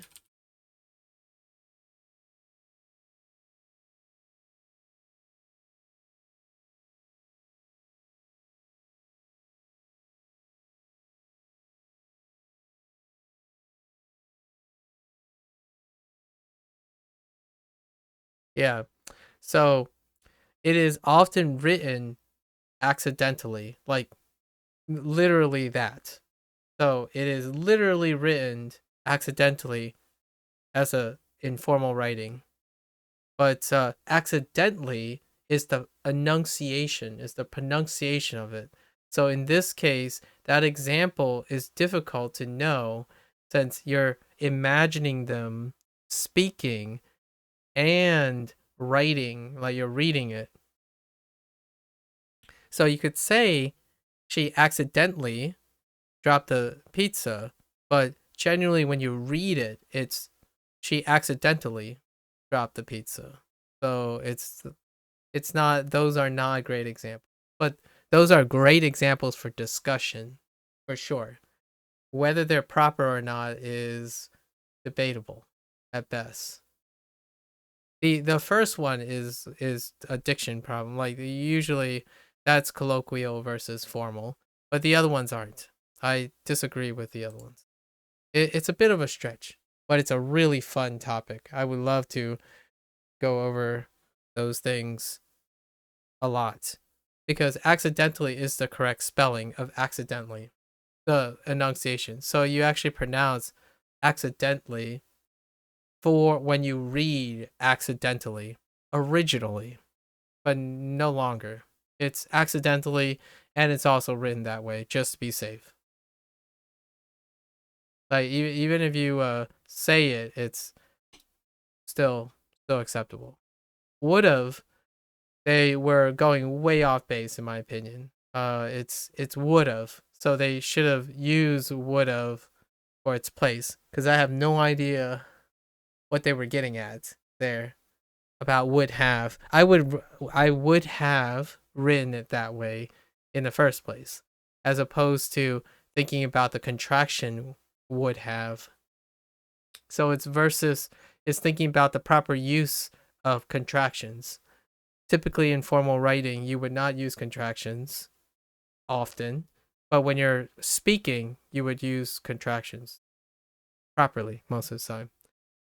So when they were saying, I would have done that, they, the speaking part should have already had the apostrophe. It wouldn't have been spelled would of something because you don't normally see it written that way. At least that's my impression. But it's really good. I was kind of expecting more, but the tongue twister thing, I already have problems reading. That's not gonna happen.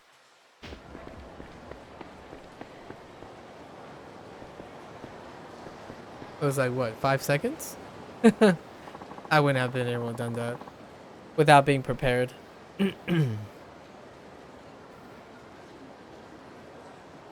Oh wait, yeah, that is Yuta-san. What is he doing? Hello, Yuta-san. What brings you here? Hmm? Oh. Sawamura-san. What a coincidence. We had a a master story with Yuta. Yuta was I guess ex-boyfriend. I think we're still using that phrase with Yoko, the retired stylist. Do you think you could spare a minute or two? There's something I'd like to show you. Something to show me? What is it?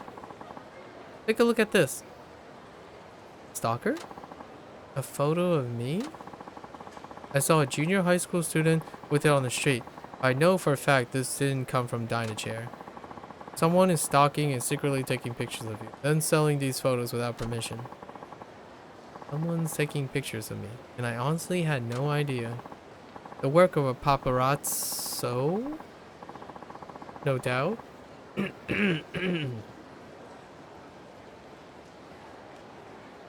Really? Paparazzo? Is that like singular?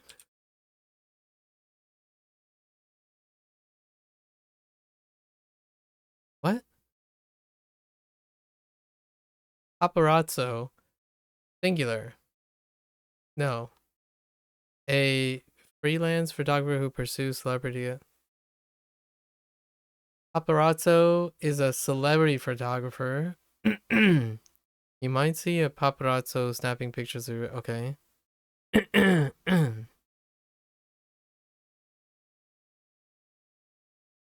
Wait.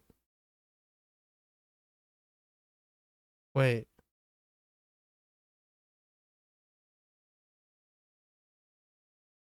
Oh, feminine and no.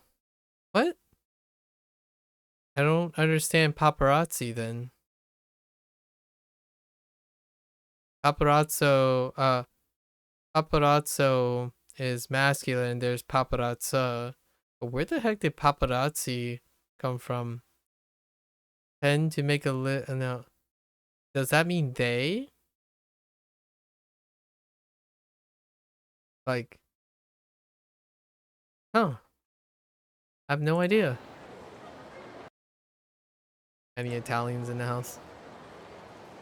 I suppose the sort of thing happens to many idols, but the Merchant Association just can't allow it.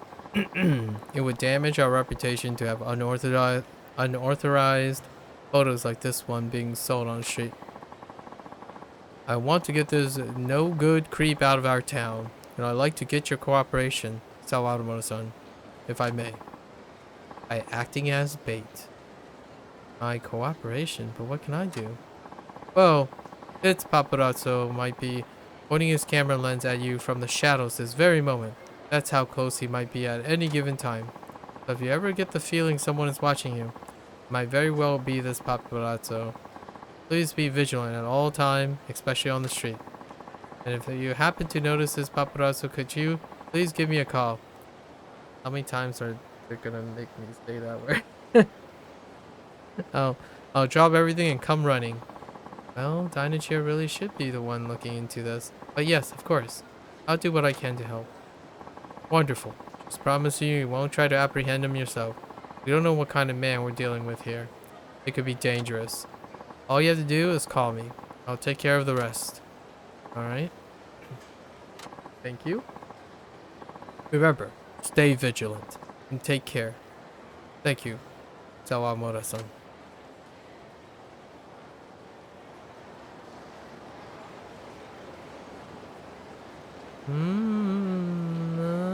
No. I was half expecting like turning around and there's like a dude standing somewhere.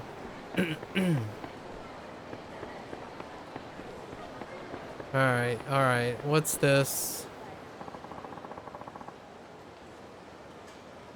Oh, this is where the Okinawan magazine or the magazine about the interview about Okinawa.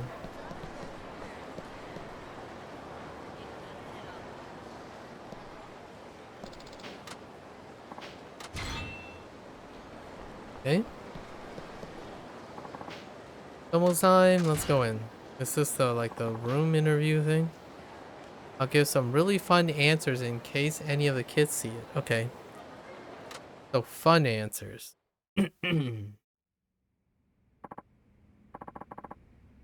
Hello? It's very nice to meet you. Welcome to it's Ryukyu Travel Publishing. I'm Yada. Okay. Oh, are you from Okinawa? Born and raised. Haha, you could tell from my name? Oh. Yes, now I feel I'm back home. That's great. I'll make for an excellent interview, don't you think? Certainly will. Okay.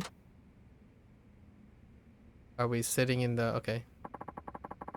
We wanted to make this unique, so we asked Okinawan children to write to you letters for the magazine. The response was overwhelming, the greatest volume of mail we've ever received, in fact. You must be quite the celebrity there. Really? That's amazing. Space for the article is limited, so we picked just 3 letters. I'll read them to you and then you can comment. Absolutely. Okay. Alright. The first letter is from a 6th grade boy named Professor Cosmos. No, I don't think that's a callback.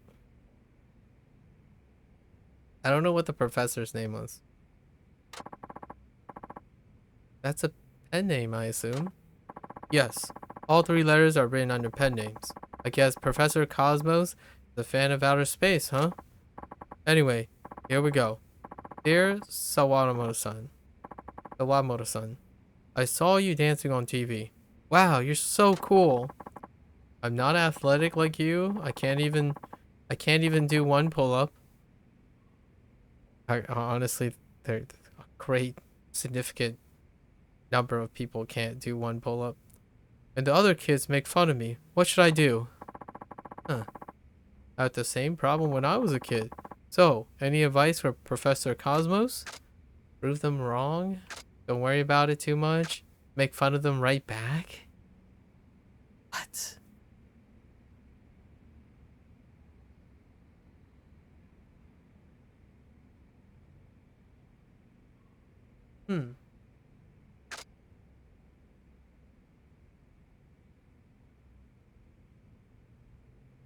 For kids? I would tell him that I'm so sorry the other kids tease him. And if athletics aren't his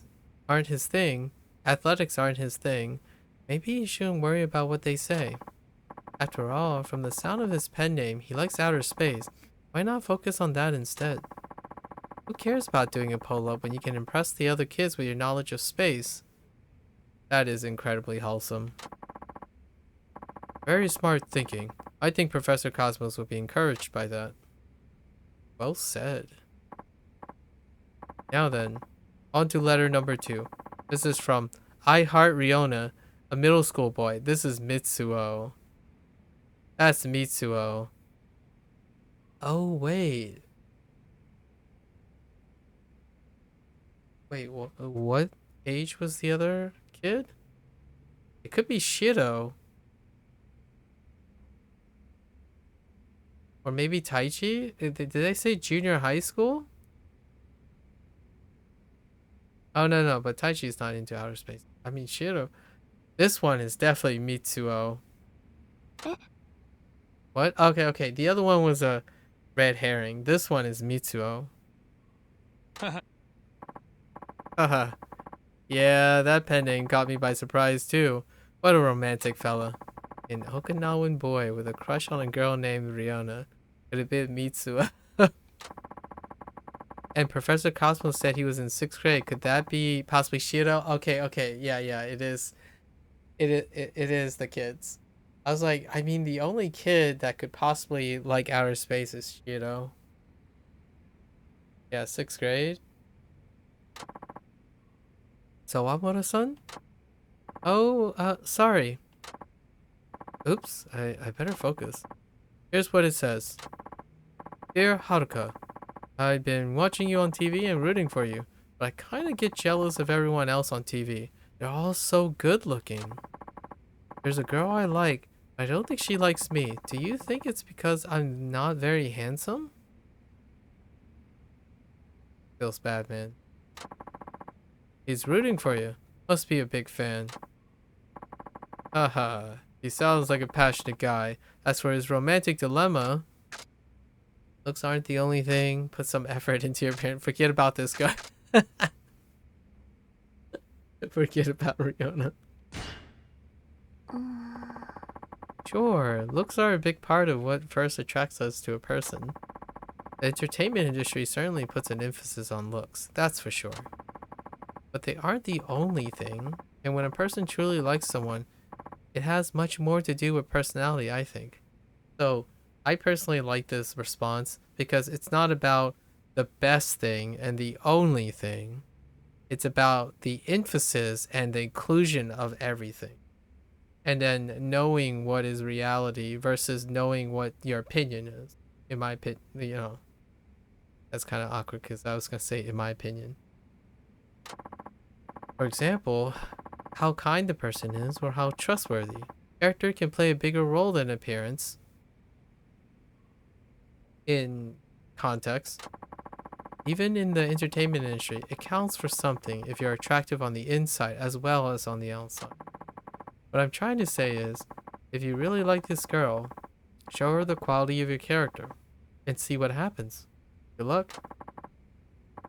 That's very nice. I'm sure your words will mean a lot to I Heart Riona. Look at Mitsuo. Who's the last one? Now for the third and final letter. It's from Dragon Mask Man. A boy in his second year of middle school. Dragon Mask Man? That's Taichi, right? Dragon Mask Man is Kiryu's mask. The wrestling thing. So this would be Taichi. Yeah. Is there something wrong? Oh, no, it's nothing. I misheard you. I'm sorry. Oh, right. She got up because she thought it might be Kiryu. Because of the Dragon Mask Man, I think. That's why she had the sun response. Dragon Mask. That has to be Taichi. All three. Or maybe she's responding to that. It could be, but I think it's a double meaning. She might have gotten her sun jolt because of Dragon Mask Man, which is Kiryu, and hearing from Kiryu is like a spot sunlight. But it is Taichi because of the wrestling thing. All three of the letters are from Morning Glory for sure. Now I see why Ayako told me to do a good job at this interview. Oh, that's fair, because she was really pushy, or suddenly pushy, or weirdly pushy. Are you ready to continue? Oh, yes, please. My apologies. What did he say? How do you know, Sawamoto-san? I always watch you when you're on TV. You're the main topic of conversation at our house. We used to have people who were like a mother and father to us, but they both left on long journeys. Now I'm the oldest boy, so I've been trying to be responsible and dependable like they were, but it's not easy. What can I do to become more like them? Dang.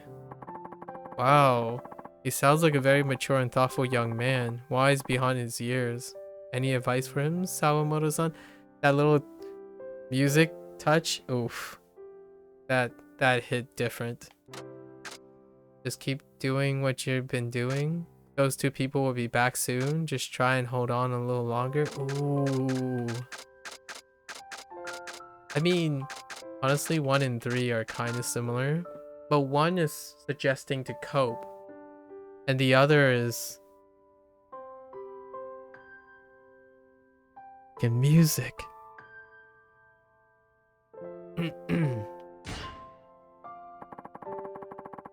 It sounds like you've been doing great. Just keep at it. I'm sure all the younger children look up to you, because you already have those virtues you admire in the two people who left. Besides, those two weren't perfect. They made all kinds of mistakes. So don't worry about what you can't do now. You're already helping your family a lot. Wow, Sawamoto-san. Her responses are so well written. Oh, I'm sorry.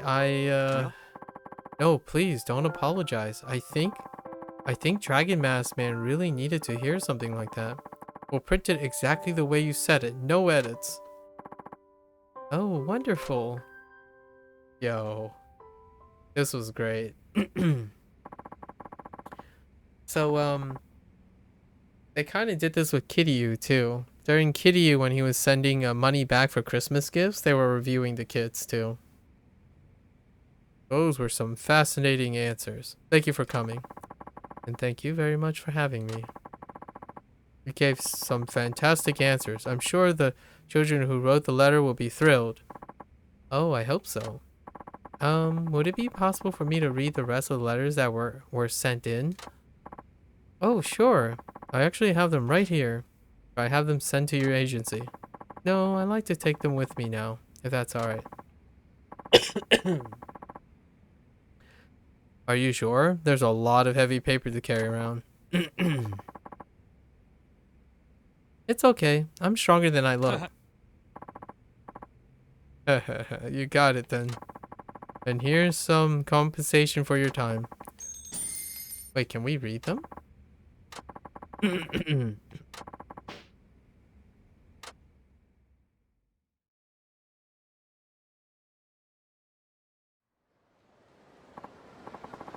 Wow, lots of letters in these bags. I'll be sure to read and answer every last one of them.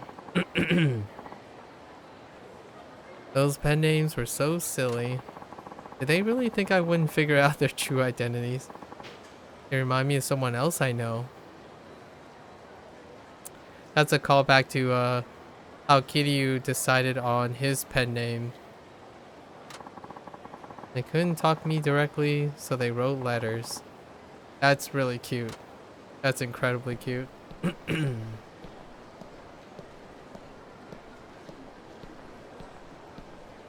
Too wholesome for words. Nope, you can't read them. Feels bad, man.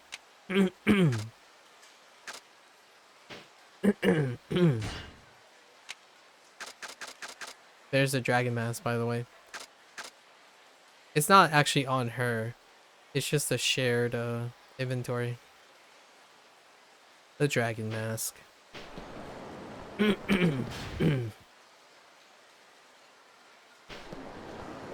My voice is kind of giving you. 8 out of 15.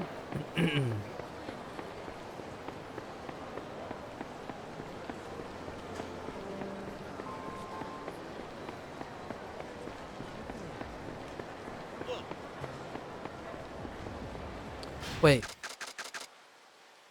Let's do that dance battle thing. He said... Before I forget, at the mall? Is it this? No.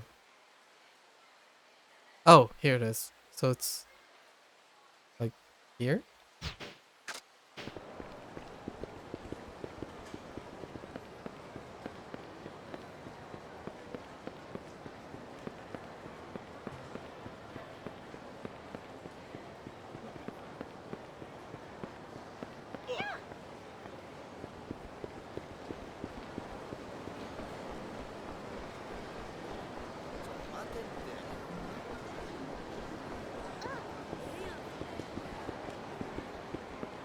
I don't think that's her.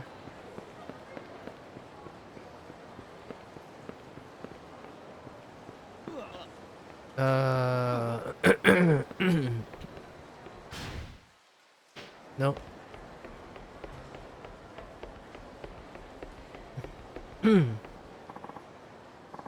Oh, yeah, right here.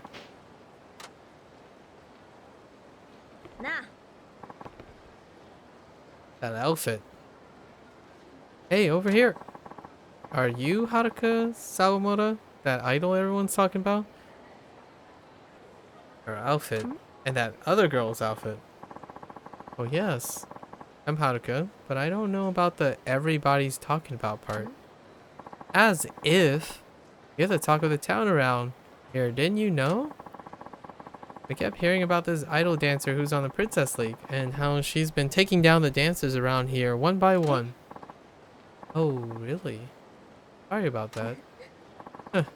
You don't have to apologize. The dancers who lost to you are the ones to blame, right? That's right. I got a message that someone wanted to have a dance battle with me. Oh, right, yeah, that would be me. I wanted to see if all these rumors were true. I'm Maki, the leader of the dance group called the Hipsters.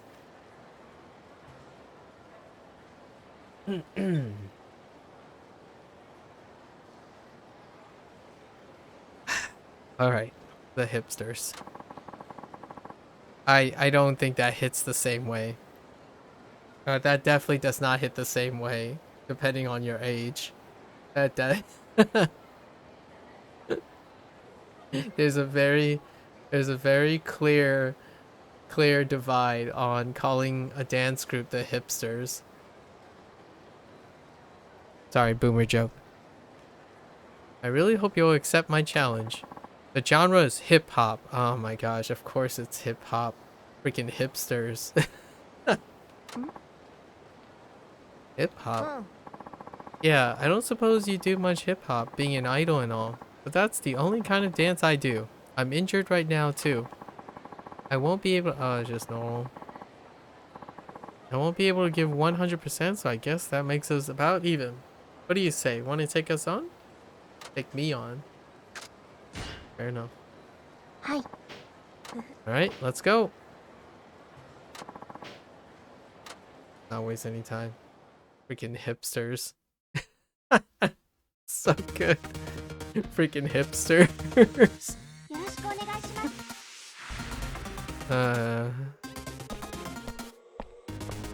Yeah, this track on hard is actually kind of difficult.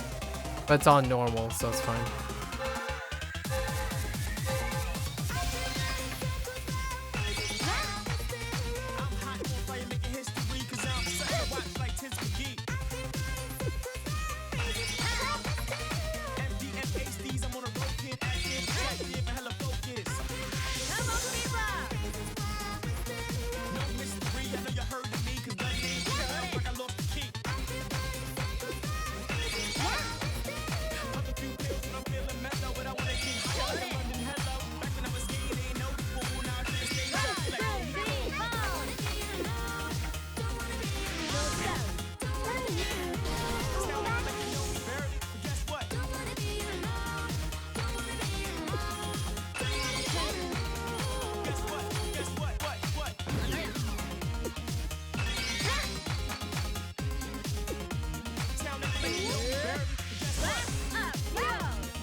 Yeah, the hard one is there's so much toggling with the D-pad, and sometimes the D-pad doesn't hit down properly, or I miss angle the D-pad. just as an example, I'm using like the plate. My D-pad is a plate. Not a I like how the plate feels, but it's not great for accuracy on single directions. No way. Maki lost? Yeah, you're good. I know I'm not back at the top of my game yet, but I still can't believe you beat me at hip hop. Freaking hipsters. Thank you. No wonder you're doing so great on the Princess League. This is an entirely different genre, but you have all the basics down. I really underestimated you. Well, you got me this time, but next time we dance, things will be different. I'll be all healed up in top form. Then we'll see what happens. I guess we will. ありがとう Thanks for doing this. Anyway, I guess I'll be seeing you around. Alright, you two. Let's go. Goodbye, hipsters. The one is not like the other two. Hip hop. Haruka. Oh hey, it's Akari. Did you see the battle just now? I did. Haruka, you're just incredible. I can't believe you actually beat Maki. You really have talent, you know that? But you're really talented too, Akari. I have to apologize to her for what happened. Akari, I've been wanting to talk to you about last time. I'm really so... I'm so sorry, Haruka. Aww, and the music sets in. This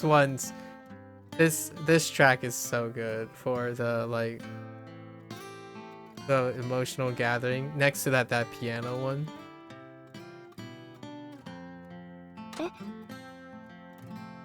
I should learn how to play this on the guitar. Huh? About last time, about my attitude. I'm really sorry. You and Christina didn't do anything wrong. It was all my fault. I was just about to apologize to you. I'm sorry, Akari. I've felt so bad ever since it happened. I've been thinking about you this whole time, but I was too scared to call you. What a terrible friend I've been, not even trying to talk to you when I knew how much you were hurting. I'm so sorry, Akari. I felt the same way. I've been wanting to apologize to you this whole time too. I was just too afraid. Some friend, huh? Akari, hey. Have you been keeping up with your dancing? Yeah, sure. You know, dance is just about the only thing I have going for me.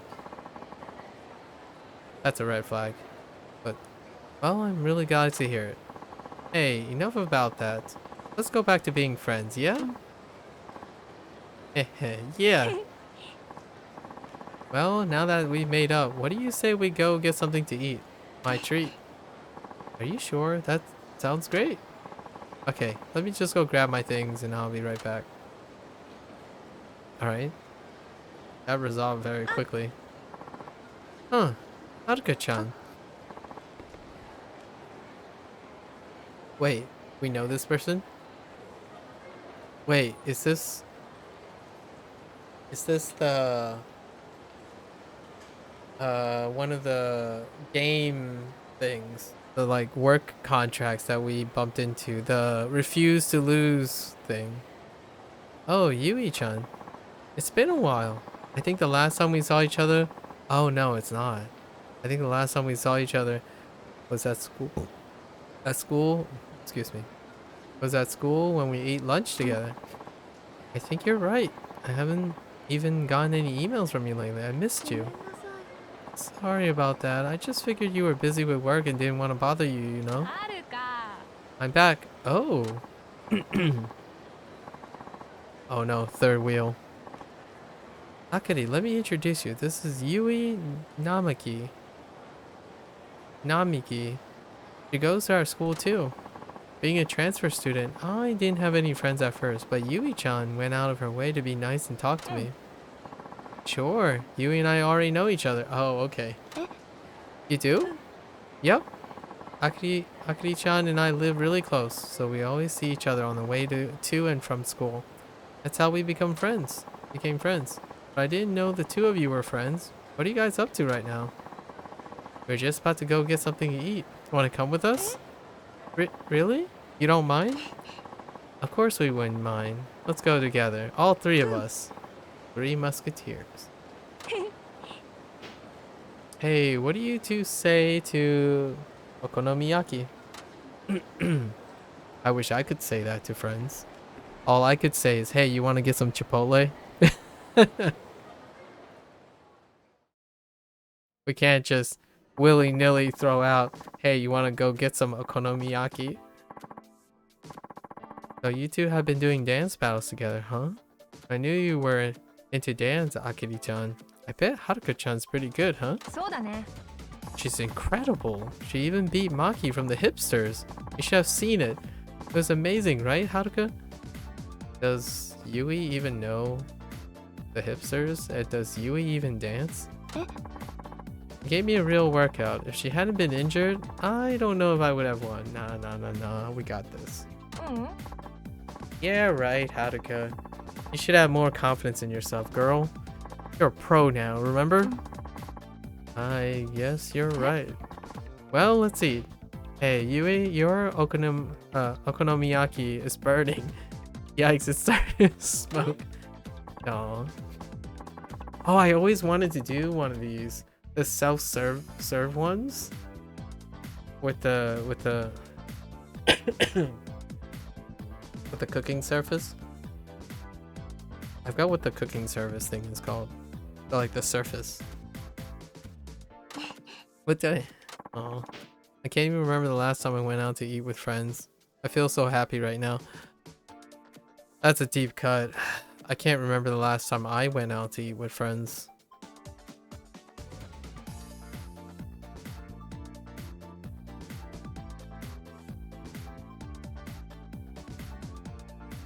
Has it been 2 years? Yeah, man, it's been a really long time. Has it really been 2 years? Oh, wait. No?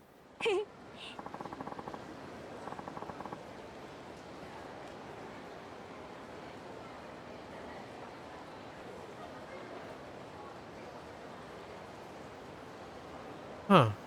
I'll have to think about it. Ew, I think I ate too much, but it was so yummy. Your eyes are bigger than your stomach, Hakari. Yeah, that's an idiom, alright. Hey, you ate more than I did. And burned things, too. I had so much fun today. I don't have many friends, and I'm always working.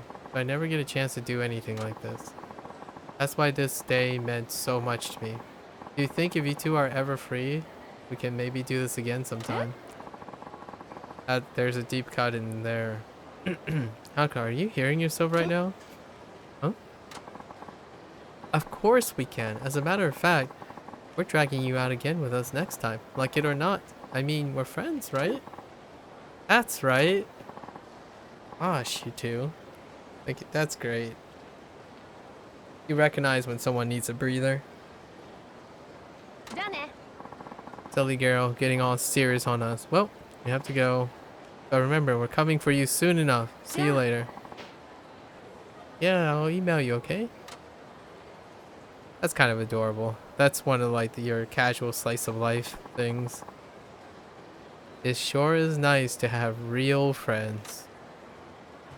Indeed.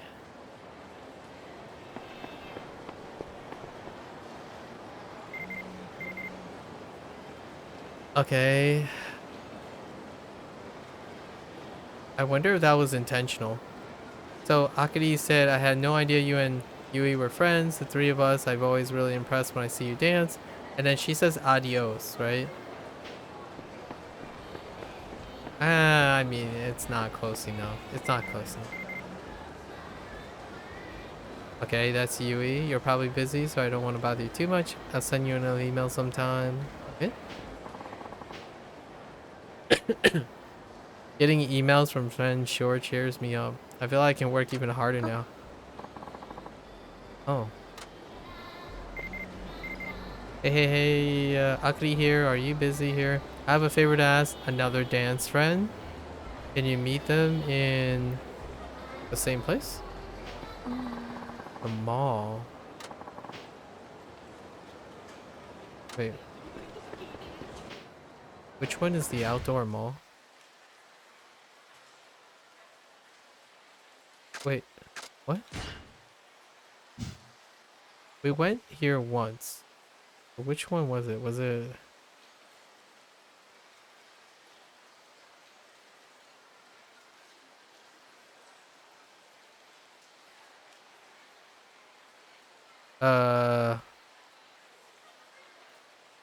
Pretty sure it's like... here, right?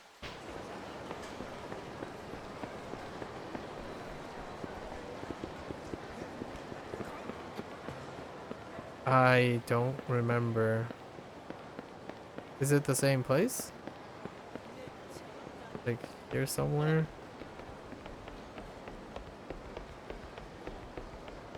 Whoa, what was that? What am I examining here? Oh.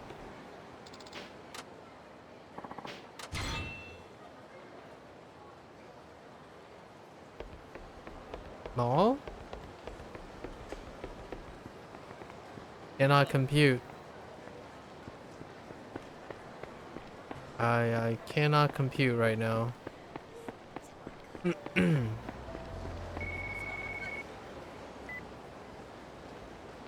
Oh, this is the... Hello, Haruka. It's... Alright, you got a sec? Oh, is this the improv? Oh, yeah, this is the improv thing. We've done this. Yeah, we've done this. Basically, we just have to perform an outdoor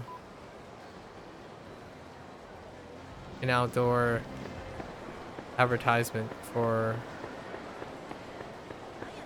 the Watami group.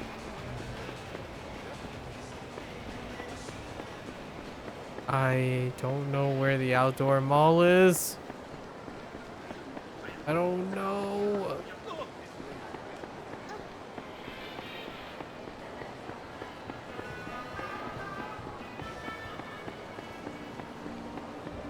It's not this. I was kind of thinking it's this.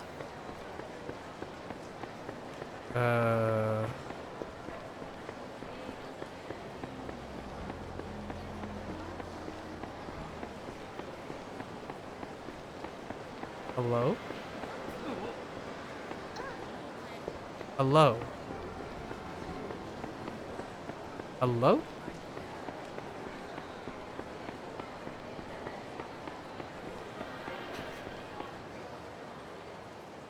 Huh? Oh, look, a trendy high school. It's Haruka-chan. Hmm? Hey, you're right. Oh, I thought those two are in my...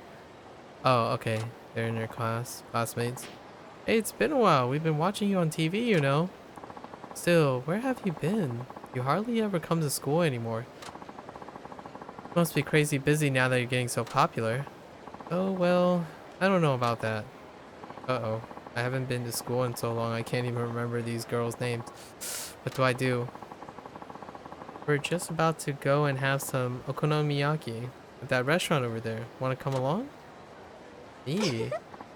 Hey, hey, yeah, and then we can ask you all about show business. What do you say, Haruka? Want to come? Should I go? I don't have that many chances to make friends at school. Might be a good opportunity. This is a little suspicious. Alright, if you... Sure, you wouldn't mind, I'd love to come along. Oh, don't be so polite. We're classmates, aren't we? Yeah, let's go. I've never gone out to eat with somebody famous before. Oh, boy. Red flag. Oh, okay. Red flag.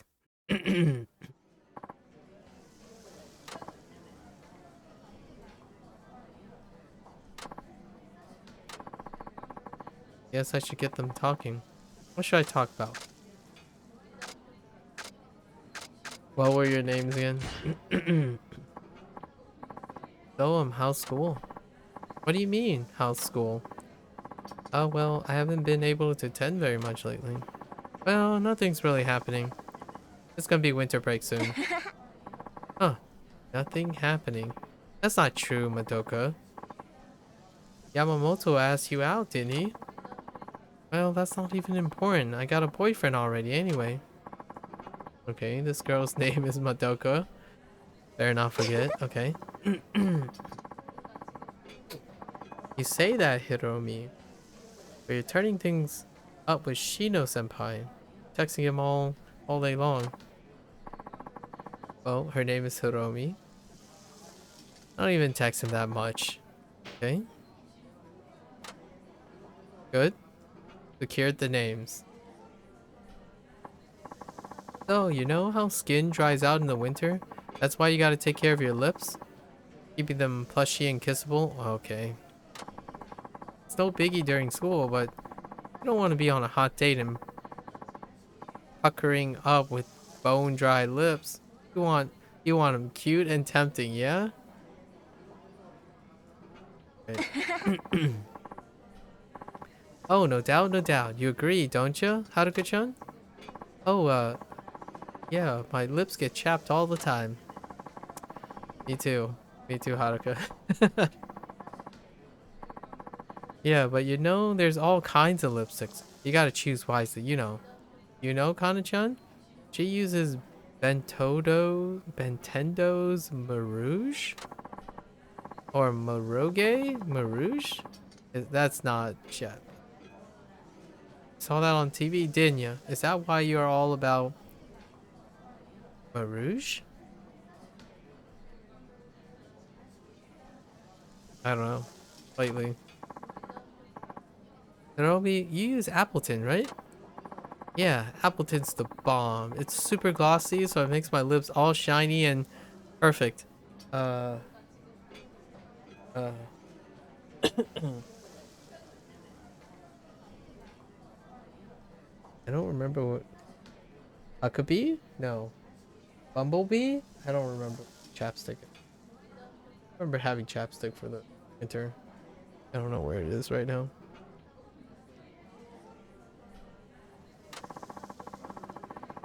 They're throwing around all these brand names I've never heard of. I wish I knew what they were talking about. Hey, Haruka-chan, what do you use on your lips? Huh? You mean like lipstick? I have to keep up with them. What should I say I use?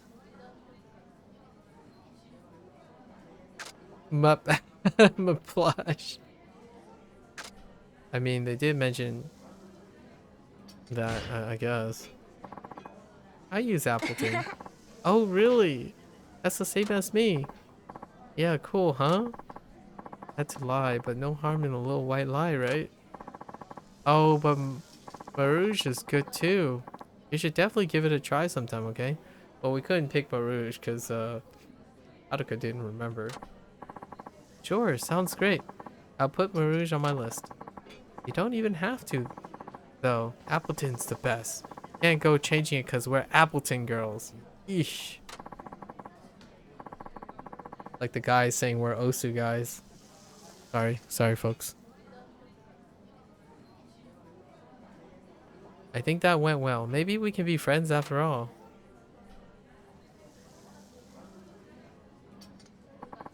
So anyways, Haruka-chan, I know you're busy, but what about school? Are you planning on going to college or anything? I don't know. I haven't really thought about it. There's just so much to do with work. Oh, so you might not have to deal with entrance exams or any of that? No, maybe not? Must be nice. Wait, though, if you're not gonna take entrance exams, what's the point of going to school at all? Jeez, Hiromi. That was kind of mean, you know? I mean, it's not like Haruka-chan doesn't want to go to school or anything, right? Right. I like going to school. Well, okay, but I'm kind of confused. Why do you even bother with school, Haruka-chan? Study and learn about relationships to spend time with friends of the same age? To be honest, I don't know. I don't really like any of these, but I think high school is a place where I can study and learn about things. And lets me learn about people too. That's fair. So she was talking about the idea of like interpersonal stuff. Oh, I get you. I bet you wish you could come to school more often then, huh? See, I told ya. It's not like Haruka-chan doesn't want to come to school, right? Haruka-chan? Just that I haven't made many friends yet at school. Really? We can be your friends if you like. Oh, okay, it's turning into something wholesome. Fair enough. It'd be so cool to be your friends with. Oh no, more red flags. I can totally brag about it. Oh yeah, Haruka-chan, can I tell my friends about you? And how we're friends? Well, sure, of course. They just want to know me as a celebrity? I wonder if I ever be just a regular friend. Yikes. It must be so cool to be a pop star, Haruka-chan. You get to meet all sorts of celebrities all the time, don't you? Yeah, Haruka-chan, didn't I see you on TV together with Nanomiya Kun the other night? No way, really? I'm a huge fan of his. Did you get to talk with him, Haruka-chan? What was he like? Nanomiya Kun? I don't remember. No, I didn't talk to him at all. I don't really have any friends in a celebrity world. Having professional, like, colleagues. I'm not sure if I put colleagues in the same realm as friends.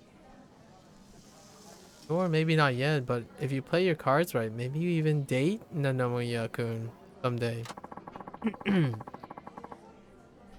Don't like guy celebrities hit you up for your number or email? Isn't it true your manager won't let you date anyone? Doesn't that suck? No, there's nothing like that. But if you got a boyfriend then? No, I don't. Why not? It's no fun not having a guy around. Why don't you find yourself a boyfriend? Yeesh.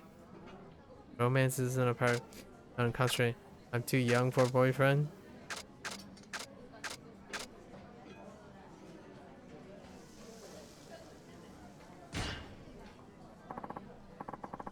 Right now, I want to concentrate on my career. I don't have time to get a boyfriend. I guess so. You're still trying to make it. Can't afford a scandal now, huh?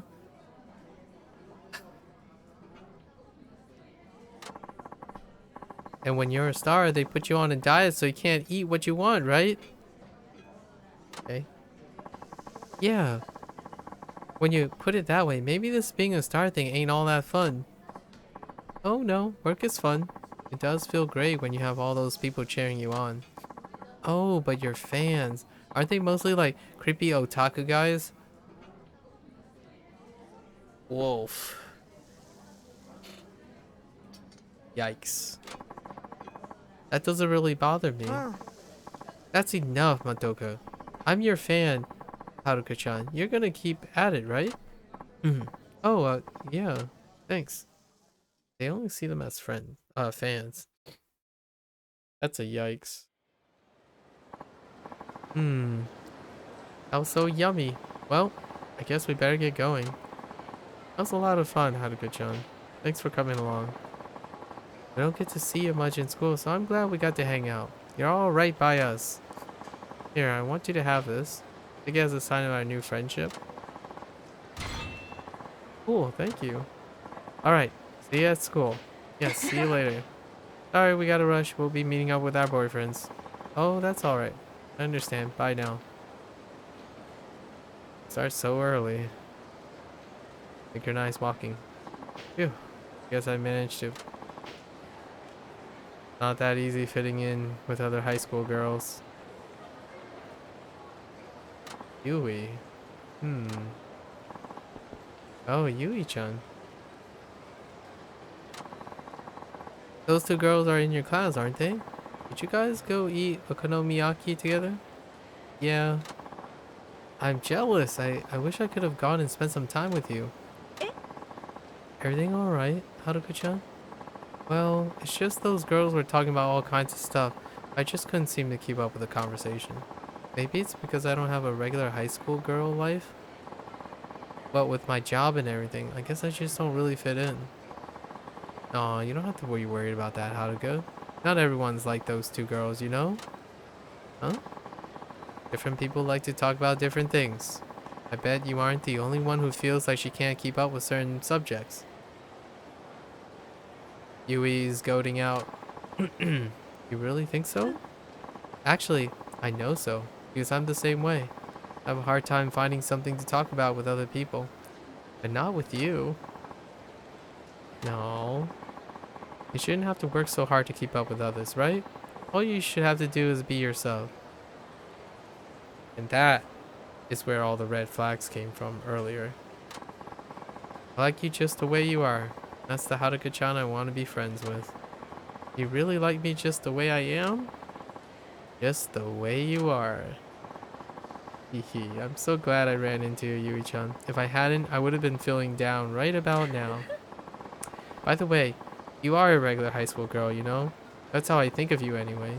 You're not just some famous idol. You're you. Well, I guess you're probably all full now, but next time, let's go get some okonomiyaki together. You and me. That's... Yui just, goaded there for a moment. Much wholesome. Much wow, much wholesome.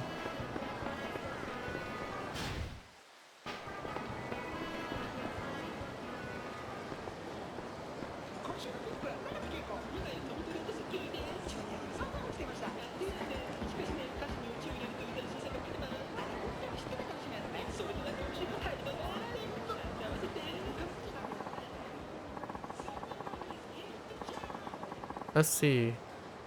Where's how to be a can-do gal? Don't they have it in stock yet?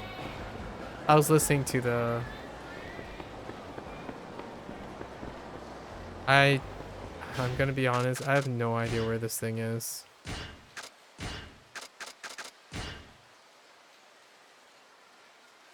Entrance of Bazumon Outdoor Mall. Maybe is the one with the awning in the south? Or not awning, but like the archways and stuff. What's her name is back too? Wait, can I do the... Oh, I can. Ooh. Hold up.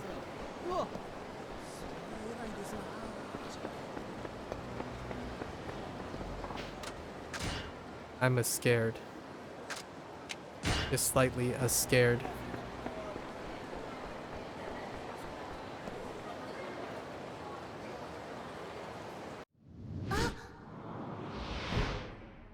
Wow.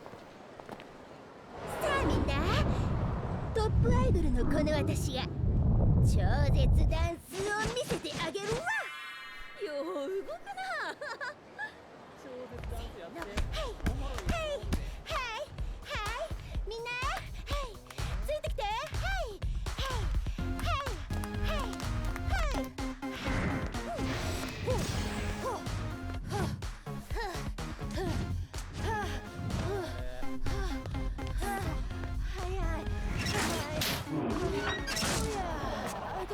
ちょっと待ちなさいよ。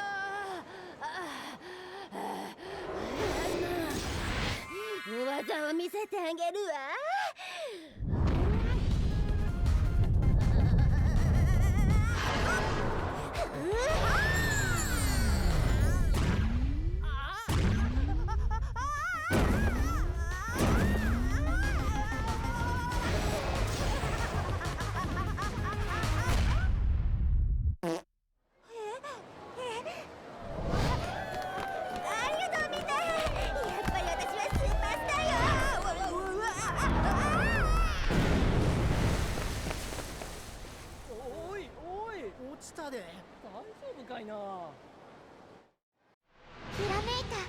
I'm not quite.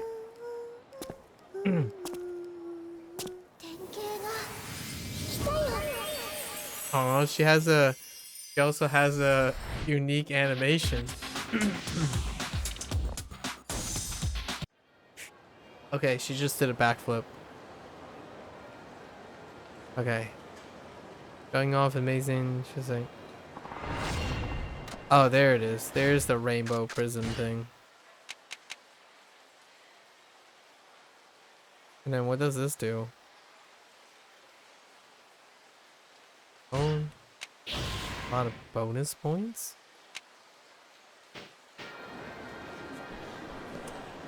I have no idea what I just saw, but okay. Well now.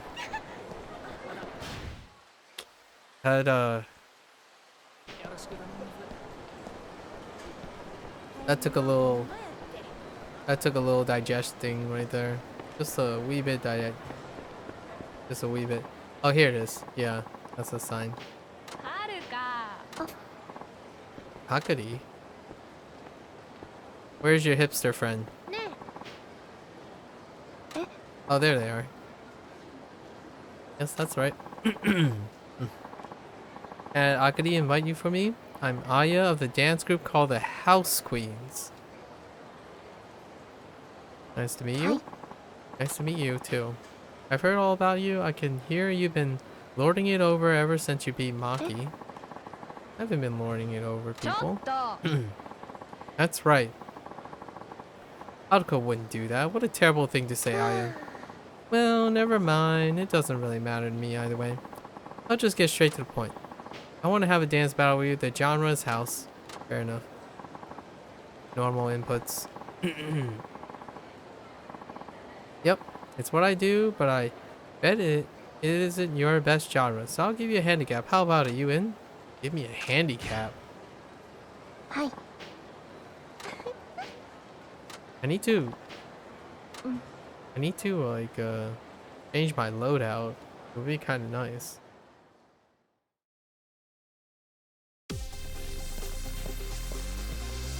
I want to do that rainbow shooting star thing.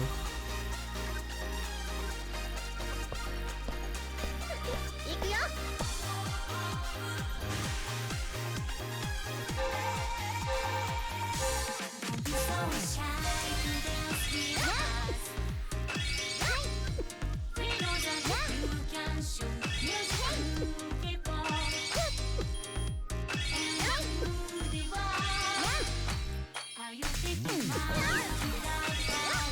Oops. Accidentally double tapped.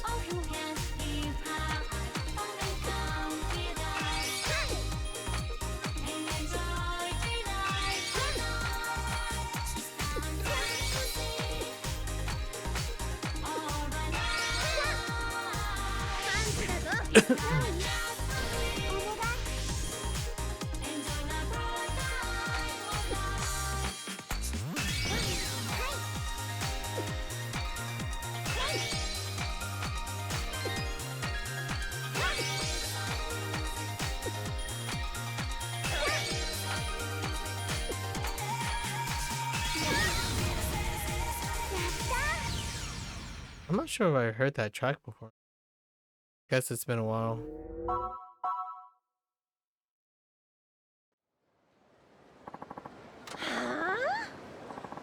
Are you for real?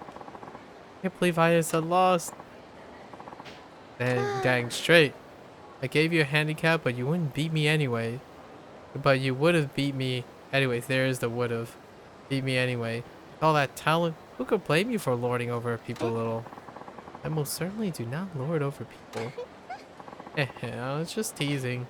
You know, something tells me we'll be having another battle someday. No handicaps next time. What's the handicap? Show you a freaking handicap.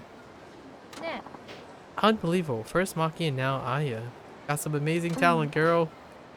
Oh, I don't know about that. It's probably just a fluke. Ah, Haruka, please. I'm sorry I keep asking you to come out like this. I know you're busy. It's just there are more and more girls who want to battle you. Usually, I just tell them no, but when the first rate dancers like Maki and Aya ask, it's pretty hard to turn them down. Okay, that's okay. Besides, I learned a lot from battling such talented opponents. You mean it? What's a relief to hear you say that. Oh, by the way, are you free all right now? You and I are planning on going shopping. Wanna come? Interesting. This must be the sub story for her, the side story, sorry. The side story chain. Ew. We must have gone to 1,000 shops. I don't think there's 1,000 shops here. We still didn't end up buying anything, did we? Window shopping. The prices were kind of high for a poor student like me. I'll have to wait for a sale. I can empathize with that. What about you, Haruka? You work and make money. I bet you can buy any clothes you want, huh? Huh. Oh no, I'm still a newbie when it comes to my job. Besides, I don't really care that much about clothes. I can attest to that. I think I've only seen you in the same 2 or 3 outfits. Relatable. Ouch, I'm afraid you might be right though. Hey, do you guys mind if we stop by Don Quixote for a minute? You're standing right in front of it. At least I think that's Don Quixote.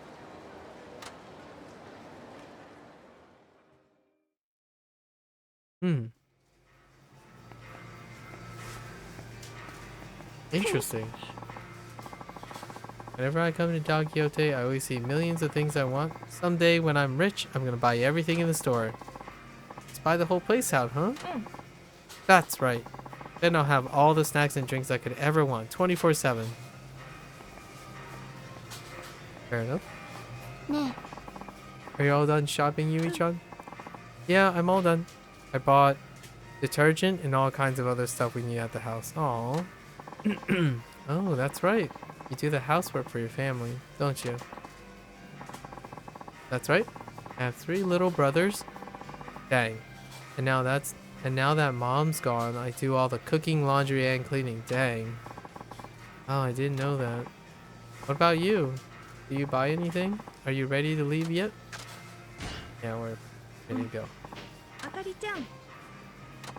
Wow. 3 brothers and all the housework and go to school. Arcade. Yo, that stand looks amazing. Well, should we go home then? I guess. Wait a minute. I have an idea. Think how we're all together. Why don't we go to a print circle? Oh no, I don't know how to print circle. So, okay, I haven't done that in a while. Why don't you? What do you say? All right.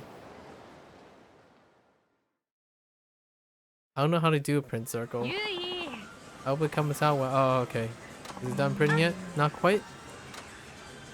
I haven't ever done this in my life. Like go to like a photo booth. Aww. Ooh, I like it.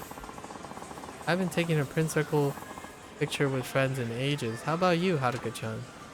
Oh wait, I have done something like that, but not at a photo booth. I don't think I ever have. What? Seriously? I mean, with friends. She has in her job description thing, like one of the work contracts. And she kind of did with Kiryu, but not friends. Before I get home, thanks for hanging out, you two. Good luck. Little things are very special.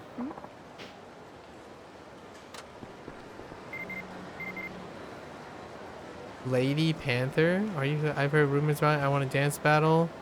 South? Huh. Not Ayak. Not Akiri.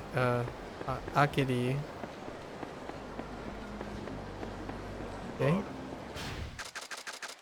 Yeah, okay. This is the side story thing.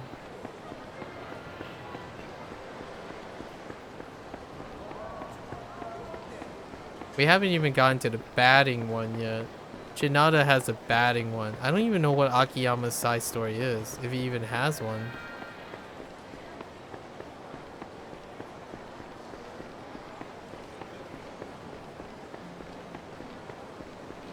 It's somewhere here.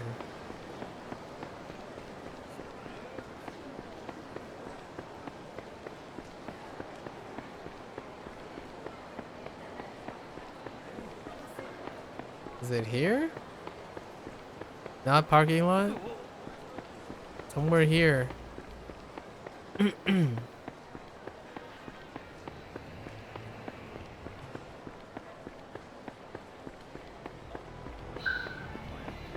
Hello?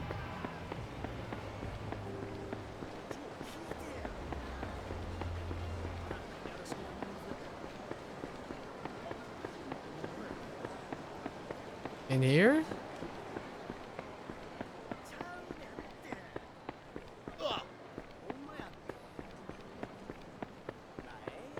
What the heck?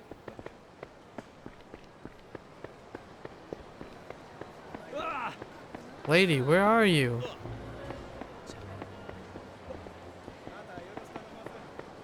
Just knocking everyone over. How about the back alley? This is where the break dancers were.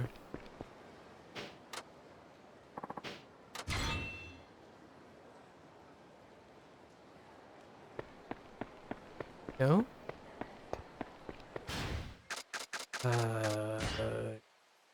Okay.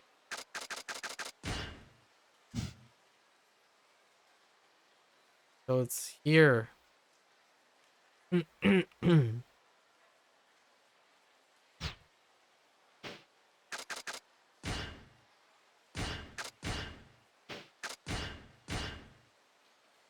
Yeah, at the parking lot. I must have not walked in deeper at the parking lot. What's this thing? Oh. Alright. Let's see. Whoa. Who are you? I'm the leader of the dance group, Jazzy Blue. The name's Judy. I'm the one who sent you that email. Seeing how you beat Maki and Aya, people might start thinking I'm chicken. Whoa. If I don't go up against you too, so let's do this. Genre was jazz. I don't remember what the jazz track was. Okay. Just normal, high health. Okay. Sure. Hi. Let's do this.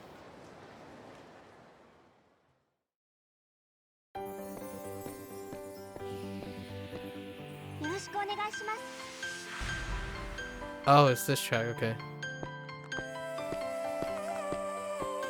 いいから早く。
Hmm.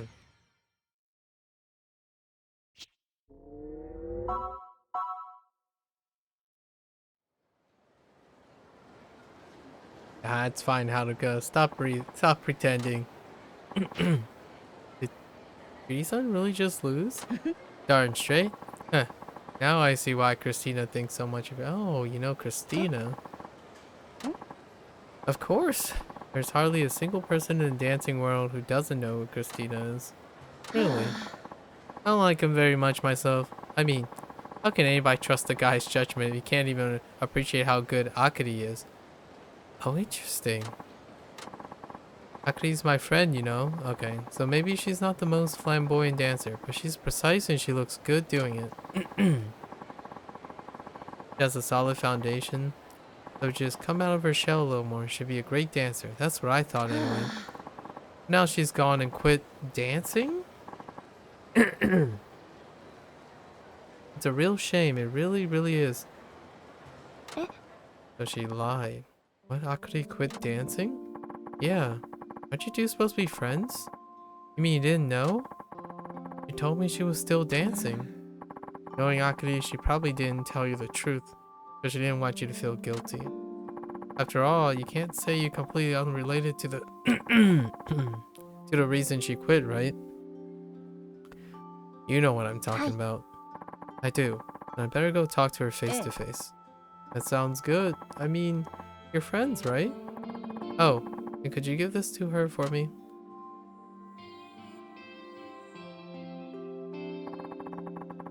Dance Battle Summit leaflet? What's this? It's a leaflet for the Dance Battle Summit. They're holding it over at the event hall over by Iwao Bridge. Pretty soon. I'm going, of course. And Maki and Aya too. There's gonna be all kinds of great dancers there. And as a special guest, the world-famous choreographer Mitsu is going to be there too. Oh, interesting. Getting his attention be a huge boost to any dancer or choreographer's career. Choreographer. That's Akari's dream. I know. That's why I wanted you to give her the leaflet. You will, right? Of course. Akari's my friend. Good. You should be able to find her on Iwayo Bridge if you go now. Aw. So many people look out for her.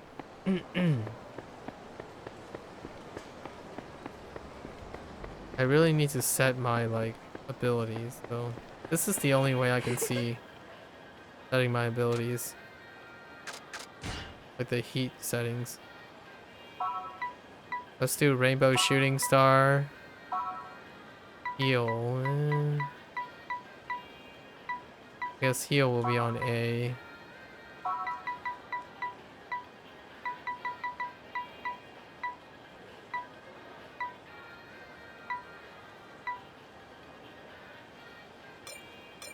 Okay, good enough. Nah. We're fine. Sorry. Another day.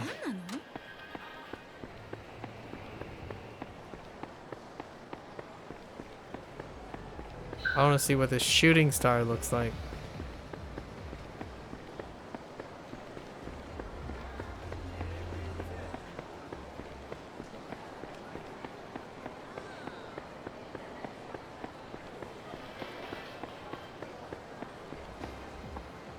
Here it is. Oh, the stalker. I mean, the paparazzo.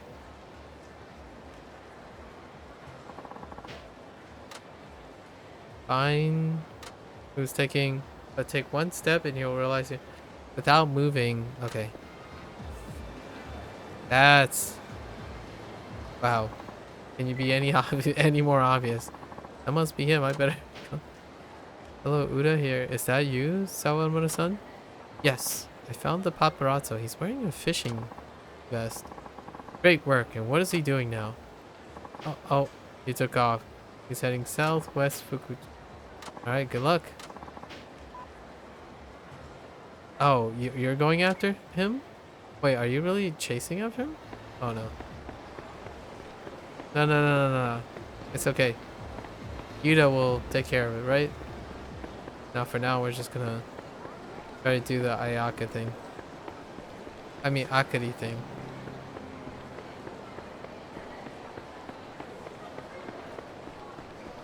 Too many things to do. There she is. Akari. Huh? Oh, Haruka, what's wrong? You're all out of breath. Akari, is it true? Did you really quit dancing? What? Yeah, it's true. But why? You say your dream is to be a top choreographer someday. Say something, Akari. You wouldn't understand. Huh? Everything's fine for you. You're super pretty and you have amazing talent. I don't have anything going for me at all. Not like you do. That's not true. I absolutely love dance. Sure, I want to be a choreographer. That's why I put in so many hours practicing, more than anybody I know. Even when it came to dance battles, I was always thinking about how I could win. I've always taken it very seriously. That's why I thought I couldn't lose when it comes to dance, not even to you. But in the end, I was wrong. How could I keep chasing the same silly dream after what happened? It would just be foolish. No matter how I work, I just don't have what it takes. Akari, that just isn't true. Besides, there's always another chance for you. Look, this is a leaflet for the Dance Battle Summit. If you do make a good impression there, it'll be an open whole new set of doors for you. You'll enter, right? Sorry, Haruka. I'm not going. Huh? But why not? Because I already know what will happen. I can't keep beating my head against the wall, you know? But it's the perfect opportunity. Akari, you can't give up on your dream. Sure, that's fine for someone like you to say. But when you're an ordinary, mediocre person like me, sometimes the best thing to do is quit. Otherwise, you'll keep getting hurt, and hurting the people you care about too.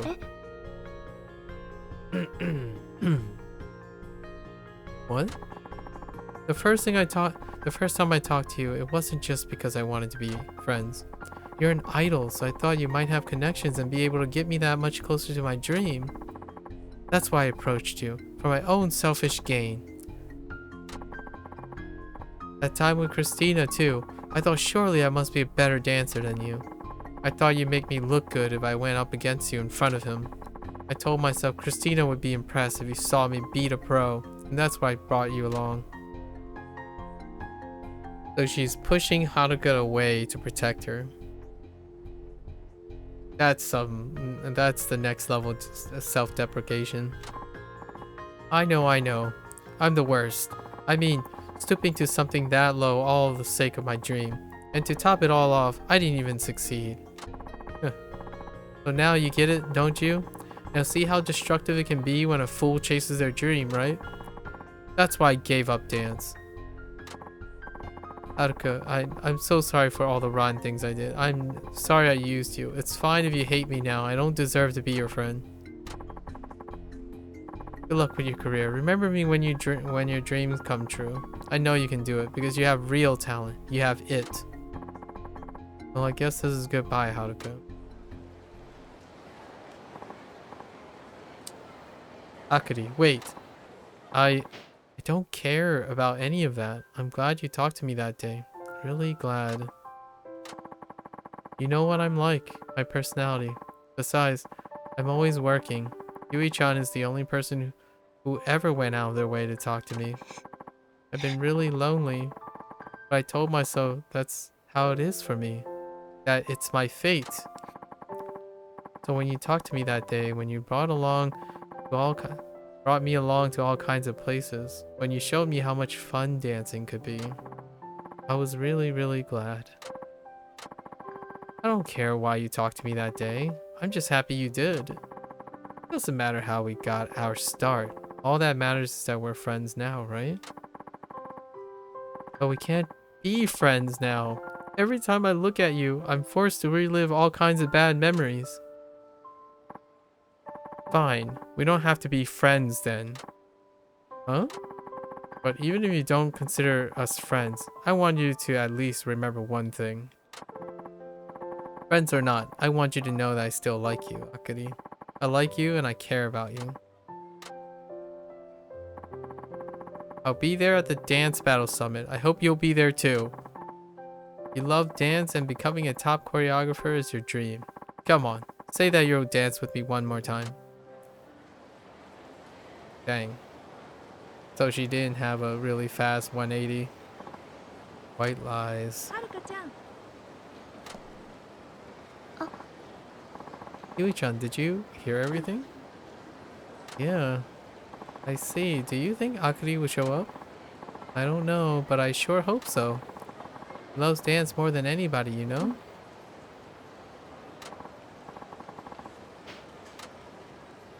I guess we'll find out. Obviously she's gonna come, right? What if RGG be like, nah, she doesn't come. Telling time for the dance summit. You wanna take part? Come to the event hall. Southeast. MC Mitsu, okay. Let's go. Southeast. Look over here somewhere. Oh, this thing. This is a big hall. Let's go. The finale of the side story.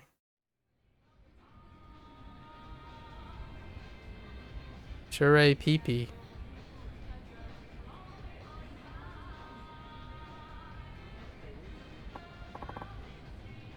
Yo, Sawamura. Oh, Judy-san. Where have you been? It's already started. What about Akari? Is she coming? I don't know, but I did my best. Yeah? Well, knowing Akari, I bet she'll be here. Hi. I hope so. By the way, that over there is Mitsu. The guy? He's a judge for this event. What the? So that's Mitsu-san. Yeah, if he likes your stuff, he could open all sorts of doors for you. You'll have it made. At the end of the summit, it's more like the beginning of a chapter. He gives He gives the dancer he likes the best his special reward. It's like an all-access pass into world of professional dance, but not smooth cruising. Oh, so the special reward is the thing to go for if you're hoping to go pro, huh? That's right. That's why everybody's so bent on impressing him. Getting his attention more important than winning. Okay. I've already entered you and Akari. I choose the idol category for you two, seeing as that's the one that starts last. Oh. Clever. I should give Akari time to get here. That sounds perfect. Thanks for doing that. No problem. Now all we have to do is hope Akari shows up in time. Right. Akira-chan. Oh, hey, Yui's here too. I don't think she's a dancer. You came. Thank you. What about Akari? Have you seen her? No, she isn't answering her phone either. Now then, we've reached the final stages of our Dance Battle Summit. In our next category, last year's Queen of Jazz, Judy, will be taking the stage. Emma, I'll see you later. Okay, good luck, Judy-san.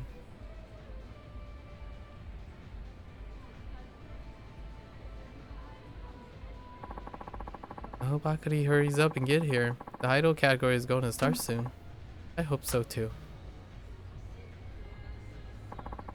A fabulous performance by Judy. Once again, she's proven herself to be the Queen of Jazz.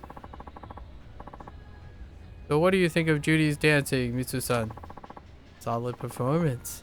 Very nice indeed. The one comment I have though is that I don't see much improvement over last year. A little tough love for our winner. Is that it? That's the world-class Mitsu-san we've all come to know. Feels bad, man.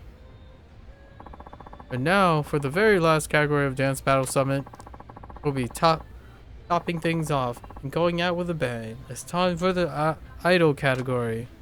Oh no, what do we do? It's starting. Let's get right to it, shall we? Let's introduce our first competitor. You know her from the Princess League, folks. The idol of the next generation, Haruka Sawamura, has graced us with her presence. Come on, Akari. And her opponent is a bright young star, really someone to watch. Akari Natsukawa. Akari-chan? I'm here. Oh, she made it. There we go.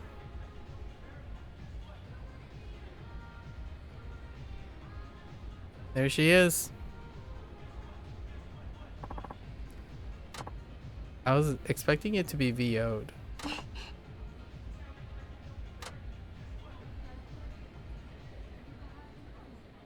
Alright, Akari.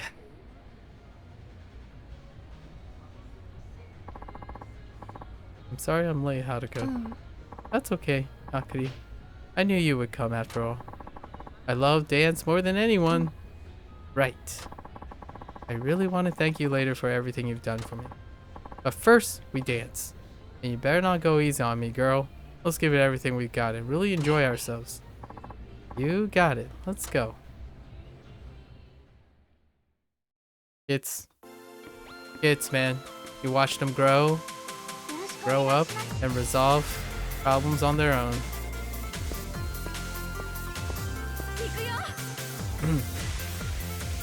Otometo.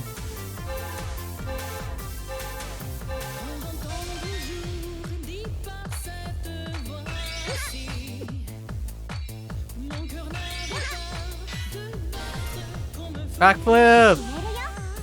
Dang.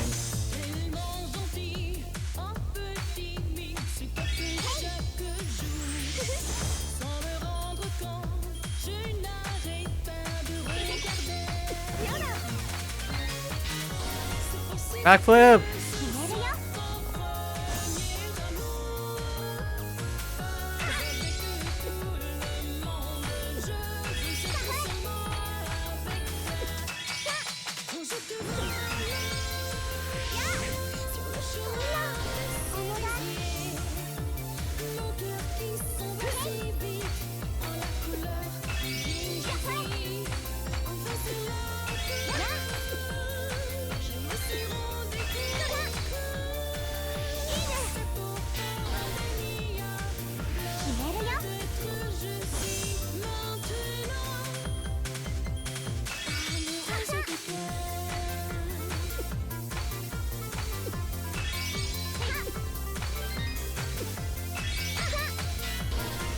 More backflips. 決めるよ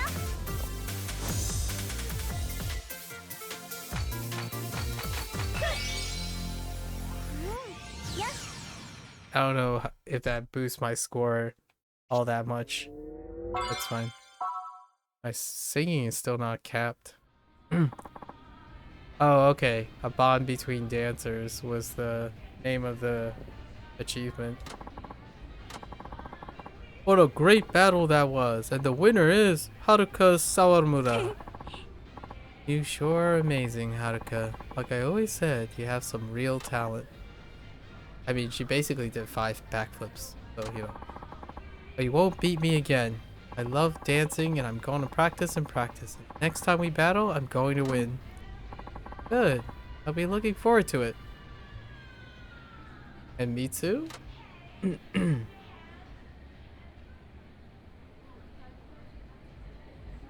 Handshake. Weird smile. Oh, regular smile. The competitors commend each other on a job well done with a friendly handshake. That girl's good. Aww. Get set up. Come on. And now for the moment you've all been waiting for. Mitsu-san will now announce the winner of his special award. This award goes to the dancer who Mitsu-san believes shined the brightest of all during this year's summit. Now, if you would, Mitsu-san, it brings me great pleasure to announce the winner of my special award. The winner is...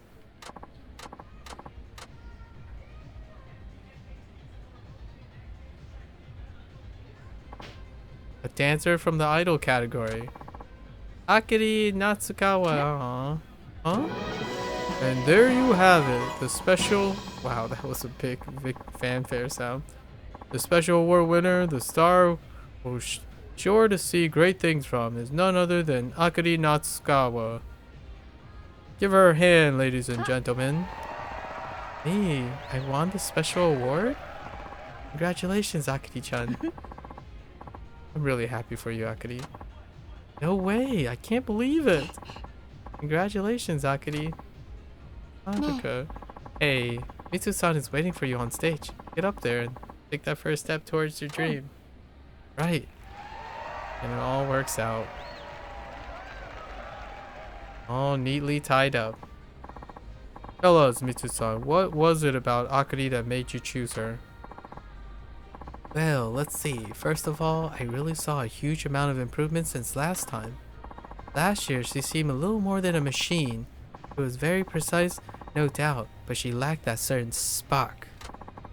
But this year, I could really tell she was really enjoying herself. It seems she's found what she's been missing. She must have come across some good friends or strong rivals somewhere along the way. People who helped her break free from herself. To be quite honest, I was torn between her and Haruka Sawamura, but it was clear from watching Akiri that she truly loves dancing with all her heart. That's one of the biggest reasons I choose her. She made me feel as though she loves the art of dance more than anyone else here. Dancing's hard work, and only a select few ever turn pro. Frankly, it's a tough industry, and many drop out along the way because of it. But I get the feeling Akiri will never give up on dance again. Watching her today, I could see just how determined she is. That's what it takes to be a great dancer. That's what it takes to keep the passion. Akiri has that, and that's why I choose her. Akiri, I think you and I are gonna work very well together, provided you're willing to make the effort, that is. Hi. Yes, sir. Let's hear it. A big round of applause for the winner of today's special award, Akiri Natsukawa. And a round of applause for Mitsu-san as well. Thank you for coming. Pretty traditional idol, awesomeness. Things work out. If there's anything, I have to wish that upon everyone else. Things just working out. Alright, I'll be in touch, Akiri. If you want to be a pro someday, this is your big break. I want to give you your all. You hear? Hi. Yes, sir. Thank you so much for this chance. Oh. I'm so happy for you, Akari-chan. It's the first step towards your dream. Thank you, Yui. I'm happy for you too, Akari. Haruka. ありがとう。 This is all thanks to you, you know? I didn't do anything. This was all because of your hard work. うん No, it's because of what you said to me. If you hadn't said it, I wouldn't have been able to give that performance just now. What did I say? You said that even if I don't consider us friends, you still like me. That really made me think. Just like how you can say you like me even if we're not friends, I have to be able to say I love dance even if I don't ever turn pro. That's fair. Whether I make it as a pro or not, the more important thing is to be able to keep my passion for dance. You helped me realize that. I was so busy thinking about my dream and winning that somewhere along the line I forgot to simply enjoy dancing. And that wasn't right. I love dance. Dancing is one of my favorite things to do, and I want to keep doing it. I think that's what my dancing was lacking before. That pure love of dance. That's why I didn't have that spark. Thank you for helping me see what I'm missing, what I needed to do. I'm sorry I said such horrible things to you. Would you ever consider becoming friends again? うん No. What? We were always friends. I'm afraid I'll never consider becoming friends again because we already are. ねえ Well put. I hope it always stays that way. Me too. Time for food! There it is.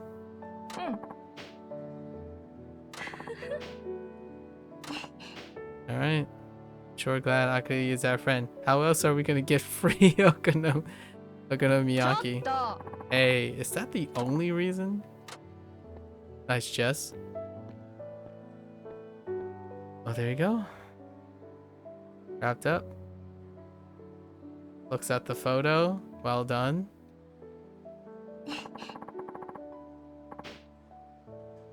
はるかちゃん What are you doing? はるか I wonder if they ever show up again. Guess we'll find out at some point when I do the sub stories in Yakuza 6. Maybe, maybe not. Alright, this is a good place to stop. We clinched the side stories. I should be starting the sub stories in Yakuza 6 around this time now. We're getting there. So Saejima needs to return to the village. Yeah, it looks like there's always 2-ish missing. So we finish a work mission tomorrow. Okay. Pretty good progress. Alright guys, as always, thanks for chilling, hanging out, listening. If you're gonna watch this later, thanks for watching. As always, until next time, stay safe, stay healthy, get that net positive lifestyle, and I'll catch you guys on the next one. Take care. Bye now.